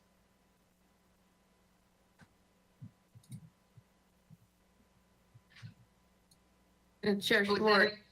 was that a question, Commissioner Reed? I'm sorry, I thought it was like a. No, that was a question. Chair Schwartz, Commissioner Reed, and Ms. DeBus can jump in if she has an alternate idea, but my general suggestion would be, because these are action minutes, we generally don't incorporate comments per se. However, we have had a practice when a commissioner votes no that we indicate why. So I would suggest that once the roll call voting or voice voting is being done and you vote no, that you express why you are voting no. Okay, great, thank you. Any other discussion points from you, Commissioner Reed? Yeah, Chair Schwartz, I'd just say overarching, there's been some talk of priorities. This is one of the most historically sensitive and important parts of our city. And it really disappoints me that while there are significant benefits to this solar installation for this immediate area, I get that. The city has not considered all their available sites. This is just the first in many, and it bothers me that this is the first one we're approving where I don't feel the findings can be made. I think it's pretty black and white, and there are many opportunities for solar, as important as solar is. So I'm a historic preservationist. That's why I love Santa Barbara. And this is kind of heartbreaking to me in a way. So I'll articulate my other specific points when we go to the roll call vote. Thank you. Thank you, Commissioner Reed. And let me something you've said triggered a clarifying question to, I think it would be Ms. Parento. I thought I heard on a couple of occasions today that Ms. Parento had said that other city properties had been evaluated. I don't know if she said all, categorically all, but could you please clarify in response to Commissioner Reed? A number of us asked about that, Ms. Parento. Yes, thank you, Chair Schwartz and Commissioner Reed. We did evaluate, we recently undertook a zero net energy study of all of the city's occupied facilities to look at the potential of putting solar on each of those and are working our way through that report. None of them provided as much opportunity as this one does. And also through our strategic energy plan that was adopted by council in 2018, we looked at all solar potential in Santa Barbara and then honed in on the municipally owned buildings, and this was the best contender. Okay, thank you for that. Continuing on with discussion, Commissioner Bonderson, please. Thank you so much. I would like to ask Commissioner Reed a question and potentially follow up with a procedural question. I heard something probably more than once, but Commissioner Reed, you just mentioned it again, and I understand your concern. I actually have the same concern. And I want to make sure that if we are still in a position to modify the motion in any way, if it would change your potential decision. I hear that you, correct me if I'm wrong, that you're concerned with going all the way up to 60, potentially because maybe it will increase the height of the entire rooftop or the solar installation. And I wanted to make sure that my position was clear. And if it's not maybe we need to clarify, because it goes back to other comments. For me, when I asked for flexibility for the designers to be able to design using the appropriate angles and so on from the ground level or from the courthouse clock tower, I was only speaking about the screening. Would it make a difference to your decision today if we are more clear on what height limits are applied to what parts of the rooftop, i.e. locking in the proposal that has been made today for the 47-foot 3-inch solar panel height, and then working with a flexible number just around the edges that might change. It's not a standard height, it might change reflective on what needs to happen to screen. Would that make any difference to you? Yeah, with all due respect, Commissioner Bonderson, no, it wouldn't. Thank you for entertaining my question. Appreciate it.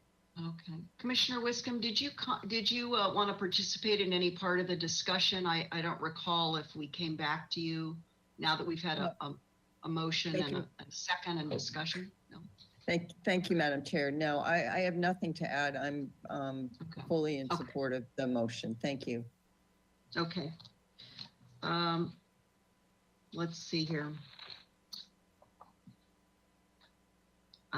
In terms of my own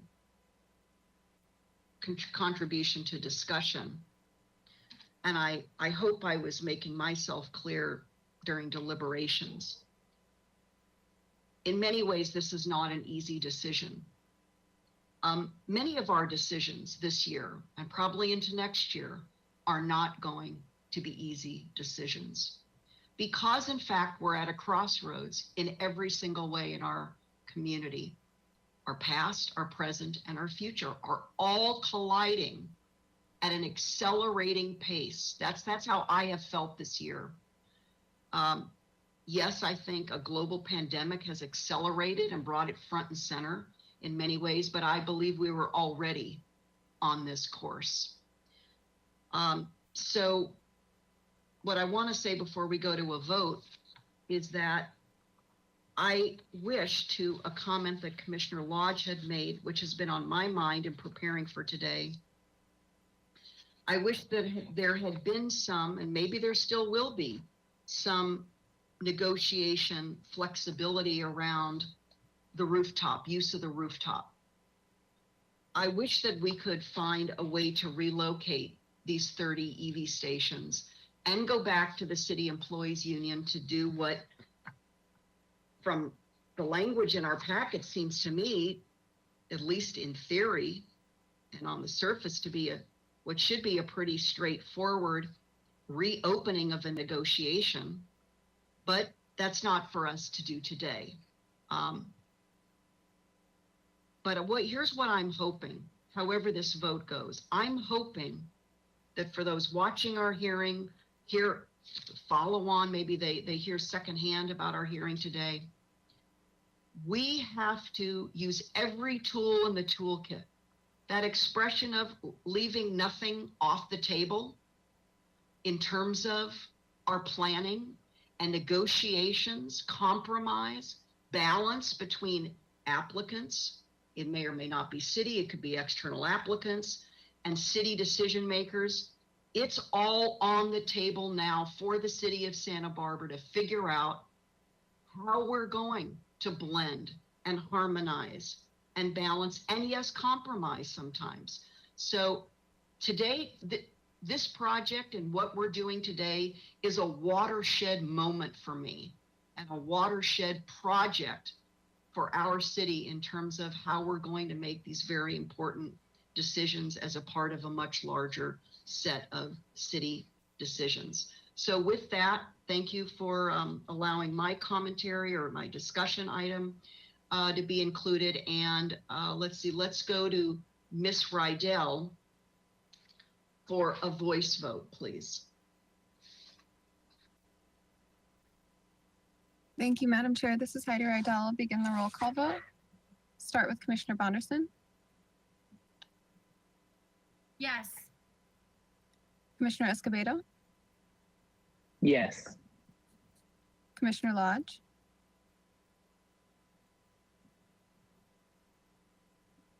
Commissioner Lodge, we cannot hear you in terms of the voice vote, please.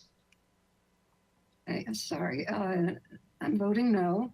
I'm still not convinced that it isn't possible to put the arrays on the deck and to make other arrangements for the charging stations and for the agreement with the union. In addition, I cannot make the findings about being exemplary in its design, or that it protects that is sensitive to the historic resources as much as it needs to be. Thank you. thank you, Commissioner Lodge. I will make sure that your reason or statement for opposition is included in the minutes. We'll move on to Commissioner or Vice Chair Wiscombe. Yes.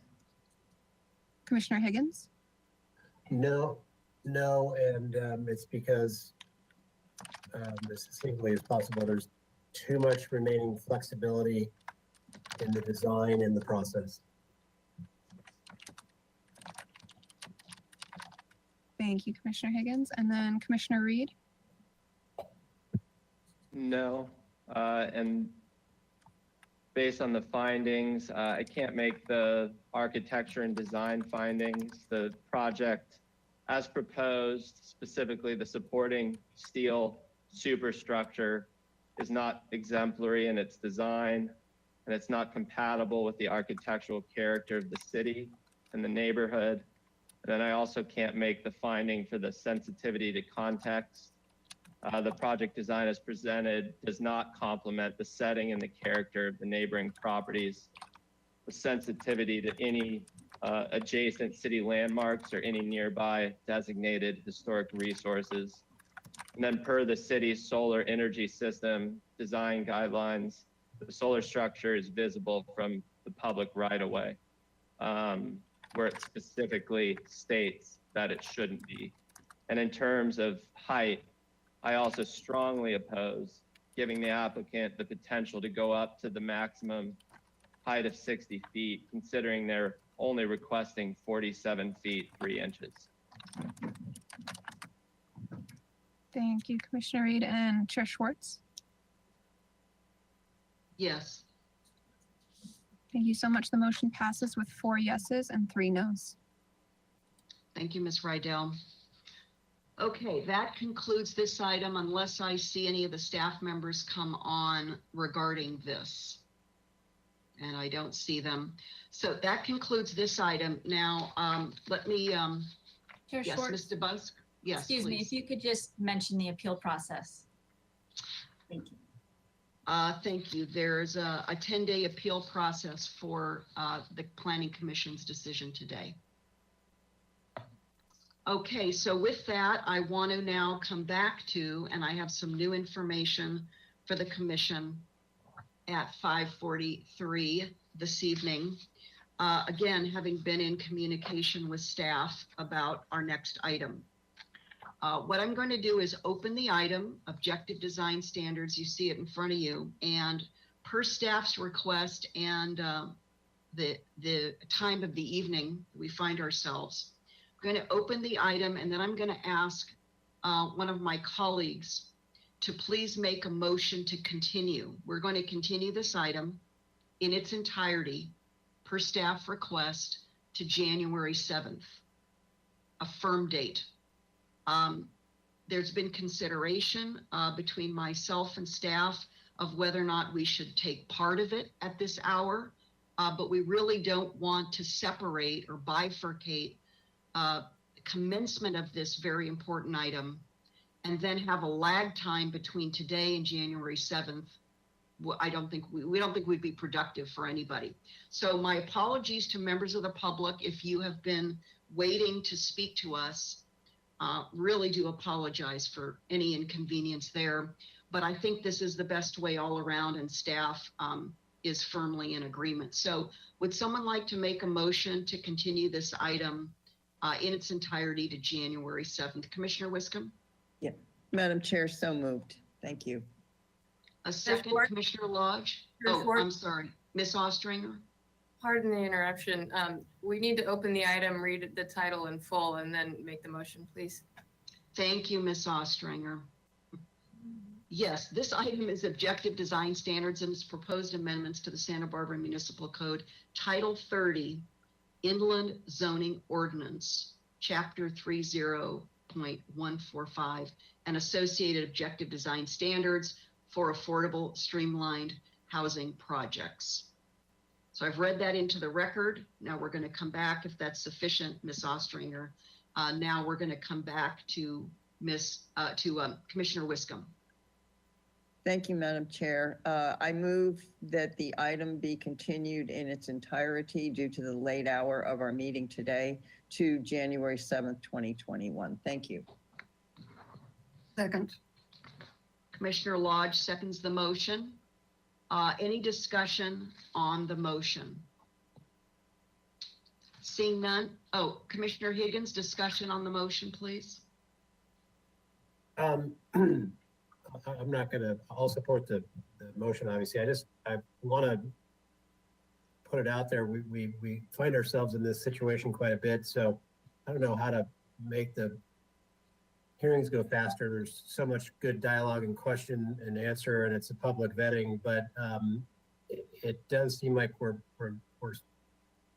pretty almost methodical to a fault on some of these. I don't know, again, how to make it go a little faster, but I would be interested in hearing anybody's ideas, not necessarily tonight, but you know, in another forum or directly on the phone.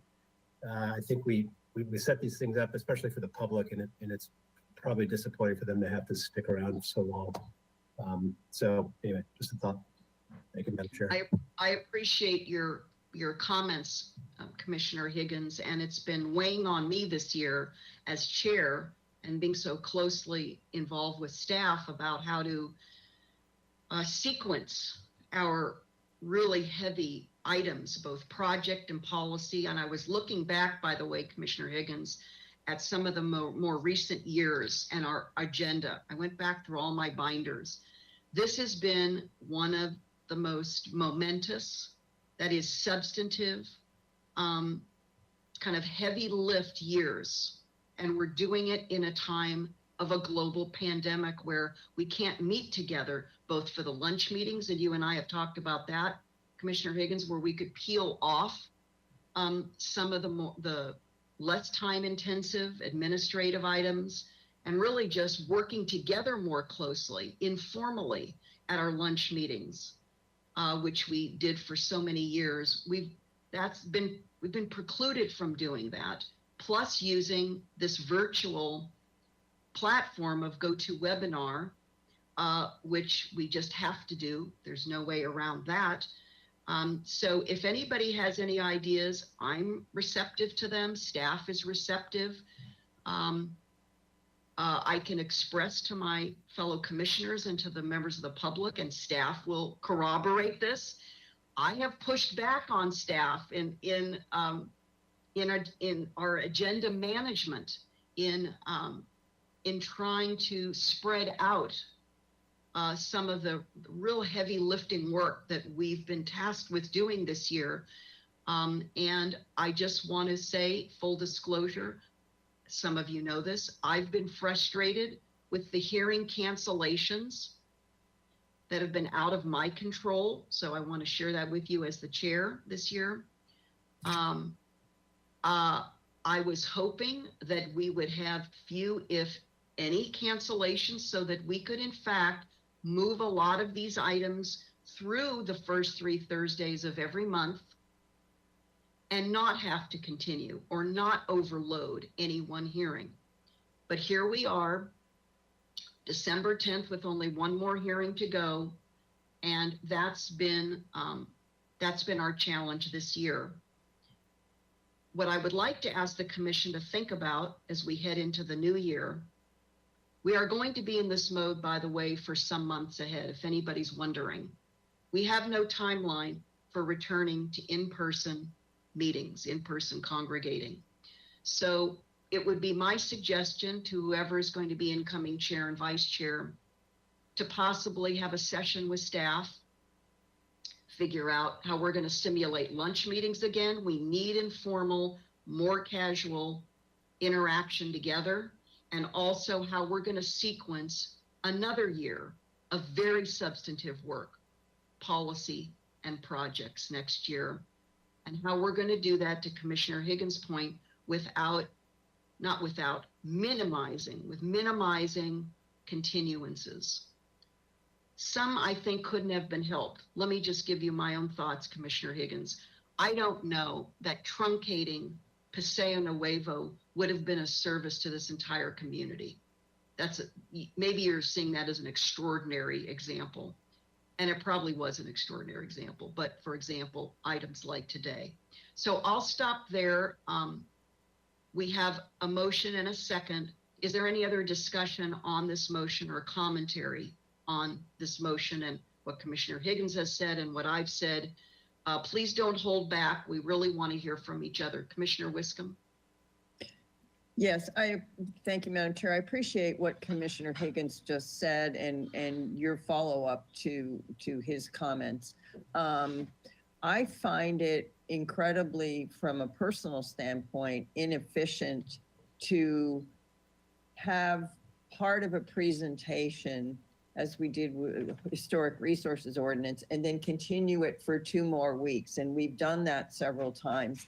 And I think if we find ourselves with a heavy schedule and something needs to be continued, that or potentially needs to be continued, that the applicant or the presenter be warned if they're last on the agenda, and that we actually have an opportunity to hear the whole presentation and have the discussion and ask our questions in one session. So we don't have to kind of backpedal and, okay, how far did we get in the meeting and where are we now? So those are my comments. I think that, you know, if we have a heavy schedule, that would be the most efficient way to go about it. Thank you.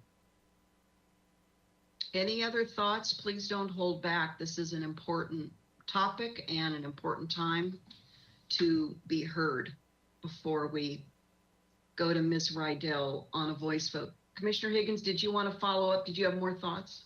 Sure, why not? I think it's just a personal preference of mine to make sure I get all my Q&A out of as much as I can. Orientation questions with staff ahead of time. And then the rest of my focus is on the findings that we need to make. And there might be, and I'll just you know, Tava is going to probably come on and harass me, but like, for example, a park project that might come before us, you know, where we could easily start getting into the weeds on the programming for the park. Those things don't really relate to our findings. And so when that comes to us, it's going to be a very narrow focus for me. And the fun stuff, you know, I get out of the way early, and then because we, you know, if we have a commissioner or two that asks an hour's worth of questions, we all can't do that.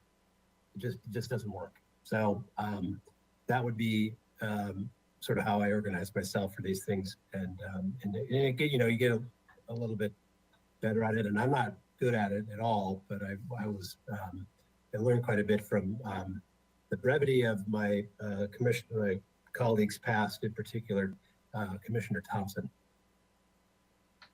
So shout out to him as well. So you guys, some of you didn't have the benefit of sitting next to him for 4 years. Anyway, thank you, Madam Chair. Okay, well, Commissioner Higgins, that prompts me from making another comment. Okay, so you started it. So I'm now ending my 11th year as a planning commissioner, and there's been quite a rotation of commissioners coming on and off the commission during my 11 years thus far. And I think I've learned to, I hope it's evident, to respect the wide-ranging backgrounds, professional backgrounds, personal backgrounds, styles of all 7 of us, whoever the 7 are in any given year. Our learning trajectory is very, very different one to the next based on our backgrounds and the degree to which we lean in and study the material. Secondly, certainly if there are easy questions to get out of the way, to your point, Commissioner Higgins, that we can ask staff, or requests of staff to be prepared to answer, as for example, Commissioner Escobedo was today, because I'm privy to the questions that he posed to staff earlier this week as preparation. That's great. But we're also public officials under state law, and we have an obligation as public officials and under the Brown Act to conduct our hearings for a full record. The administrative record, as Ms. Ostranger knows, and Mr. Vincent used to advise us on this regularly, is as important as getting our own information needs met. And so it's a balance of, speaking of the word balance, it's a balance for all of that. And I think this year we've done a very admirable job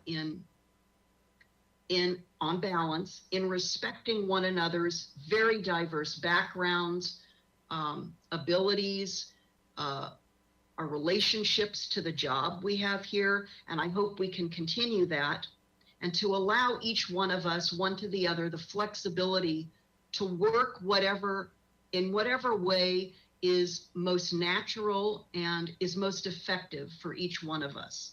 I certainly hope to see that next year, again, as we move into 2021. So if there's no other further discussion, I'd like to ask Ms. Rydell to please come online and take a voice vote on the motion and the second. Thank you, Madam Chair. I'll begin the voice roll call vote. Start with Commissioner Escobedo. Yes. Commissioner Lodge.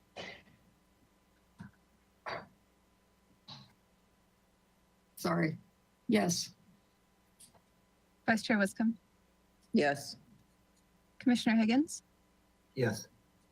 Commissioner Reed. Yes. Commissioner Bonderson. Yes. Chair Schwartz. Yes. That is unanimous. Thank you. Thank you, Ms. Rydell. Now we're going to go to our last item in our agenda, which is the administrative portion of our agenda, committee and liaison reports. And we'll start with staff hearing officer. Do we have any reports from you on that, Commissioner Higgins? No. Okay, moving right along. Any other committee and liaison reports? Commissioner Bonderson, you raised your hand right away, please. Sure. I'd like to be able to share some updates with you all about ABR.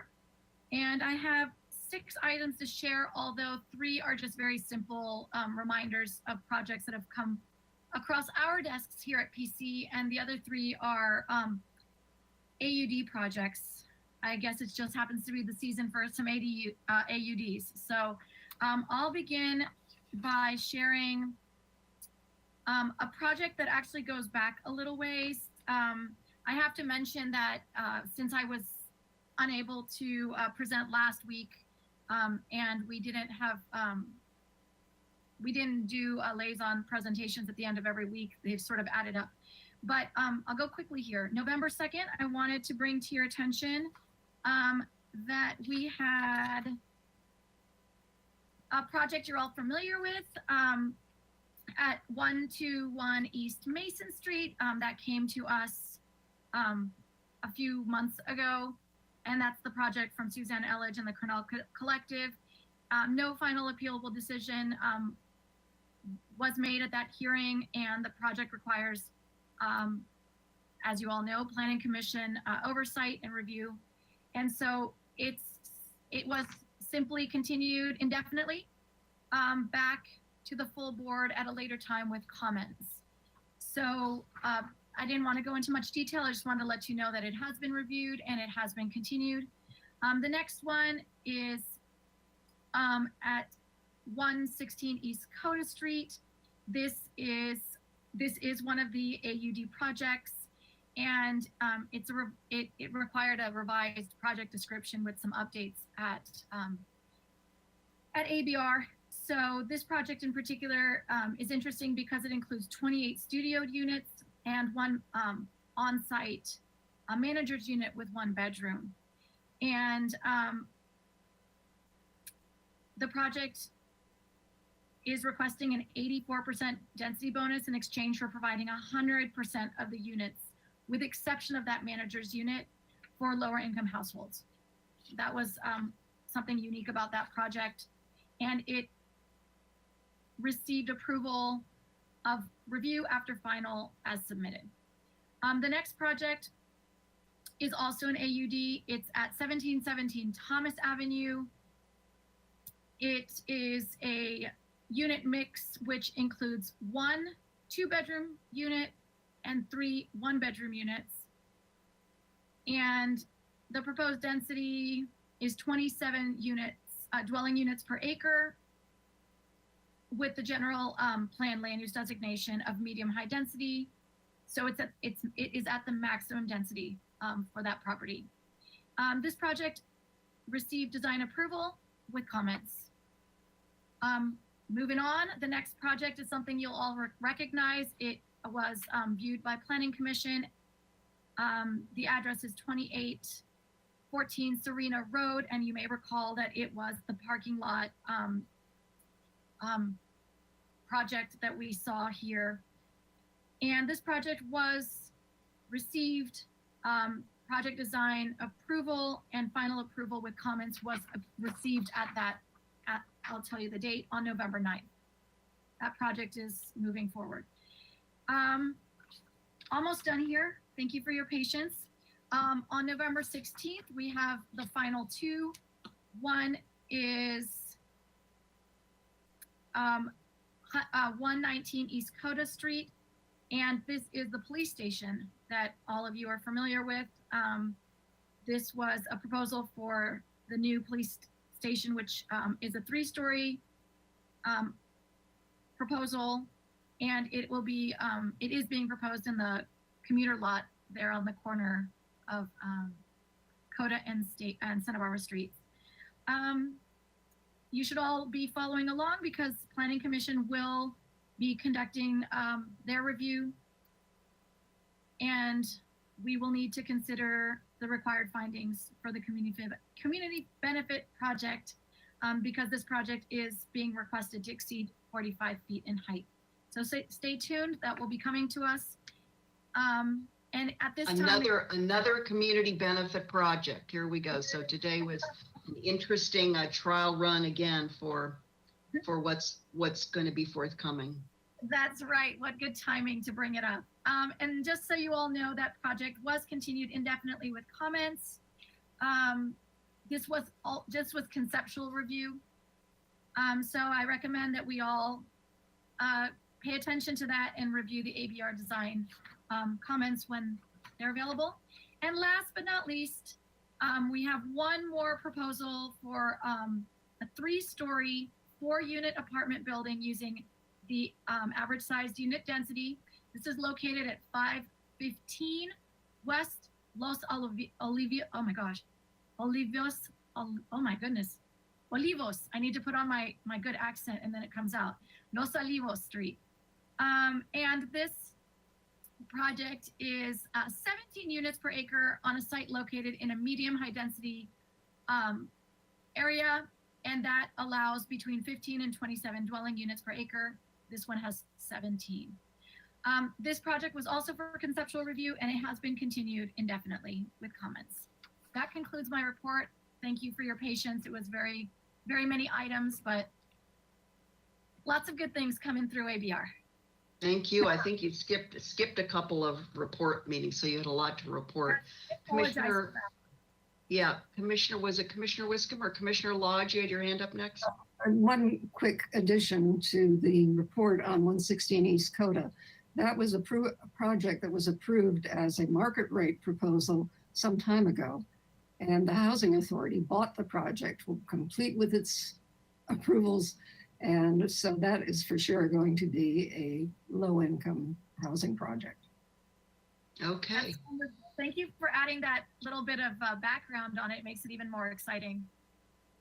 Can I also use this opportunity just to add that the Transportation Circulation Committee has not met recently. I have nothing to report, and there's no plans on. There's no new meeting scheduled at this time. Okay, very good. Thank you for that. Any other committee or liaison reports, Commissioner Wiscombe? Thank you, Madam Chair. I just wanted to report that Chair Schwartz and I attended on Wednesday the final Sea Level Rise Adaptation Plan Subcommittee meeting. And we did some cleanup on some of the items and reviewed it. We had scheduled 2.5 hours. I think it took us just a little bit over an hour to clean up. And so the final draft will be presented, correct me if I'm wrong, Chair Schwartz, but I think to City Council in February, the 2nd or what, something like that, early February. Sounds right. Mm-hmm. Yeah, so it's a very, very thorough and exciting document. And it was several years of work, I think, that our committee met to, our subcommittee met to get it to this point. But it's well worth a read if you have a couple days. It's a fantastic read, Commissioner Wiscombe, if we say so ourselves. Yeah. And the last thing is there is a De La Guerra Plaza a revitalization subcommittee meeting coming up on the 18th of December. It's a week from tomorrow. And that may be our last meeting. Our committee may be finishing their business by then. We're not quite sure. We may have to go into the new year, but we're getting close to the end of that. That's Commissioner Reed and I sit on that committee. Thank you. Thank you. And Commissioner Wiscombe, I hope it doesn't embarrass you for me to call out with my compliments to you on our Sea Level Rise Adaptation Plan Subcommittee. You have been an invaluable participant. I mean, I think general consensus is that you're a standout subcommittee member. So I personally have appreciated serving with you on that subcommittee, and I think that you've really helped make it the remarkable draft plan that's now going to come forward. So I wanted to thank you for that. Well, thank you very much. And I think our subcommittee worked very well together, and thank you for all your efforts and support on the committee too, and your input. I think we all gave it our all, and it was a great committee. Thank you. So I don't see any other hands up for, oh yes, Commissioner Reed, please. Yeah, so we had a downtown parking meeting this morning, bright and early, 7:30 a.m. Let's see, 2 things. They discussed the 5-year public work downtown parking capital improvement program that'll range from 2022 to 2026.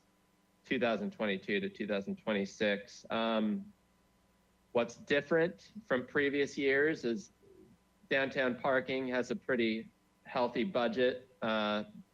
Things have been really tough there. So I think this will be a different situation when this comes to us. I believe January 21st, that'll be presented to Planning Commission.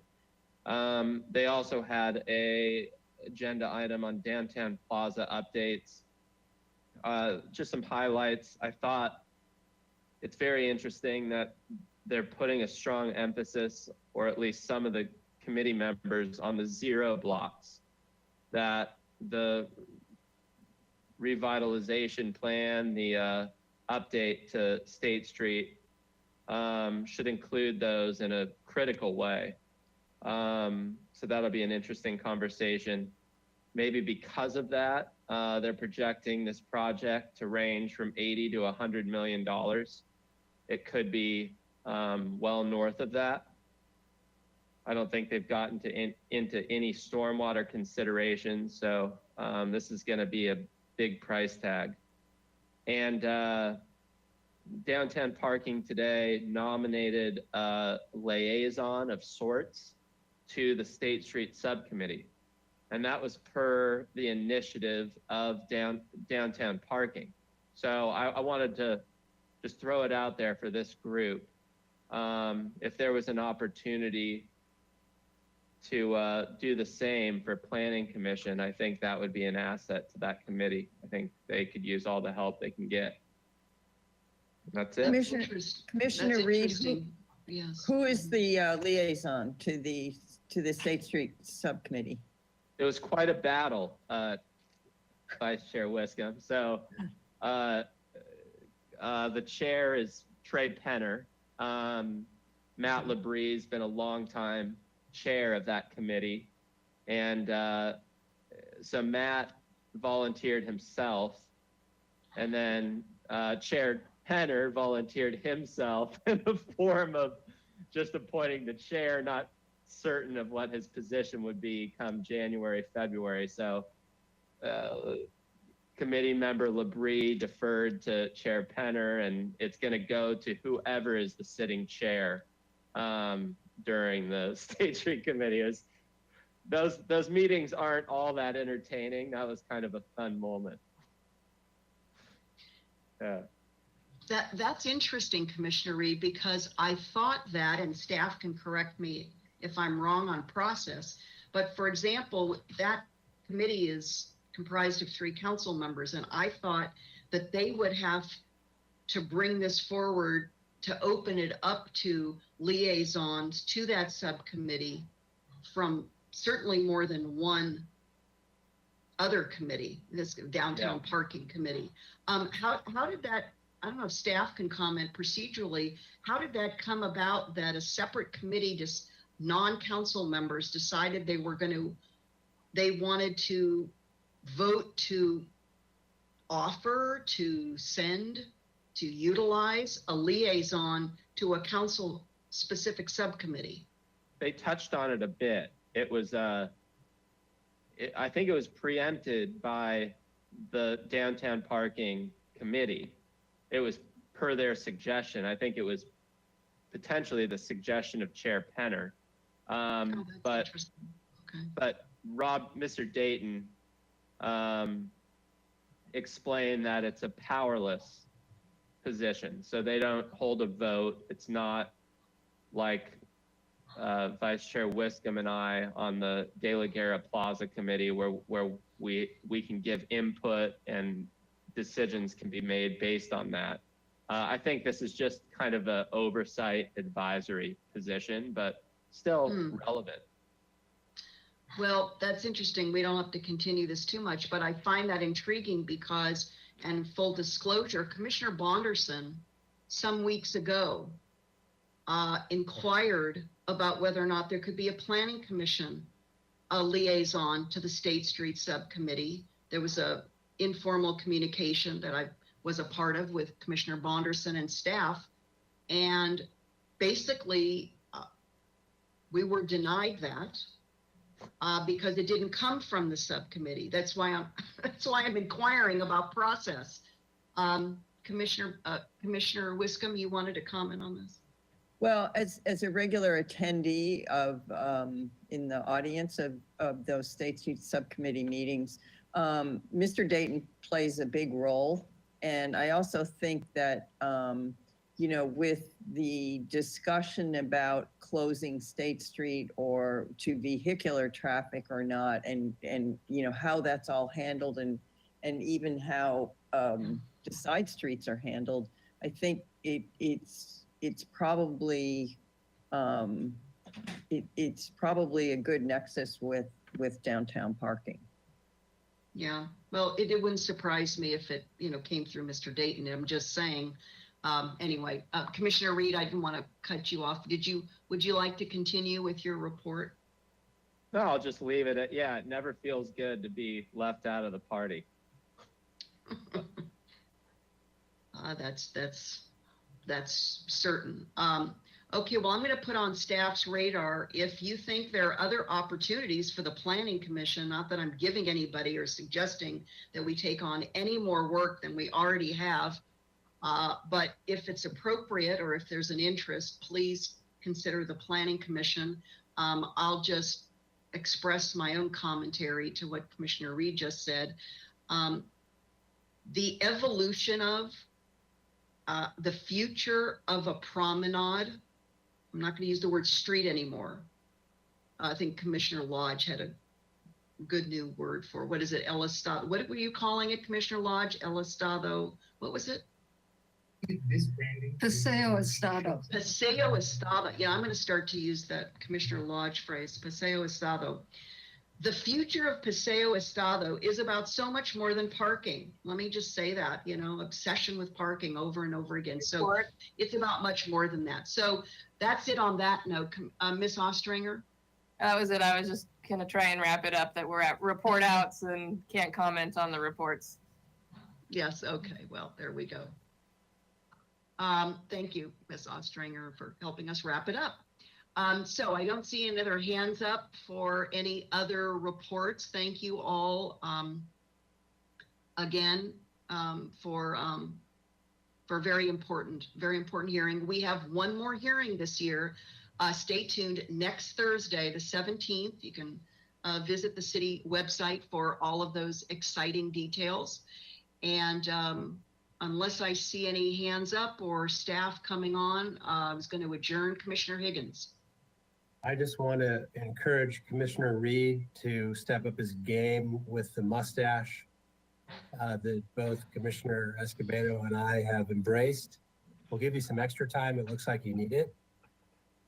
That was all, Madam Chair. Okay, we're getting a little punchy. I think we need to dial that back a little bit. Okay. It's only been 3 or 4 days. Give me a break. Okay, well, I think I'm going to leave it at that. And thank you all very much. And so today, at this point, our meeting is adjourned, and we will see everyone again next Thursday, the 17th. Thank you.